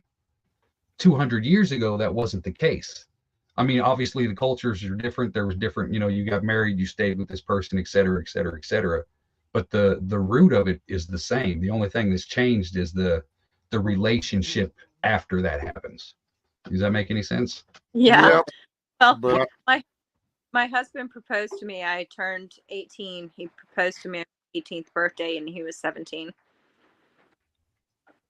see, I think that it was the times, and it like you would have, because like if you had a mother and a father, these are some like town stories you can hear from some of the small towns back in the day. You would have families that would collapse because a dad, a father, might go out in the field and literally have maybe an engagement with an Indian, a raider, or an accident that literally, if you broke your leg back then and you were the man and you had no grown kids, dude, you just put your family in the food line because it wasn't like this life now. So all of a sudden you have a 12-year-old daughter and you have this rancher who's moved in. He doesn't have a wife. There were people that would marry, hey, do you want to marry my daughter to secure a family life for her? Now it's been perverted. Now they do it off of the sexual connotation. It's not a way of Right. life. It's not a So that family just security. morality is a spectrum. You know what I mean? All right, later, Grumpy. Be safe, brother. Yeah. Keep your head on a So, swivel. Go so live a life you done free. Bye, some Graham. some things we can agree on that are just boom foundation, no matter what you can never justify. 1,000% agree with that. But for the vast majority of things that we call sin and morality, all this, it's based on the culture at that time. Like Wizard said a minute ago, this is what I believe now. You know what I mean? So you can only base morality based on the culture that you're living in at the moment, because what happened 100 years ago negates how you feel today. What's going to happen 100 years from now negates how they should feel about what we're doing. Morality Well, is it's actually fluid. shows you how easy it was to actually sell morality out because the more that the options come available and come online, the more it diminishes. Sell morality out and sell morality in, because people create all kinds of new moral standards, so to speak. I mean, when we were talking about how religions dived into sex and stuff like that, that is a thing too. Like you create new rules, and then other societies are creating less rules, And I don't know, like it really actually is subjective. I don't agree with, I have my black and white lines, Yep. right? But there's a lot of gray there that a lot of people get into a jumble about. But see, don't you think that they're like creating that because it shouldn't be there, and it only widens the more people allow it. That's the price Yeah. of knowledge, though. The more you learn, the more you expand, and you create these divisions and these spectrums. But Yeah. some topics there should be no give. It's like sexualization of children. That's I, there I, should I be agree 1,000%, but that's what we say today. yeah. And Oh yeah. that's why people are getting a foothold with some of those things, is that they take on the same mindset. So it's kind of funny in that we're trying to be we try to understand that there are subjective measures there, but at the same time drawing some lines. And that's the difficult part, is that nobody is actually going to agree on everything all the time. That's a conundrum that's going to continue throughout eternity, I think. The price of knowledge is that you have to question and seek other knowledge to validate the knowledge that you just received. That's the whole thing. And I think at the basis of it, that's where it all came from. Like I said, we started off only the people in power who you would actually assemble and have somebody read to you. Somebody else would tell you what these tablets said. The person who created this language had to teach you what this language meant. You know what I mean? People had the morals and like all the things that we strive for. They took care of themselves. They took care of their families. They took care of their community. There didn't have to be a religion or an authority to tell people to do this in their own little areas. It was natural. You know what I mean? Self-preservation. It was just the evolution of things. Eventually, somebody big enough came in with, this is the morals that we want to instill, and it got passed on to this, to this, to this, to this, to this, and we end up with what we've got now. Like what we see in America ain't shit compared to what they see in Syria. It's two different realities. It's two different dimensions. You can't compare them apples to oranges. You know what I mean? It's literally two different planets. It is. And, you know, what I find really interesting about the Genesis thing, when you talk about the fruit in the garden, right? There were two trees. It was the tree of the knowledge of good and evil and the tree of life, right? Which I find interesting. The tree of knowledge of good and evil was the one that was plucked from.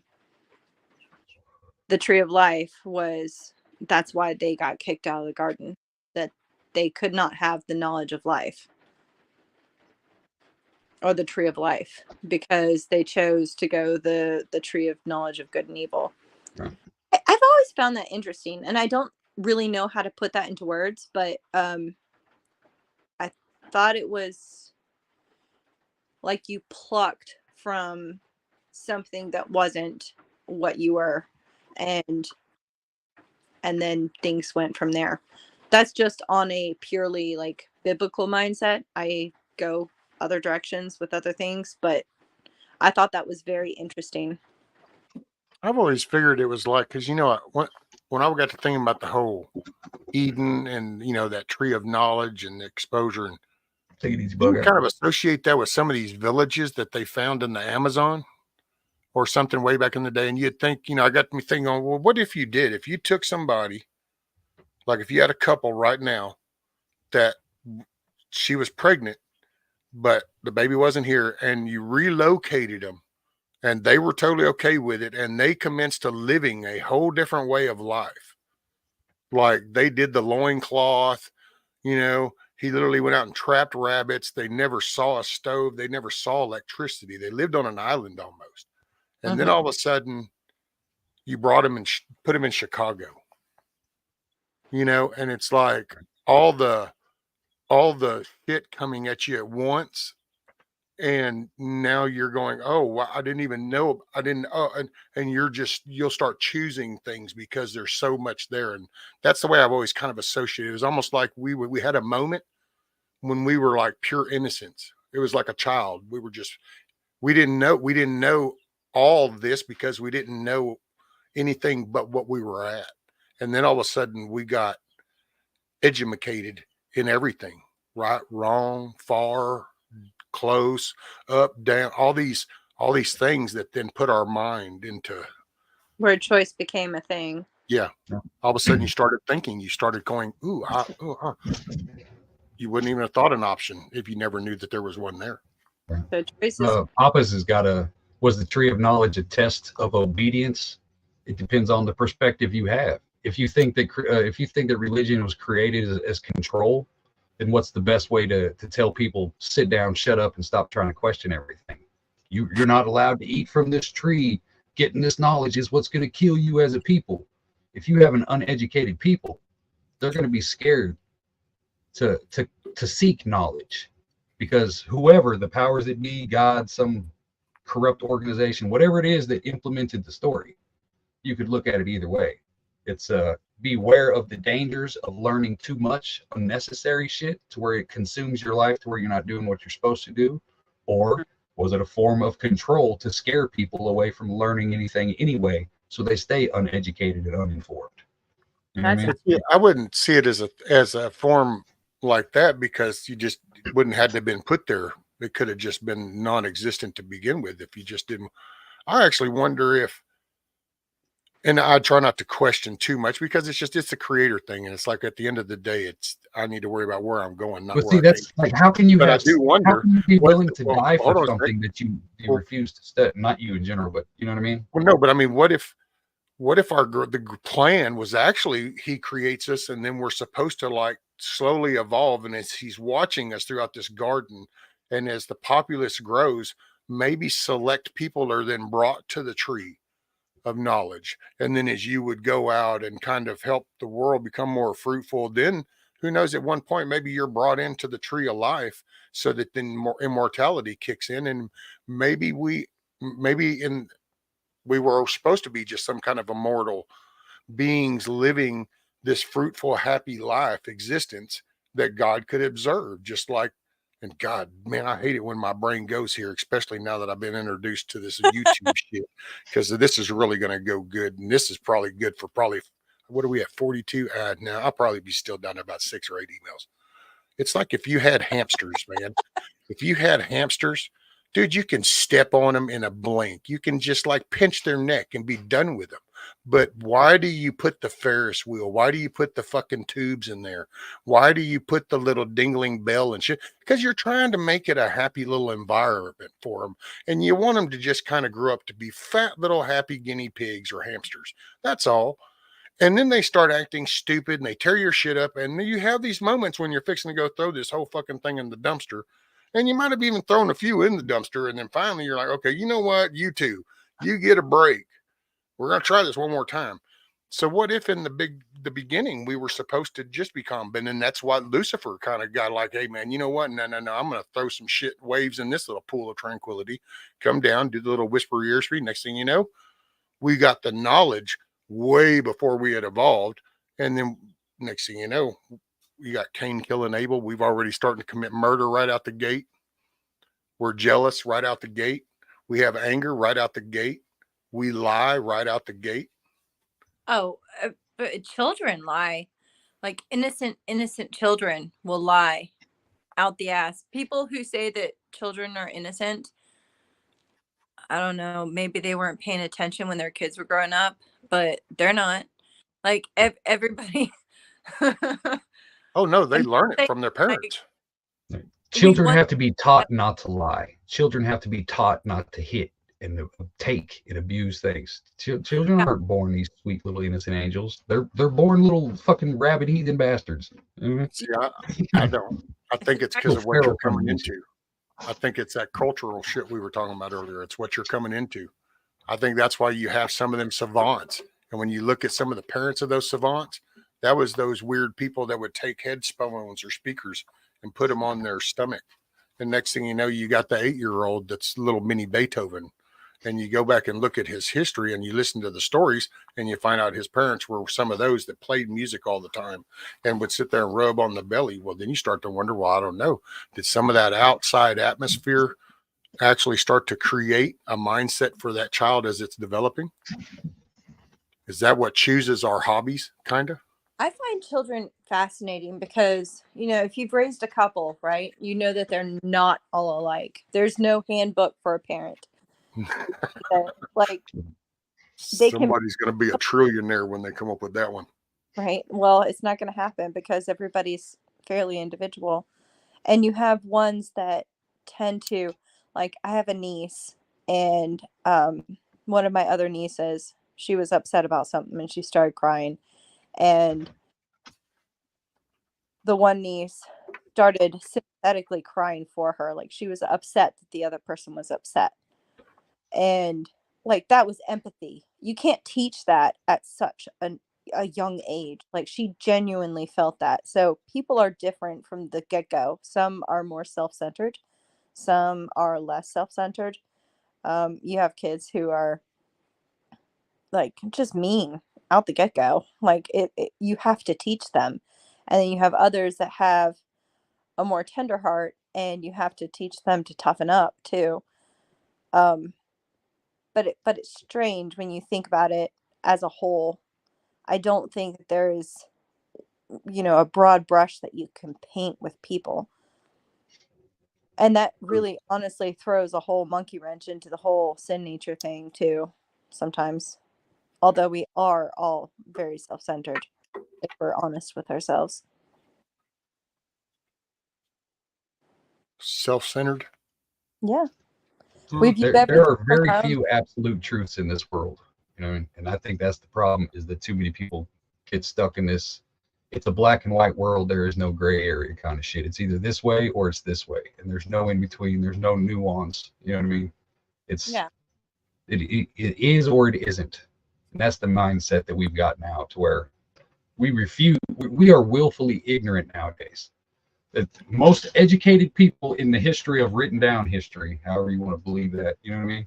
And we are so willfully ignorant that literally everything is out there for us to learn and expound on, and get us out of our feelings, either solidify our beliefs or prove our beliefs wrong. You know what I mean? But everybody's stuck in that, no, it's this way and I'm never going to change. I'm not even going to look into it because I'm not firm enough in my belief to question it, or to, you know what I mean, expound on certain things. You know what I mean? Well, some Willfully people won't even. Some people have no desire even. Some people kind of come into the world, and whatever that realm, that little bubble is, they stay right there. I actually had a friend for 30-some years, just got through dying not long ago. I think about 6 months now. Might have been almost a year he's died. He ain't never really been nowhere but here. So if life in Chicago, whatever the TV showed him, Yeah. So what's that culture? What do they believe really in California? Whatever the TV showed. So it's literally whatever self-generated little bubble. And it wasn't like, ooh, big bad world, I don't want to pay no attention. No, it's just this was the lick he was. I used to laugh and call him, he was my redneck buddy in the woods, He ain't never been nowhere but here.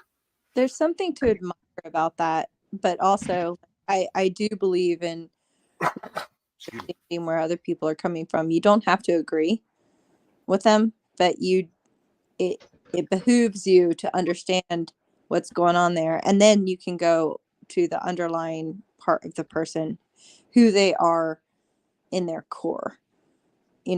That is But a see, thing somebody can't we're really. we're living it right now. We're actually watching religion form as we live right now. We are literally watching Christianity with the technology. We are watching a religion form in front of our eyes. We are seeing how the religion of technology and the digital God and the you're your own God, that concept, because we have been uneducated, willfully uneducated, forcefully uneducated, it doesn't matter. We've been uneducated so long that opened the opportunity for the door for the person reading us the book to create the standards for the next set of people. And we're seeing that. The people reading the book, the television shows, they're the ones pushing the stuff that we call immoral now.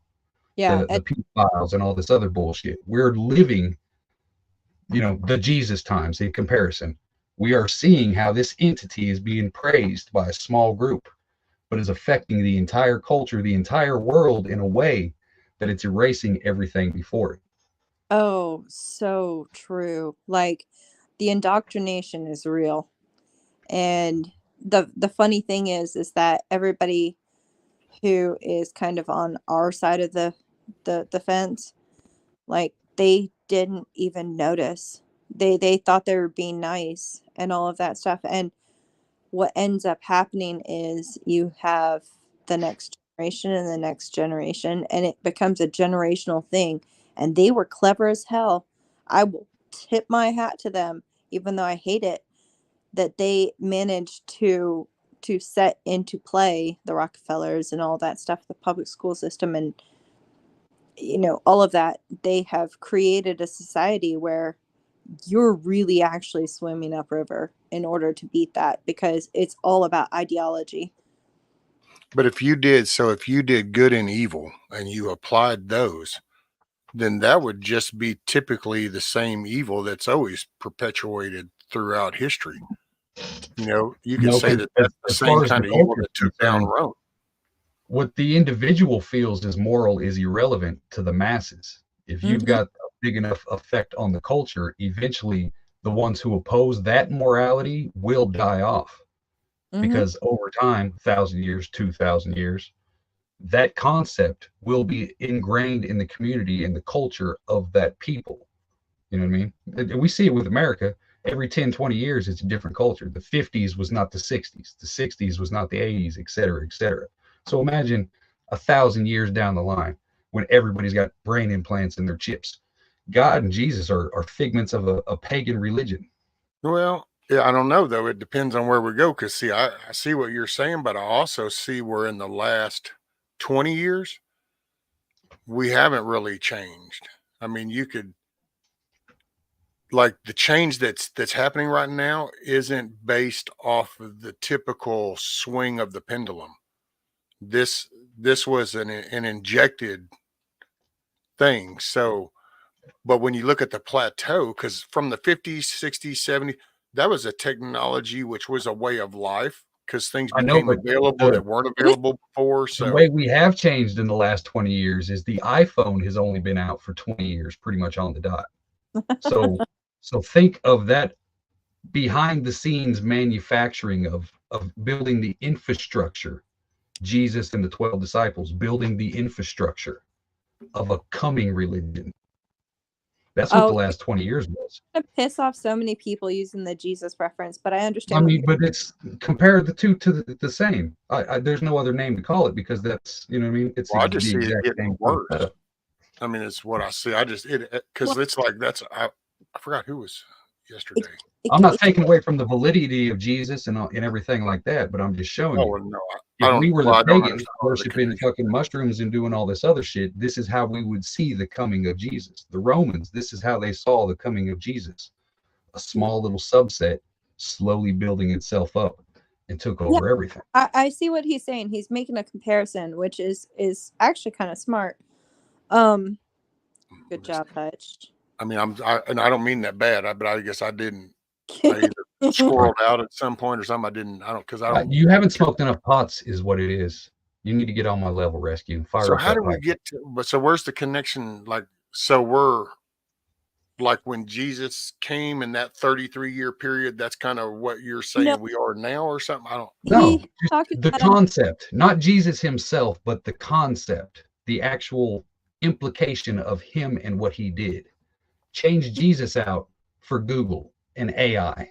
He's talking about a minority concept, like a minority movement where there is like some momentum there and it starts to take hold and it pervades throughout society and it creates that kind of change. So like when you were talking about earlier, and this is a different subject, but like when you were talking about earlier with the 50s and the 60s and all of that stuff, it is very easy to get caught in a trap where we believe that the time that we were growing up was innocent.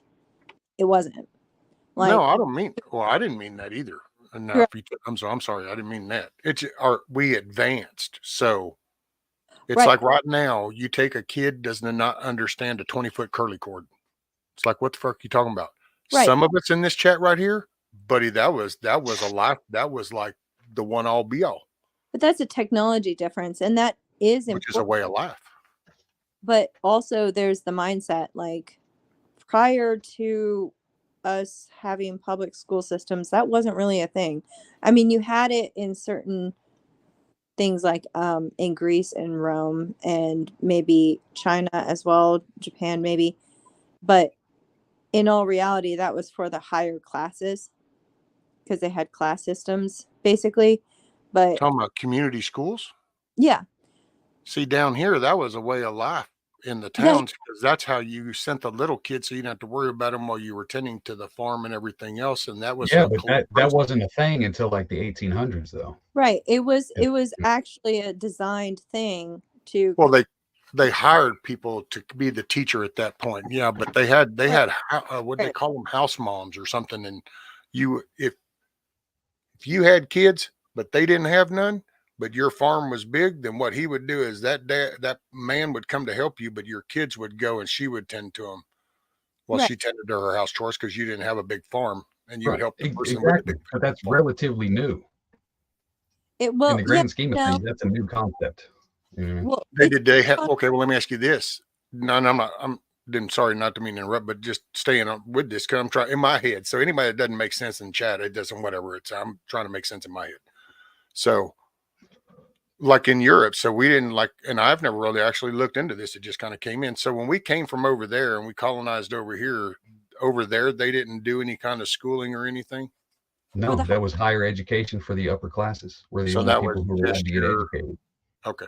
it wasn't for the masses, but the idea behind the education for the masses, it was sold as, hey, we'll be more educated, right? But in all reality, it was a way of controlling information flow. So you don't, just like technology today, that's exactly what that was at that point. But that was the idea behind it. That was the federal impetus. Same tactic, different strategy. Down here, it was different. It was mainly you just didn't want your kid to be illiterate. You wanted your kid to be able to read the labels. Yeah, but 100 years before that, nobody cared. Well, that's but we didn't have the currency and we didn't have that financial exactly. Exactly. We're saying you also couldn't own your own land up until we decided to do that here. We're saying the same thing. You're just caught on the school aspect of it. That was just an example to show that, this person invented the wheel, boom, they moved to this. This person invented the chisel, boom, they moved to this. But you don't think the schools were different where they came in? No. Say what?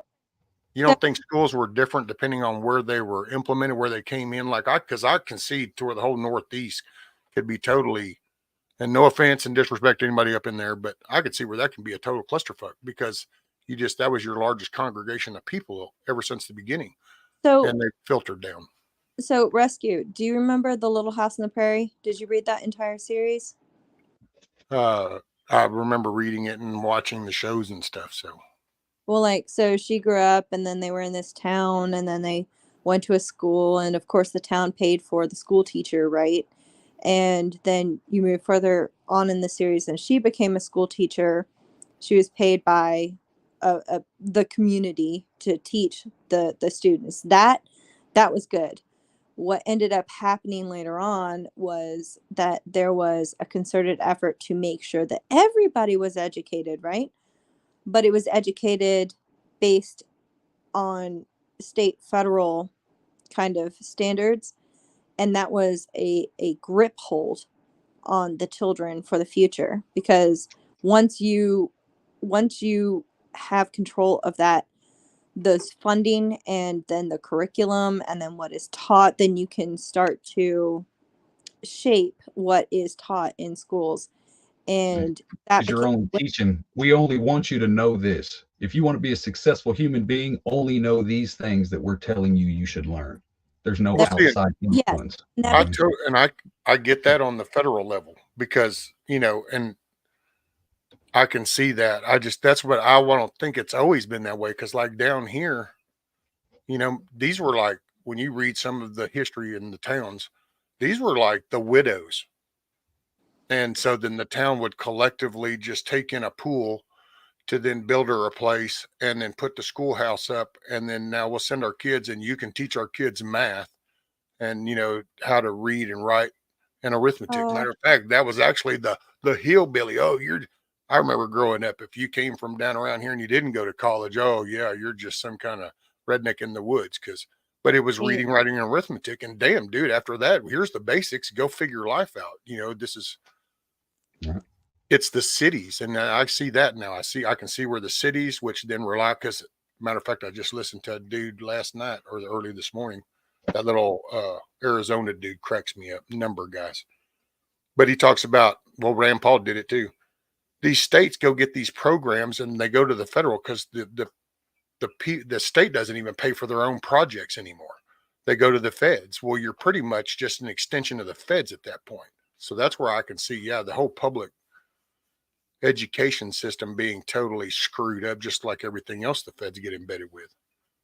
When do you think that started though?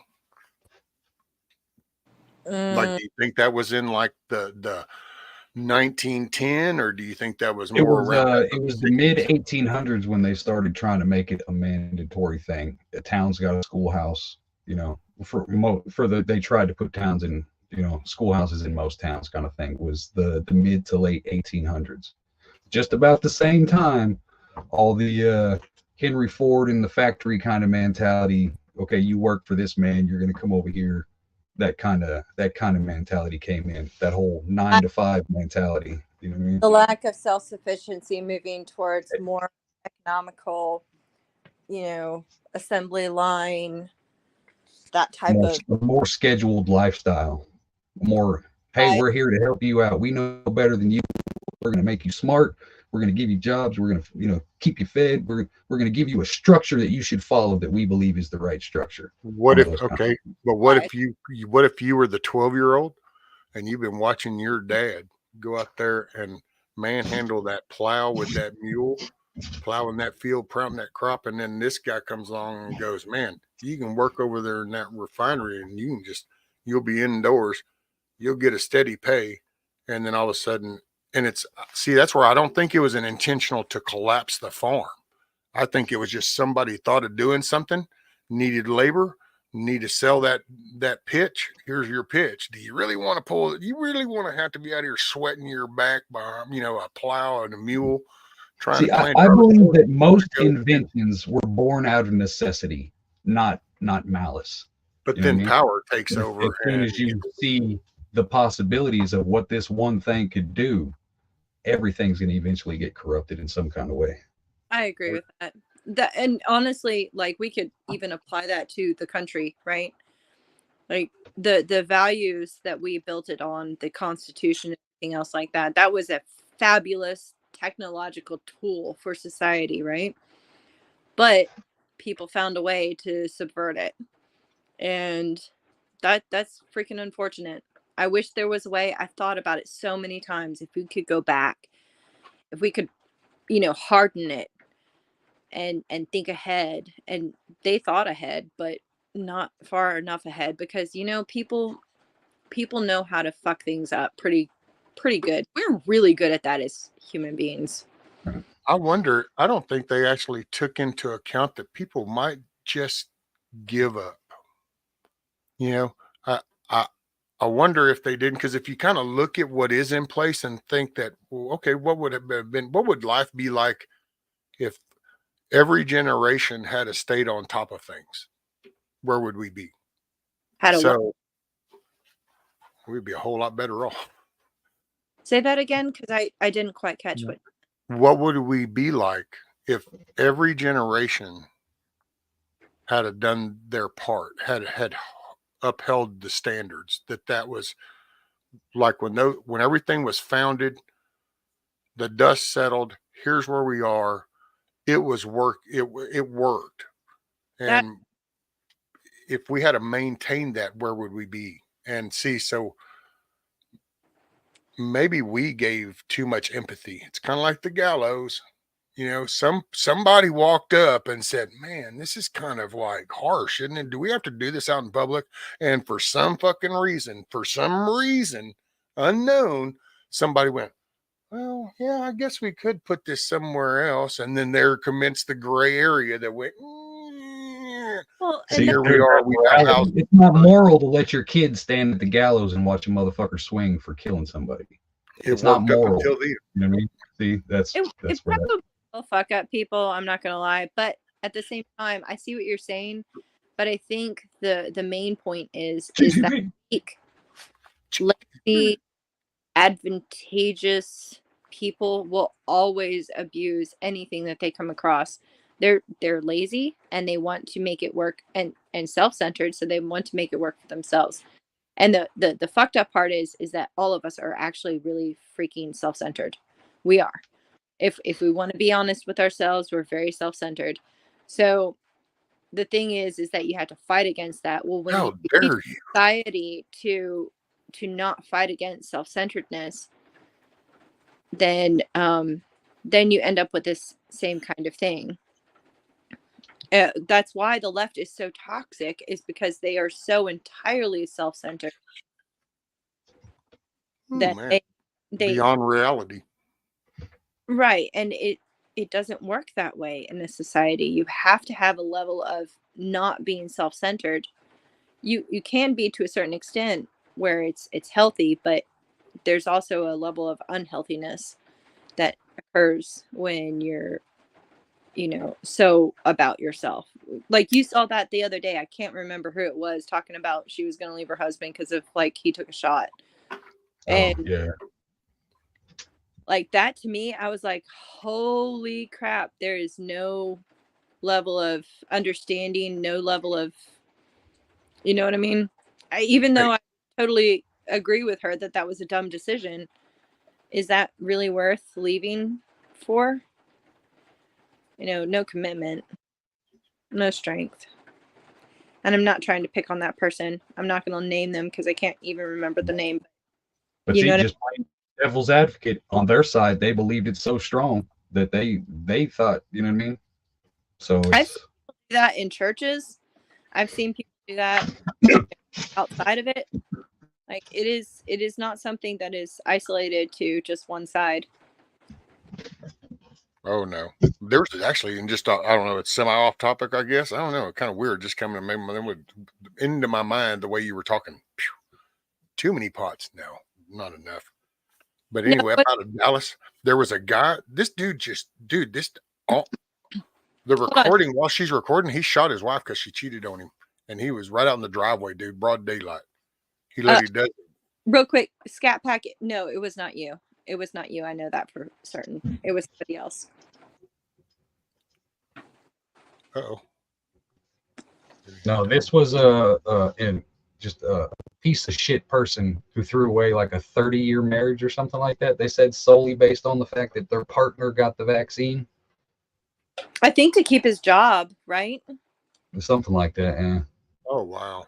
Like, So it okay, was, yeah. It's I think people stupid who shit. thought that were unwise, but I am not going to beat them up. I did take into account what led to their decision, but I'm not going to. I have a bunch of friends who took it.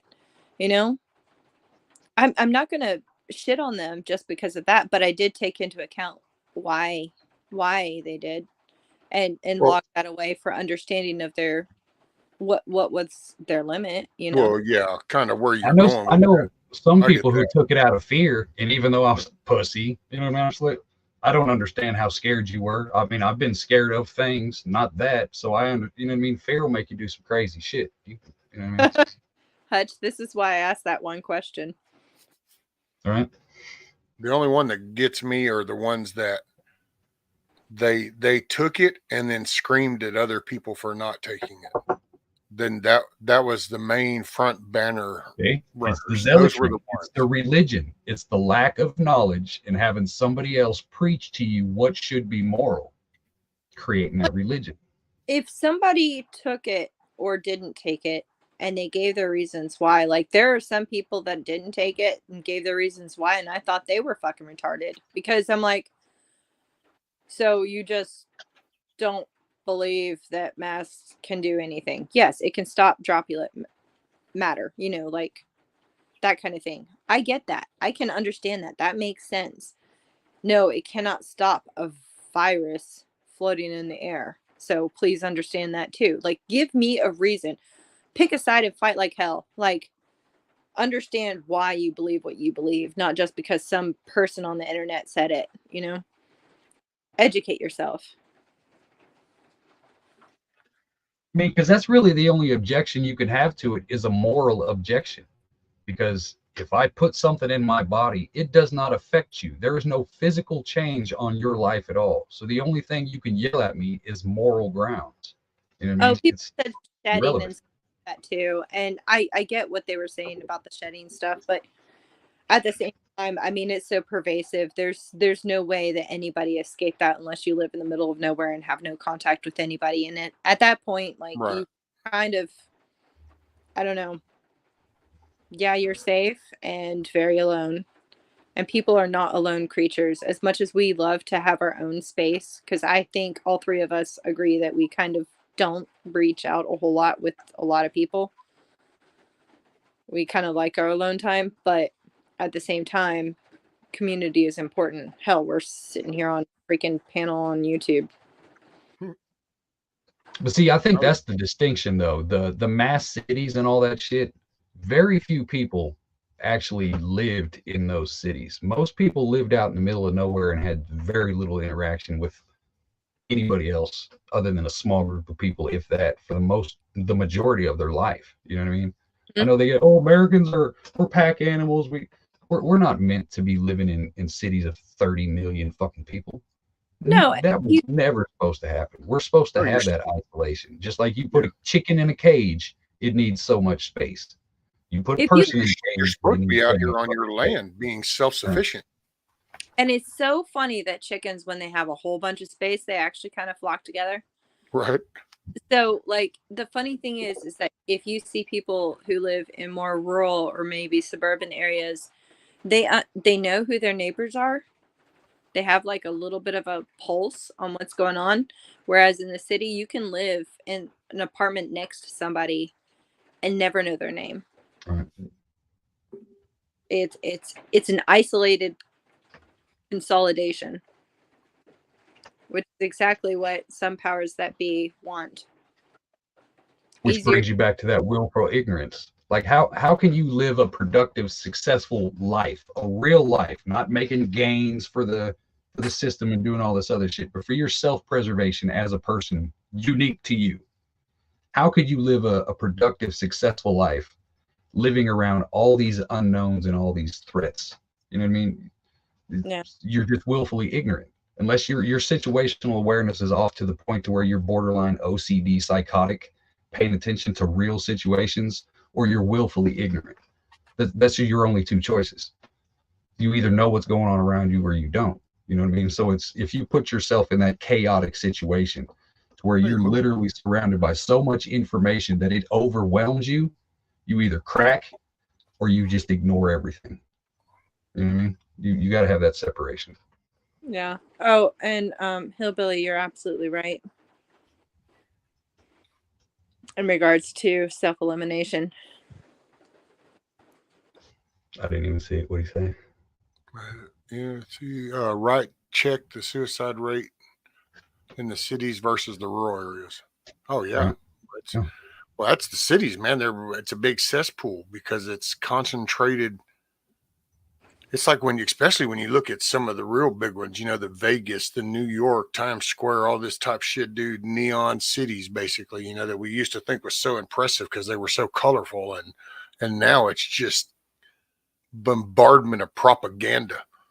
And you're literally beat down with so much information and so much abuse and so much of this is how it's supposed to be, that any self-creative thought is automatically beat down. You don't know how to express yourself or where to express yourself because everything around you is telling you it's not what you're supposed to be. I understand the confusion.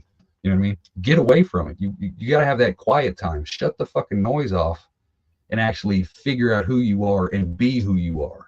You can only do that by yourself or in small crowds. You know what I mean? You can't do that where it's noise constantly. To me, like, city life is flamboyant vapidness. It's just a surface level kind of thing for a lot of people. Like, you've got great restaurants, you eat great food, you go to all these things, you're quote unquote cultured, that kind of thing. And there's nothing wrong with culture. Like, G Moneta, I think we were meant to think for ourselves, and we were meant to live life truly. The problem is what we're trying to learn is irrelevant to our existence as a whole. Yes, yeah, as a whole. Mm-hmm. Like, if somebody hasn't dealt with like wildlife death or like your livestock or that kind of thing, you haven't dealt with things that are just part of actual existence, I think you get a disconnect from what existence truly is. And I think that is the downside. And I feel bad for people who a life, they come across death. Death is always painful, but they come across it and it destroys. And I'm thinking, man, that is just as normal as birth. And half of them don't even experience birth. Like, if you've experienced the birth of your own child or you've experienced the birth of livestock and that's new life, like, that's fascinating and amazing and miraculous in my opinion. and so is death. Those are real life things, and people who pull themselves away from that, they completely start to lose hold of what is real and what is not. And I think that is really truly what ends up happening in cities, is that they pull themselves away from the life that is, like even production of food, etc. Sorry, I got on a soapbox, I'll step down. No, you're fine. I think you're right. Well, that's that input. Because see, out here you can watch the birds, you can watch the flowers, you can watch the blossoms and blooms, you can watch the growth of things. You're still connected to a life form out in nature, out in the rural areas. The more you get in the inner cities, the more you become disconnected with a real natural life form, and everything is some generated shit. It's the lights, the signs, the advertising, the colors, the stores, then the music or the sounds out of that. You're totally getting disconnected from actually just a life. And I think that's why, and now with intent propaganda against human life, and that's encouraged. So That's there is what a they've conditioned us so much so that Miss the Angela. unnatural is more attractive than the natural. Which Like is for me, my mindset, if like when you guys went to Hanging Rock, when you went and stood on top of that rock and looked at that fucking valley, just from the picture I saw, it was beautiful. So I can only imagine if I was actually in that spot looking at that. People don't have that anymore because they see the unnaturals, the blues, the oranges, the pinks, the purples, the neons, all this in the light. You know what I mean? So it skews their version of what pretty should be. You can't actually grasp the concept of how pretty it is. Just leave it alone instead of adding this sign or this half naked chick up here or this fucking beer commercial over here. You know what I mean? They you don't they feel they miss the beauty of what's natural. They're feeding you through VR now that, well, this will just look, you don't actually have to go and experience that. You can just experience it through this. no, and It's that's as good as being there. And that's that's a progressive next disconnect. and it's also the challenge of climbing that mountain and then feeling the air against your sweaty skin. And See, you're still like, talking about physical accomplishment and No, but see, the self-accountability. image is the reward for the work that you put in. If you want to see the beauty, you have to go look for the beauty. It's not just instantly as soon as you wake up, everything's beautiful, beautiful, beautiful, beautiful. You know what I Nothing mean? worth having ever comes easy. Right. and ugly can be beautiful too. Like if you see some ugly in your life and then you can compare that to the beautiful, like that is a thing too. I don't know. Right. And see that comes back to bringing it back full circle again. That comes back to creating a religion, creating that scientific religion that will outweigh what came before it. Because there's no use for the natural when the artificial is 20 times better. Or you were born into a world with iPhones, so nothing before the iPhone is it doesn't matter. Same thing, iPad generation kids, anything that happened before an iPad, they don't give two fucks about. They only know the iPad. As soon as the chips start getting put in the brains, that's the only thing they know.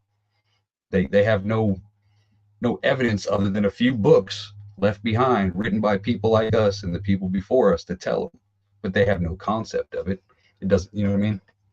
And it just creates more conspiracies and more conversations like this later on down the road. Which era was right? Are we meant to evolve? Are we meant to fall eventually? You know what I mean? It's I think questions, man. It's just all I think questions. there are levels of evolving with a little e that are good, but I think a lot of times we just do the seesaw thing. I think Cherokee brought it up at one point too. Go fucking figure. But like it there are cycles. People get to a point where they outpace themselves and they forget the serious and the real in pursuit of something better. But I do pursue better. It's just, you know what I mean. Right. Well, it's the message. What do you get talked into it? Like, that's what I kind of feel sometimes. It's because I guess I felt like I got disconnected when I'd heard so many different channels, and you kind of hear where people are at and the disconnect. And it's almost like I felt like I'd stepped in a time machine because I just wasn't paying attention to the small little drops that would come out. So it was kind of a big jump. And you wonder if that is an intentional, in a way, a propaganda campaign. It just, There's some of I've listened to some really interesting people that I don't necessarily always agree with, but it is interesting to listen to their lines of thought. And sometimes you'll hear some what I believe are like real truths come out kind of surprisingly, but it has broadened my horizons as far as thinking goes. I'm always critical though, even if I play devil's advocate, and I do that kind of a lot. well, and I respect everybody with their opinion, man. It's like, even if you don't believe in a creator or whatever, I can totally respect that. The only thing that usually sets me off is because usually you then get corrected and told how wrong you are. And then see, that's it. And then sometimes people think that don't agree, and that's what gets upsetting. And it's usually not that, it's the attack you'll get sometimes, which that doesn't happen on the lives on the panel anymore. That's been kind of gone for me since the days of the big panels. But I get the emails.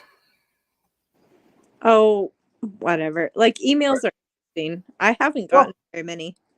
Let's see. I try to pay because I'm trying to become more. It's funny because I talk about this, but then I really mean it for myself. It's a little different definition. But I'm trying to become more social and trying to be more interactive. It's like when people message me, I'm trying to remember to answer back.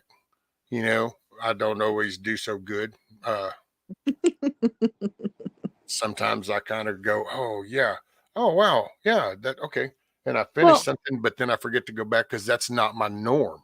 See, my norm, I kind of, even work involved, dude. If here for the last 10 years, when I was working, if you weren't a customer, I really didn't have anything to say because I just worked 16, 18 hours a day. That was my little world. And then all of a sudden, when that stopped, well, went through my own shit here and kind of pulled back. So I didn't. And then all of a sudden got on here, and then there was just a lot of interaction. And some of y'all are kind of nice and cool, and I like interacting with. Just, but not me. Probably shouldn't have admitted that out loud, but really, there's a few. And so I try to remember because I really want to engage, but it's not my norm. So sometimes I have to remember during my day-to-day life that it's like, oh, my phone, and I come back in and I get my phone and go, oh, okay, let's see. Because well, there's a balance there. Like you can interact with people, but you also can have boundaries as well. I feel is important. Like I interact with a whole bunch of people that I know across the internet, and I try not to bug people. Like I try not to bug Hutch too much, or or other people who are more interactive. I'll bug more. Oh, that's not a cut against you, Hutch. Just so you know. Well, I took it that way. So. But at the same time, some things like they can sit for a second. You don't have to jump around and kiss everybody's ass.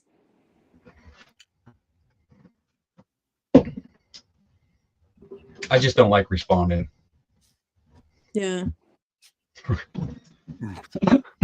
Sure. I will say Miss Angela, by the way, I just want to point out that woman's a badass. Son, she's getting it. She's hilarious.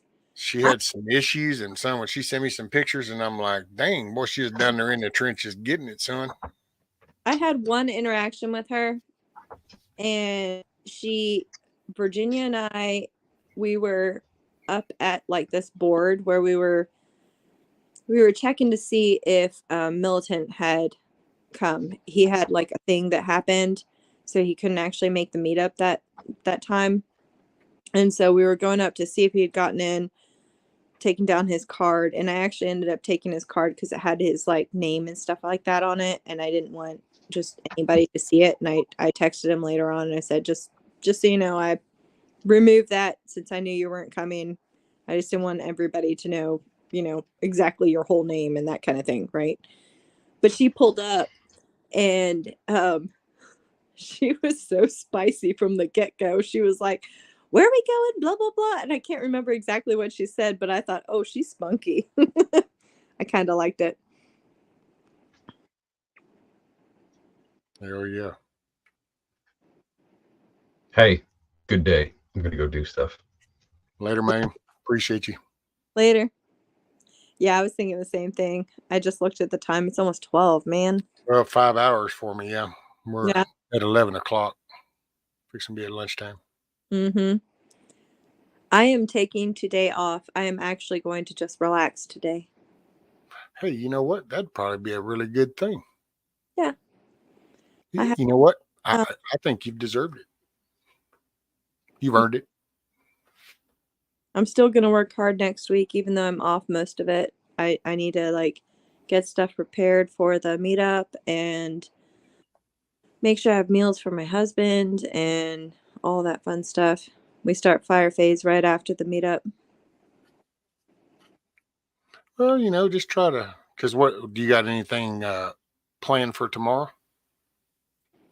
Tomorrow, I will probably go in and work through some scenarios with some of the guys, just to get them more comfortable and also to like get a chance to do it myself a little bit more before. So next week is psychomotor skills. So you go through a scenario where you pretend to treat a patient. They throw something at you, and then they want to see how you're going to treat that person, etc. And they have this whole checklist, and you have to like make sure that you take into consideration spinal stabilization, blah, blah, blah, blah, blah, you know, that kind of thing. And so there's that. But for the rest of it, they pretty much said we're off, which is amazing. But because they're not doing PT, I've gotten in touch with a couple of people, and we're going to kind of do some work during the week. But it'll be nice. I can catch up on my house and maybe clean my car out because it looks like a dumpster. Well, I would just definitely be sure, and whatever, if you feel still relaxing for you to go clean out your car and shit, but I would, yeah. Oh, I don't like cleaning, but you know, it's a thing. Just take you a day. Do you like to listen to music? I do. Or I'll listen to like streams and stuff like that. That's what I say. I say you ought to just put that on for at least the rest of the damn afternoon and just kick back and take you a breather and just have one of those Calgon take me away moments. Right? Oh gosh. Oh man, you know what I should do? I should check in with my sister-in-law because she had another baby and I still haven't seen him yet. I should go and see him, and then she has a hot tub. Ooh. Her other house that is like she's turning it into an Airbnb. Son, that's like a 2-for-1. Right? That would be relaxing. Then my muscles wouldn't hurt so bad. Hey, there you go. Man, because you can't beat the smiles from the little ones and stuff. So you can't be visiting that. And then you go and soak in the hot tub. Son. All you need is a glass of wine. Right? No, I'll probably bring one of those too. That would be great. There you go. Score. Yeah. And then I'll jump into fire phase. God, I'm so terrified of that. I'm not gonna lie. Don't sweat it. It's not the fire that scares me. It's not the mental things that really scare me. It's the physical things. It's me wondering if I'm actually going to be able to pull it off. Okay. Instead of the pulling it off, just exerting 110% effort. Yeah. You do that because that needs to be, because the team and other people will form around that. So, I mean, you need to know your limitations. Where are you at? Well, the goal is to push as hard as possible without getting injured. See? And so, and it's, yeah, it's, I would just keep it as long as you know you're applying 110% effort. Yeah. I do pace myself for a lot of things because I understand that there is put 110% in for the first minute and you might be screwed. So you have to understand like the time period that you're going to be working with and Well, pace yeah. out. But I mean, overall, as long as you know you're putting in your 110% effort, the strength and, oh, can I pull that off? That, and I don't know how to phrase that, but it's just that, don't let that be the determining factor. It should be, are you trying the hardest you can try? Are right. you putting all of you into it? And then that's what you go off of. Gauge yourself on yourself. Matter of fact, you were talking about self-reflection and stuff. So there's your, Yeah. not so much because the success can be gauged off of different people. I mean, hell, I'm 6'4". I can come in, I can drag you with one arm. You can't drag me with one arm. Does that mean that you're like lesser or not? No, that what that means is you now need to know how to adapt to people like me, just like I would have to adapt to people Right. bigger. You just, so it's, I don't know how to phrase what I want to say, but I hear what you're saying. I because do. I worry about that sometimes. I used to listen to some of that and some of the other training years ago here, and you just kind of, it's like, don't judge yourself off of these standards you're seeing written down. Go off of what you're putting into this. And there's the other team or squad and people around you, they'll form around that too, Yeah. because not everybody can do everything at the same level. I mean, it's just, No, granted, I would think people think that all these fire departments are like the poster children, and that might be in some of these big cities, and that's fine, but that's just not a reality out here. Around here, you get little people, big people, yeah. skinny people, large people, I might be able to fit in some holes that some of those guys can't. and Oh, see it comes into play. Moose Man is in chat. I heard somewhere that he had a birthday. Oh, Moose, you had a birthday? Moose Man, did you have a birthday? Somebody said it in some chat, and I can't remember. I think it might have been in Mad Shads last night or something. I was like falling asleep listening, but I was so freaking tired. No, he said no. No? Well, maybe it was somebody else. This is in November. Okay, I see. Huh. Well, happy half birthday. What Right. was that from like freaking Alice in Wonderland? Where they had half birthdays? Half birthdays. Well, don't the, well, yeah, because you got hobbits that have like half lunches and half breakfasts and stuff, I think, or In 11 C's? yeah. So I always like the 11 C's. we don't necessarily have to call this March. It can be November right now. Happy birthday, Moose. Right? We're identifying as November right now. Yeah. Early happy birthday to you then, Scat Pack. But yeah, I probably ought to get off here. I need to go set up the barn for the next week and then, all that fun stuff like cleaning the toilet and washing the laundry and all that. Yes, ma'am. I think I'm gonna put me some biscuits in the oven, and then Mm. I gotta go out there. I guess I'm gonna try to, I don't know, I gotta figure out some kind of scrap wood and shit I can start to use. And all I know to do is try to build that little shithead out there, some little other coop, because she likes, he's pretty, he's a very handsome rooster, he's big, but Oh, for your rooster, right? Do a yep. triangle coop thing. Like, you can make a triangle cage and then give him a little run. Well, That see, doesn't that's much. Like, if you just do a triangle, then you know what I'm talking about, right? talking about like the little chicken huts. Yeah, if you just do a triangle, the rain falls off. You don't have to worry about a roof, right? And then you can just build out like a wire hutch or whatever. You don't have to spend a whole bunch of money on that. It's Well, just no, but I was hoping to try to either attach it to that one so that he can, the wooden frame, because that way things digging under or getting to it.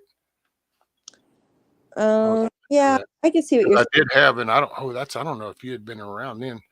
Dude, one day I was sitting here with a stream one morning like this right here, and all of a sudden I started listening to the hens and part him, and I'm like, okay, that's not the egg song or some shit, and what the hell?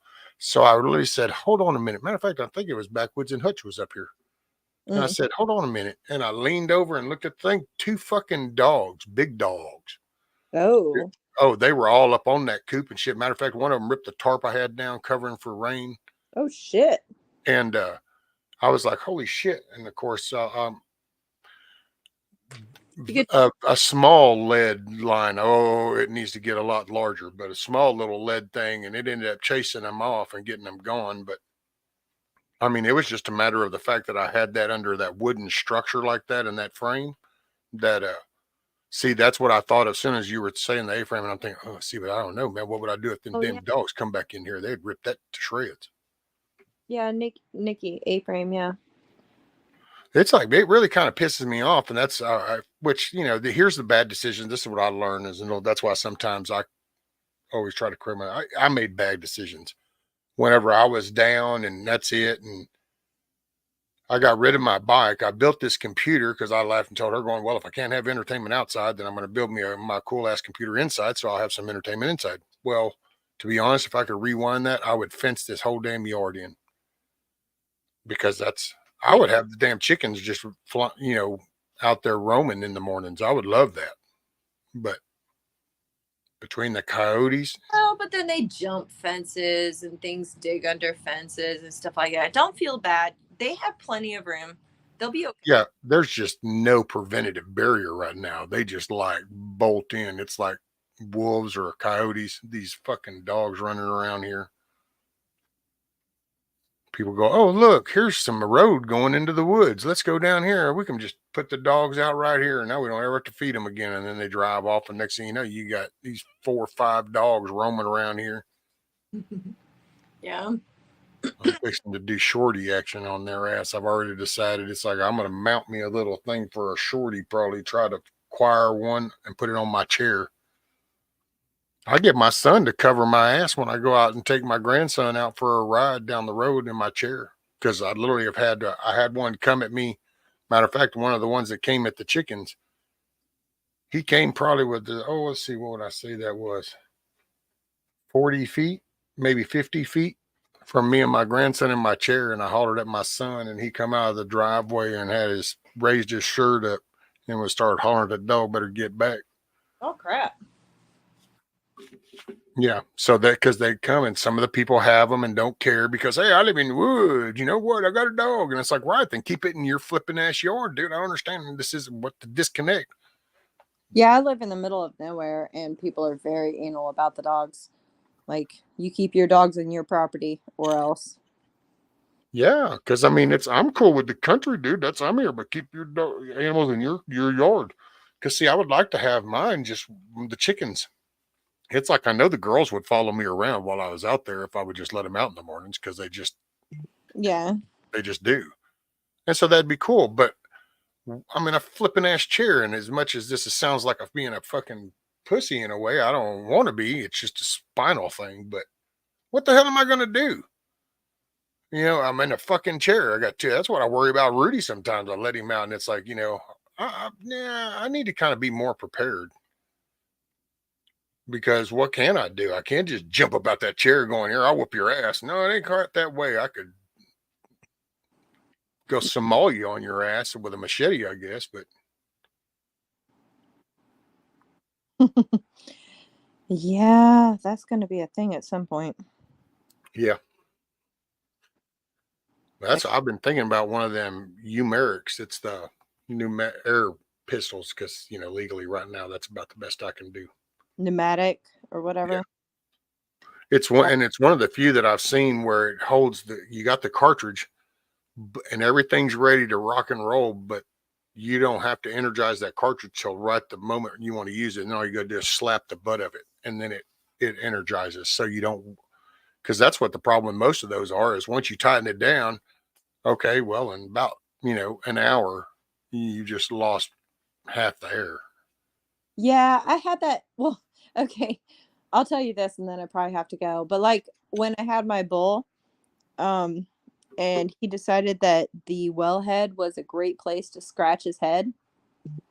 And so we had learning moments where if he scratched his head and I caught him, he got a little sting. Pop in the ass. Mm-hmm.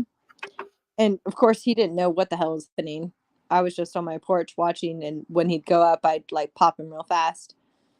And I thought that was probably the best way, other than I did eventually put electric line out there because like that would be there when I wasn't looking, Right. Yeah, it was kind of funny. He'd jerk his head up and be like, "What the hell was that?"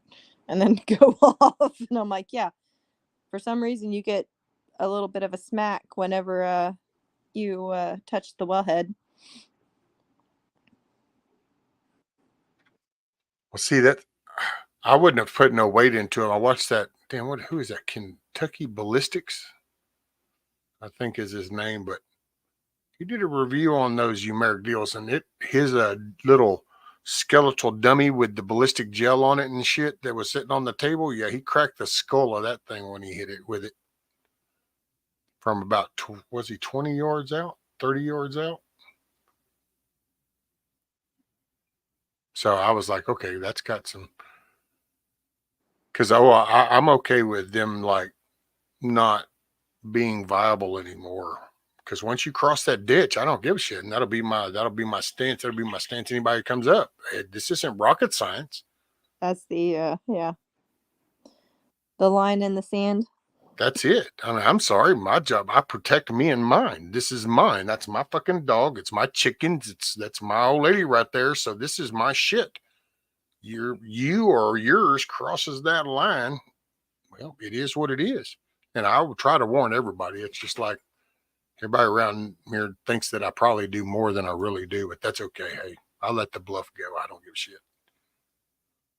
I'm the even dog killer, man. That guy down there, he'll kill your dog. Ain't killed a one yet. Yeah. What's up, Bushido? BB came in. Yeah, it is my BB rooster. Yeah, well, your homeboy got pardoned yesterday and was instantly got revoked. Like I couldn't even finish closing the lid of his confinement area before he decided to just attack her and start chasing her. Imagine that. Yeah, imagine. I got a BB rooster that's batshit crazy. Who chases the ladies? Yeah. Oh my god.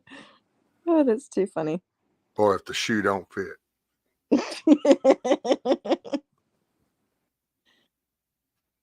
I need a Hatsan air rifle.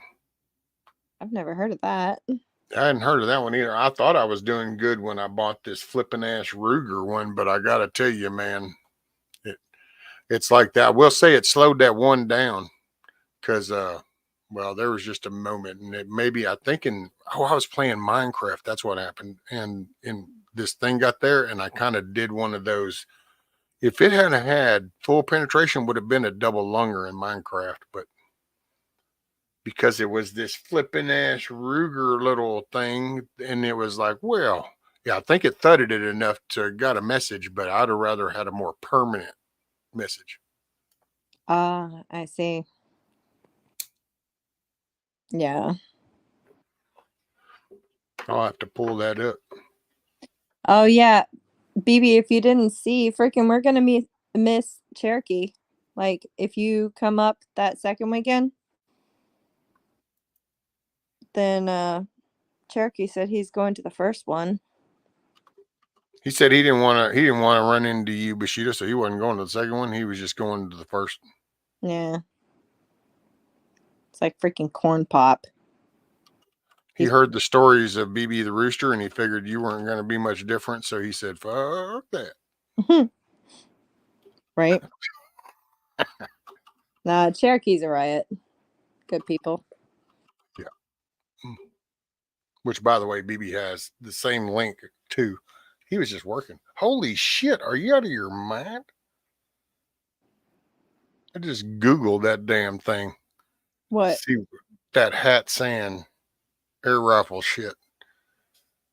Hell, the cheapest one's $200 that I can see just right off the top of my hat. The more fancier looking thing is like $300. Oh.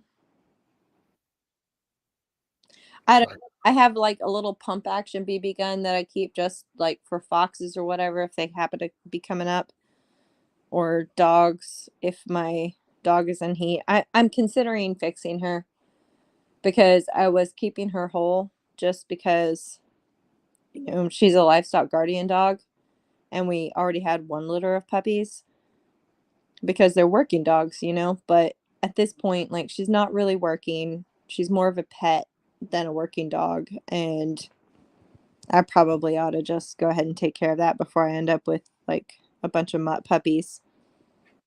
Which I love mutts, don't get me wrong. Oh, I gotta tell you this, Rescue. So, you know how I got off with you before I went into my testing thing?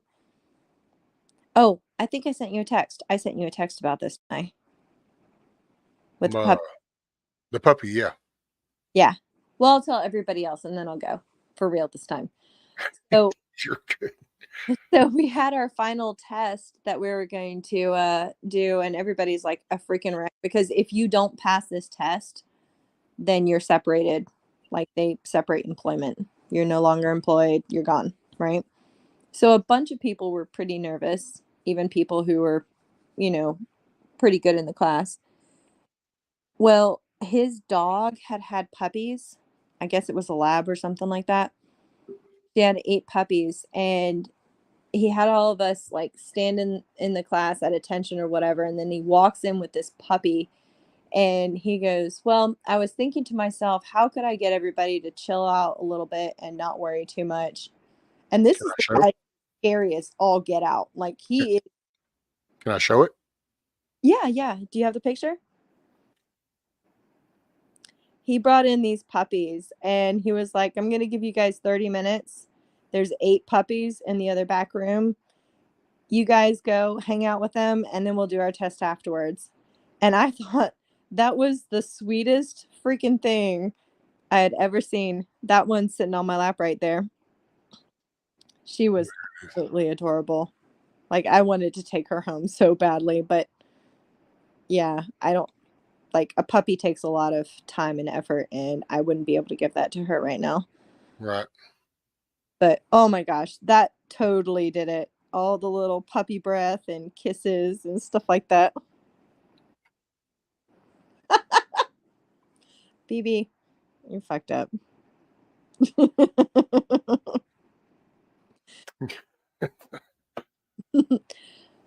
But yeah, that was great.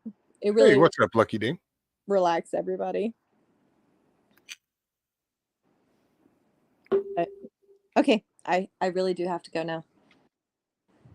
Alrighty, man. Well, I appreciate it. Go just enjoy. Are you gonna go visit the baby? I might do that this evening. I'll text her and see. And And then, then a little hot tub action, get you relaxation. oh gosh, wouldn't that be nice? Yeah, I might do that. So is that you gonna try? Because man, I you done good. You deserve that. got to text her and make sure it's available because it's at her Airbnb house. So if she has people there, I can't go there. That or just go and tell them that, look, y'all just stay inside and she'll shut up. Leave me alone. Mm-hmm. Y'all rented the inside part. I'm outside. I'm here. Right. I'm running the hot tub for half an hour. Thank you very much. That's it. Just leave me alone and everything will be fine. Yep. All righty, man. Well, hell, thanks for hanging out. I appreciate you. I didn't mean to get up there, but I did. So Peer pressure. It worked. it does. All right. Bye. Bye, man. Be careful. Keep your head on the swivel. Yes, sir. The milkmaid. She's a cool lady. P-boy isn't a P-boy anymore.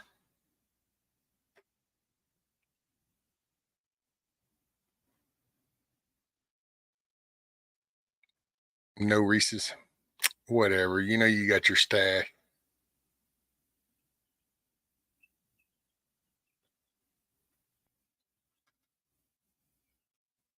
The milkmaid is a ginger. If she went in a hot tub, she would be as pink as running a late yellow light.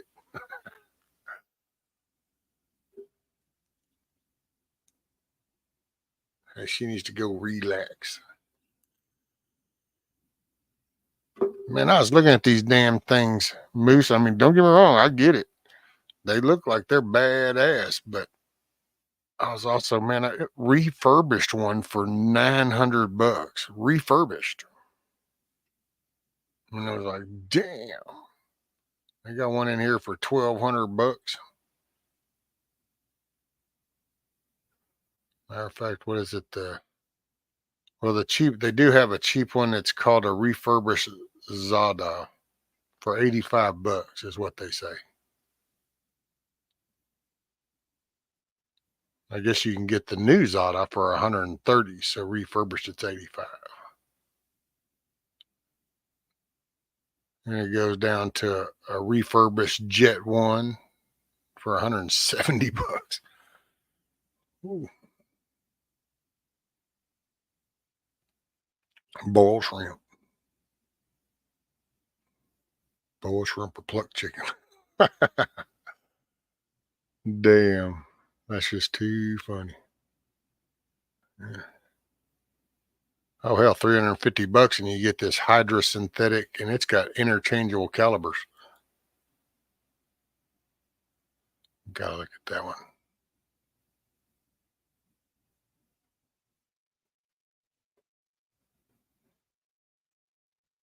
Or you can just change out.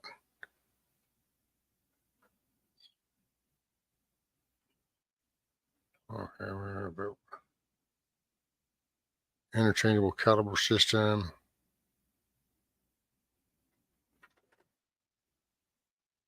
Yeah, you're changing out the barrel and everything. Apparently, a matter of seconds. I don't understand why that would matter, but hey, what if?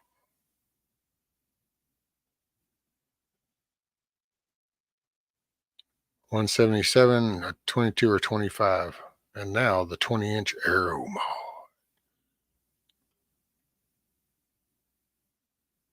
I don't know, man. That's just some hot. See, that's beyond my reality.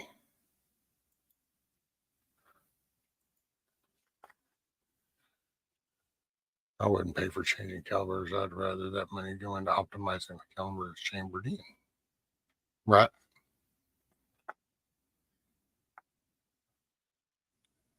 Knowing fact how people see me, I show no feeling and slowly vanish around the people so they forget me and hard time they remember, but I vanish. I'm sorry, Cherokee.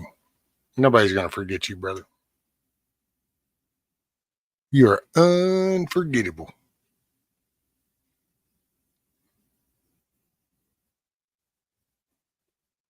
Yeah, I get it. Those are hunting. Yeah, I could see that. I mean, it's like, yeah.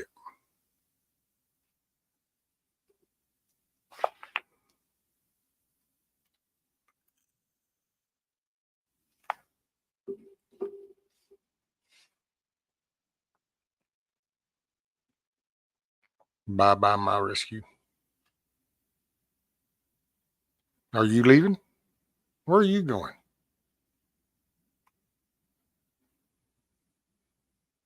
Weightlifting time. What? Hell yeah. All right, brother. Hey, keep your head on the swivel, which I know you will. I'm just singing to the choir, sir. Singing to the choir. But just take this note, make it a good day. If you stop by the store, pick up something extra. It ain't going to get cheaper from here on out. Between availability and prices, I would keep those in mind in your day-to-day interactions, whatever those may be.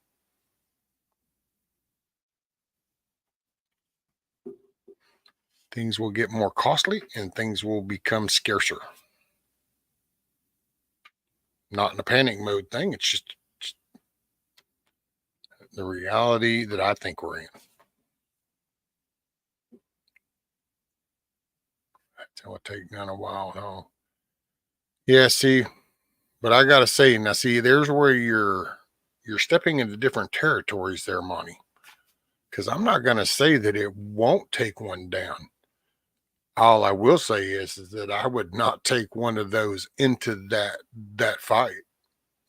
I would I'm not saying that they're not capable of doing it. I just would not, that would not be my forte on engaging with wild hogs intentionally. That's when that AR is coming out.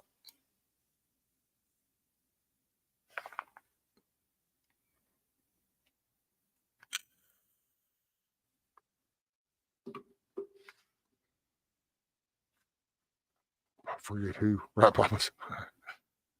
Look, Bonnie says, Cherokee Survival, you have not been forgotten, but you have been missed. Right?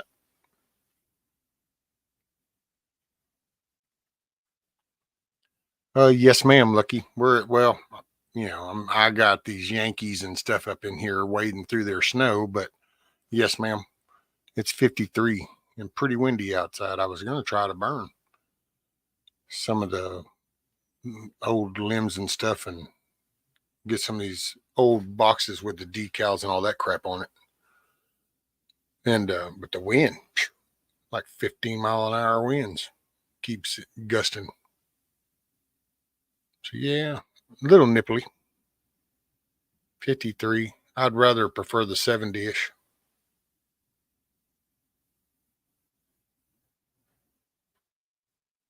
Lots of YouTube video on hanging with the hat saying, hey man, I can't tell you how many squirrels and rabbits and shit went down from them two little things right up there. Oh, I don't know, 30, 40, even up to 50 years ago. Good old Benjamin Franklin's. Well, it's time for the 2024 MedFest in my yard. Just ordered some muck boots. Woot woot. Chilly for Texas, 40s is winter for us, right? That's what I'm talking about. But you got to watch some of these, though, Lucky. Some of these in chat, because, it snows where they are. And it's no, actually, so there's people, I wouldn't want to do it, but yeah. Rescue are the baby chicks doing? Miss Jane doing pretty good, growing like a weed. Actually, now they're back in the corner.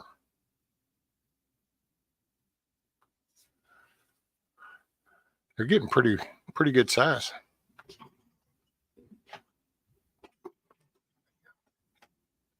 What's up, homies? What's up, homies? No, I know. Come on. Yep. I know. No, I know. Okay. No. Well, you're just gonna have to chill. You're just gonna have to chill. Just calm down. Let's just calm down. Let's just calm down. Just calm down. Just calm down. I'm just gonna put you up for the world. You're not going to McDonald's yet. Chill. This ain't the Golden Arches. It's just the internet. I know.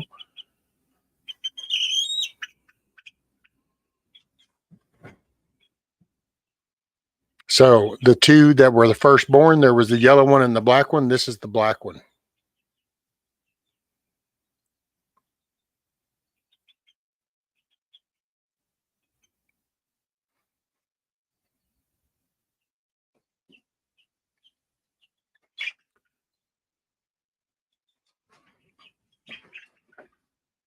I know. I'll just calm down. Just calm down. Calm down.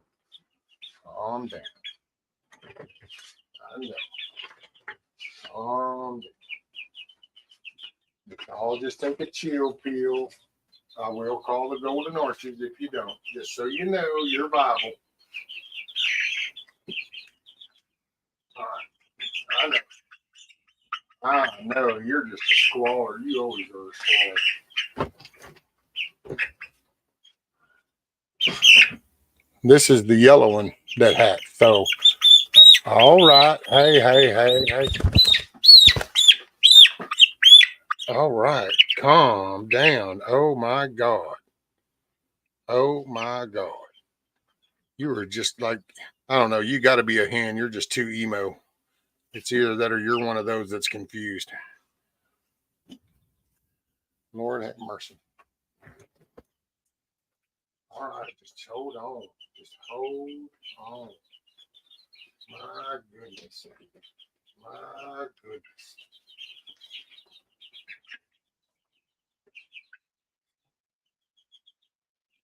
My goodness.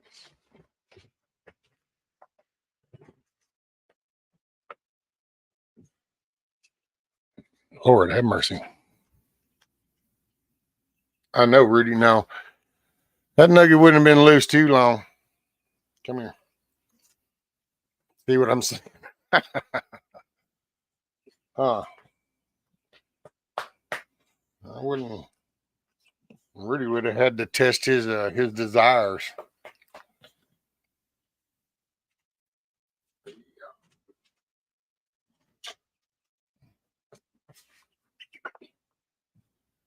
Almost had a loose nugget in the room. That's it. What's up, Yankee? That wouldn't even make a good sandwich. No, but it's a nugget, man. I got 5. I almost got a 6-pack. If they're lovely, it's likely a rooster. If they want to kill you and get away, it's likely a hen. Ah.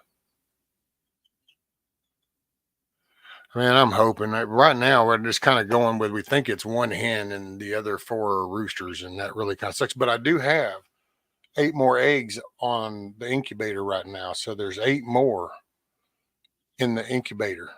So I don't know what'll happen with those. We'll see. It would be really awesome if all 8 of them were hens, but you know.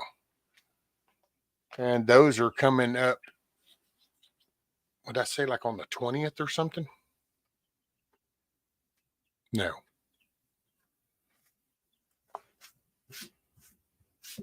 I was glad the thing didn't shit on my desk, you know. But so let's see. Thank you, Jane.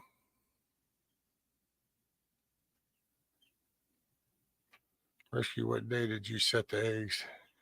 I don't know a lot about raising birds. Every chick comes with a free different. Glad you're still alive. Got a question. Okay, Michigan, go right ahead. I will see if I have an answer. Miss Angela, these were on the 10th. No, that's when the other batch. These were the 6th at 10 o'clock, 10 p.m. is when I put them in. Was on the 6th at 10 p.m. So then that's going to make it what, the 14th?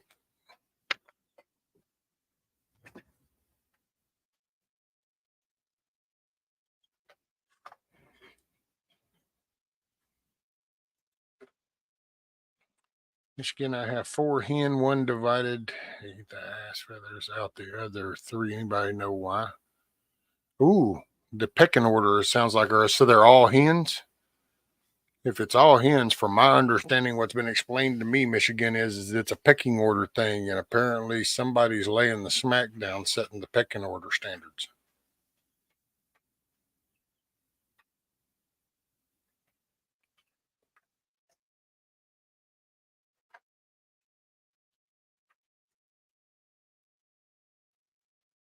Oh, you know what, Yankee? I bet you. Okay, so well, I'm going to say it for her because I know the young lady would do it. But I think Milkmaid was going to wish you happy birthday. She thought it might have been Moose that she had heard it was his birthday, but now I think it was you. She heard it was your birthday not long ago, and she was going to So she would have wished you happy birthday. So I will just do it in lieu of the milkmaid. So in honor of the milkmaid, I will tell you happy birthday, whatever the appropriate term is. What do they call that? By proxy.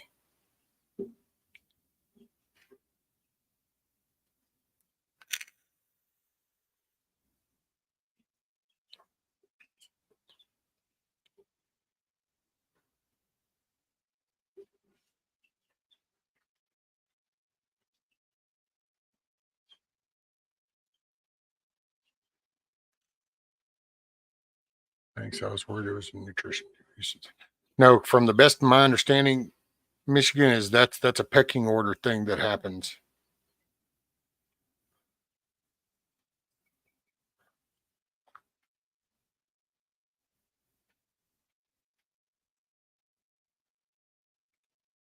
So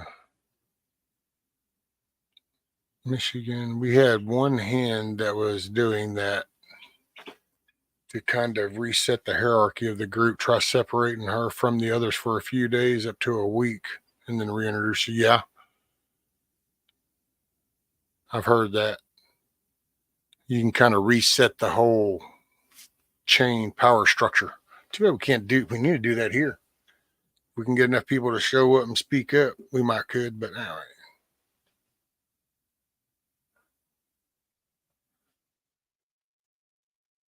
How did it reset the hierarchy? Well, easy, money, because what you do is if you have this is your hierarchy structure, but you take that dominant one out and they're to the side, then these three will restructure. And then when you reintroduce her, she'll have to find her new place in the new hierarchy. It's just, from my understanding, is the way it is.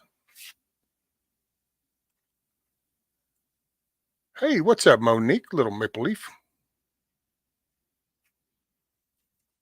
And I think it was just the name thing, Moose, is how she confuses. She just heard like Moose or Yankee, and somebody she hadn't seen or heard is probably why. I could be wrong. Hell, I might have just wished him happy birthday and Lou for Milkmaid, and she might have been like, the hell with Yankee. I don't know. We'll just go with the nice version. It's a pig north thing, but that could also cause damage to other hens by pulling the feathers all the time, but she doesn't stop. True.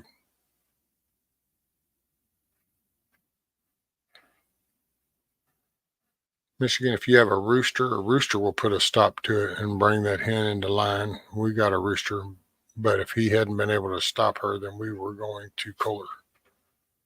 Yeah, I got a rooster that's a damn bully.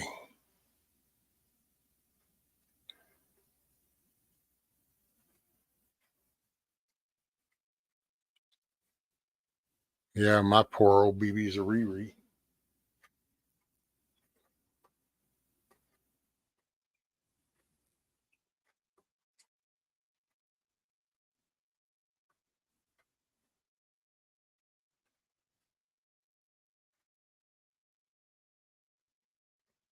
Huckleberry, February. Happy belated. Oh, Huckleberries was in February. Did I know that, Huckleberry?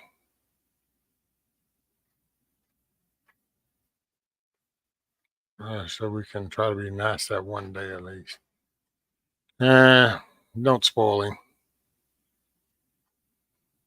Lucky I live in a neighborhood, can't have chickens, so we got hens registered as emotional support animals. The neighbors would hate if I had a rooster.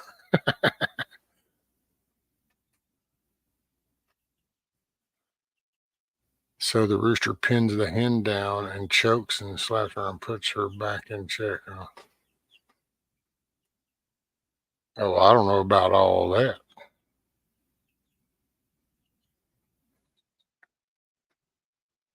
I know BB here was just being an ass. She gets out of control, she'll become soup. There you go.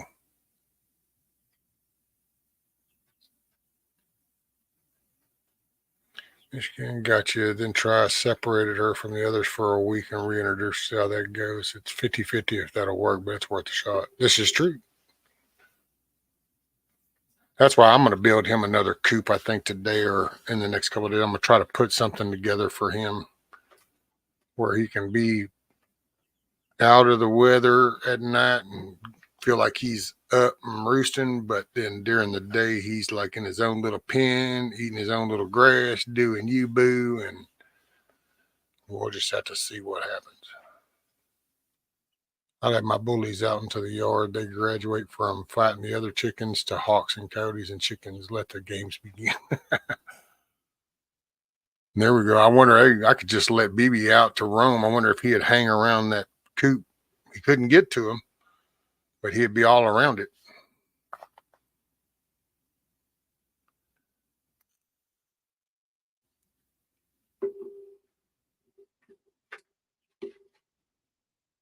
I have 75 chickens and no time for bullshit, right?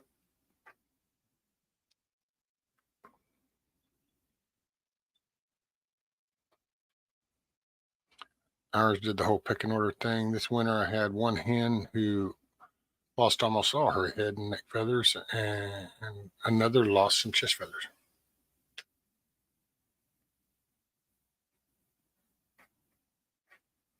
Well, I'll tell you what, he was get beaten on Thelma so hard that yeah, she had a bare spot, and then there was a little bit of red, and that's when I was worried. And then put him in the little lockdown thing, but dude, yesterday I went and played his little case, and then he just went stupid again. So he's back in it. So I gotta separate him. I don't, hopefully, if nothing else, I know I got another damn rooster in this bunch. And so it'll be a little while before I have fertile eggs, but whatever. I'm going to give these 8 a shot. Hopefully I can pull, because these will be the last fertile eggs I got by separating him. So are you sure lockdown is humane? According to the federal penal system, it is. We've been doing it for tens of thousands, and maybe even up to 1 million people, hundreds of thousands of people all across the country.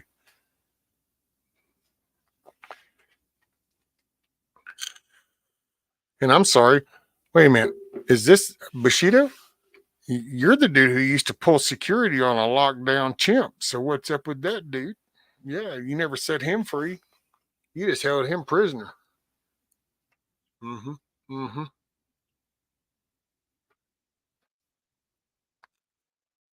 What really happened to the ape? That's what we need to know. What really happened? Mm-hmm.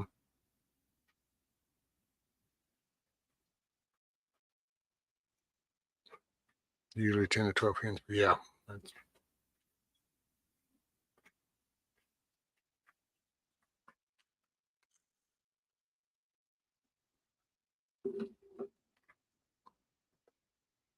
and the chimp got the best we should. I don't know, because the chimp disappeared, Monty. So see, and he blamed it on somebody else, but I don't know. And it's not different when you do it. You might be a professional, but I slept at a Holiday Inn. So now,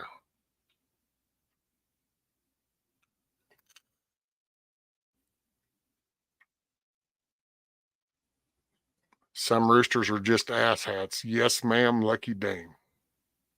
Yes, ma'am, they are. Especially if we name them Bug Out Bushido.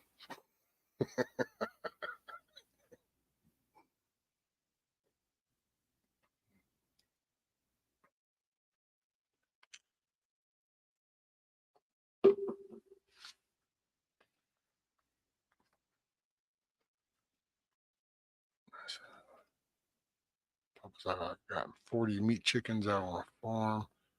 We brought some hens home for the eggs. We just rotate through 40 at a time and bring home the hens that lay decently. Rotate. Hell yeah, there you go, Michigan.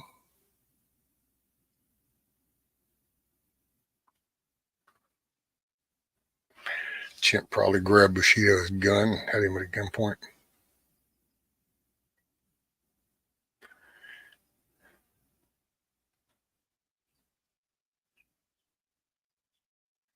If you take a bullshit course and get a certificate, you have a prisoner. If you do it without a piece of paper, you have a hostage.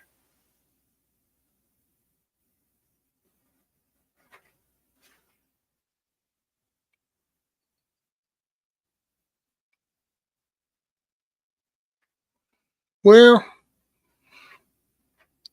neither one of those apply only if you get caught.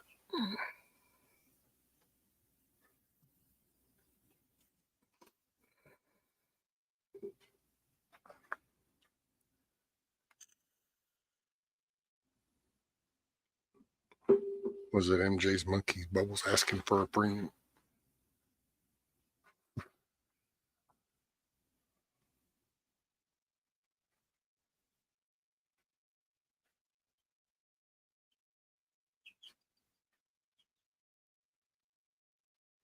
Hell yeah, right on, Michigan.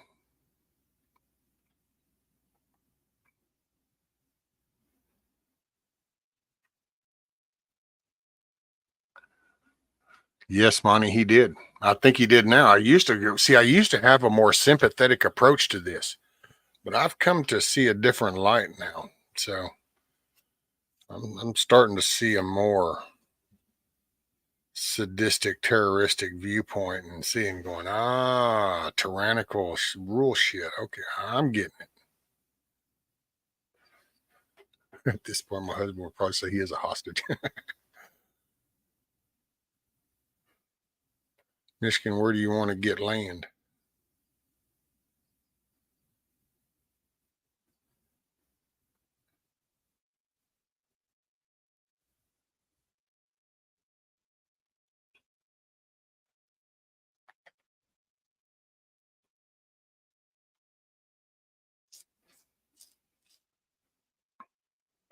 It's not wondering if you use diesel.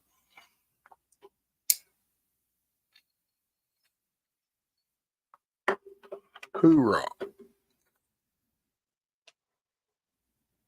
Man, oh man.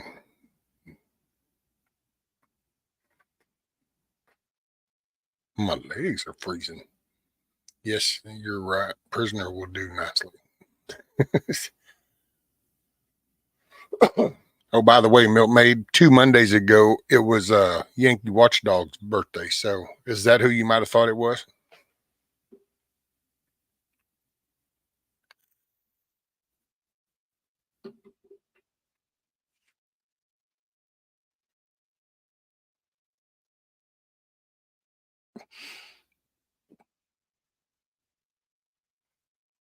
Somewhere close to around where I stay, looking at 10 acres for 30,000.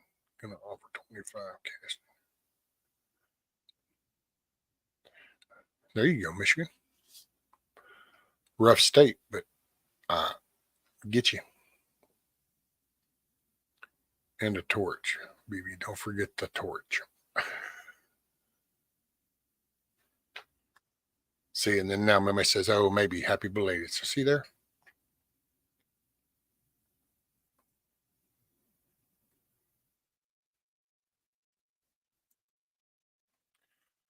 All right, 5 hours, 52 minutes.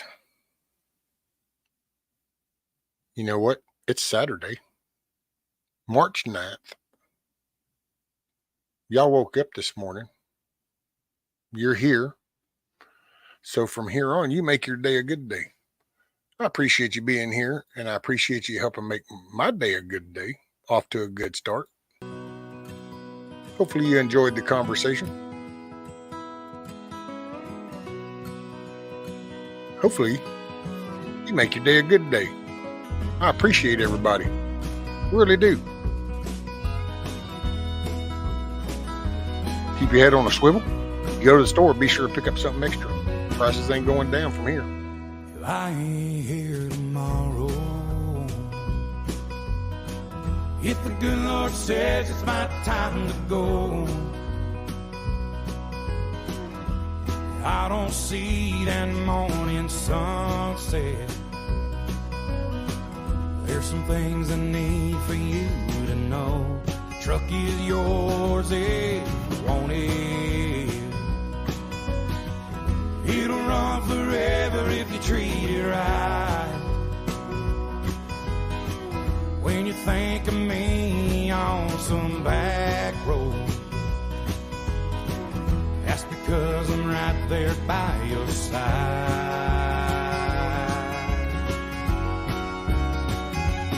Chase your dreams until you catch on.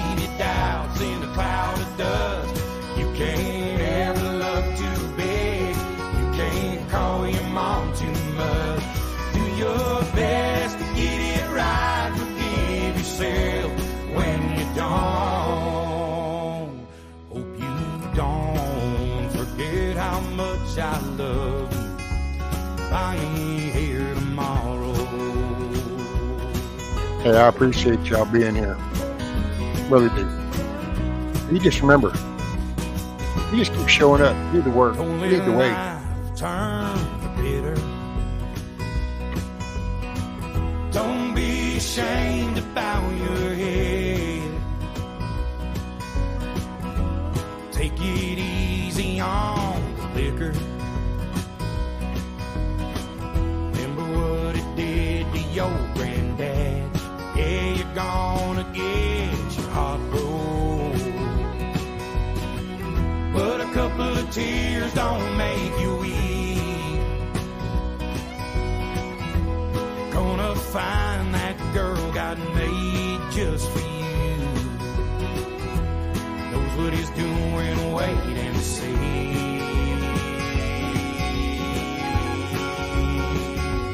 Chase your dreams until you catch on. Leave your doubts in a cloud of dust. You can't ever love too big. You can't call your mom too much.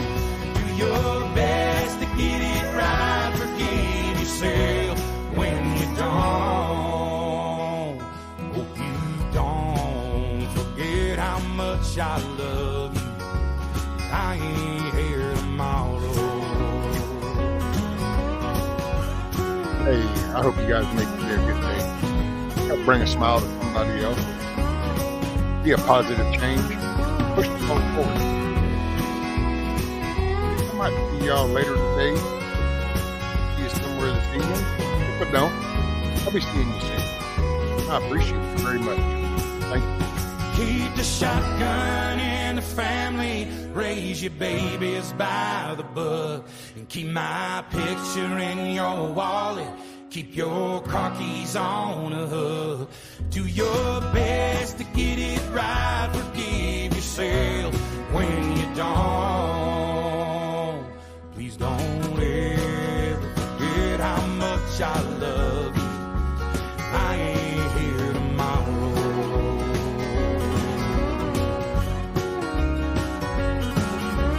Remember, no matter what anyone says, you show up and do the work. Be the change you want to see. You got to lead by example. We covered some of that today. Self-accountability, self-criticism. Appreciate y'all. Peace.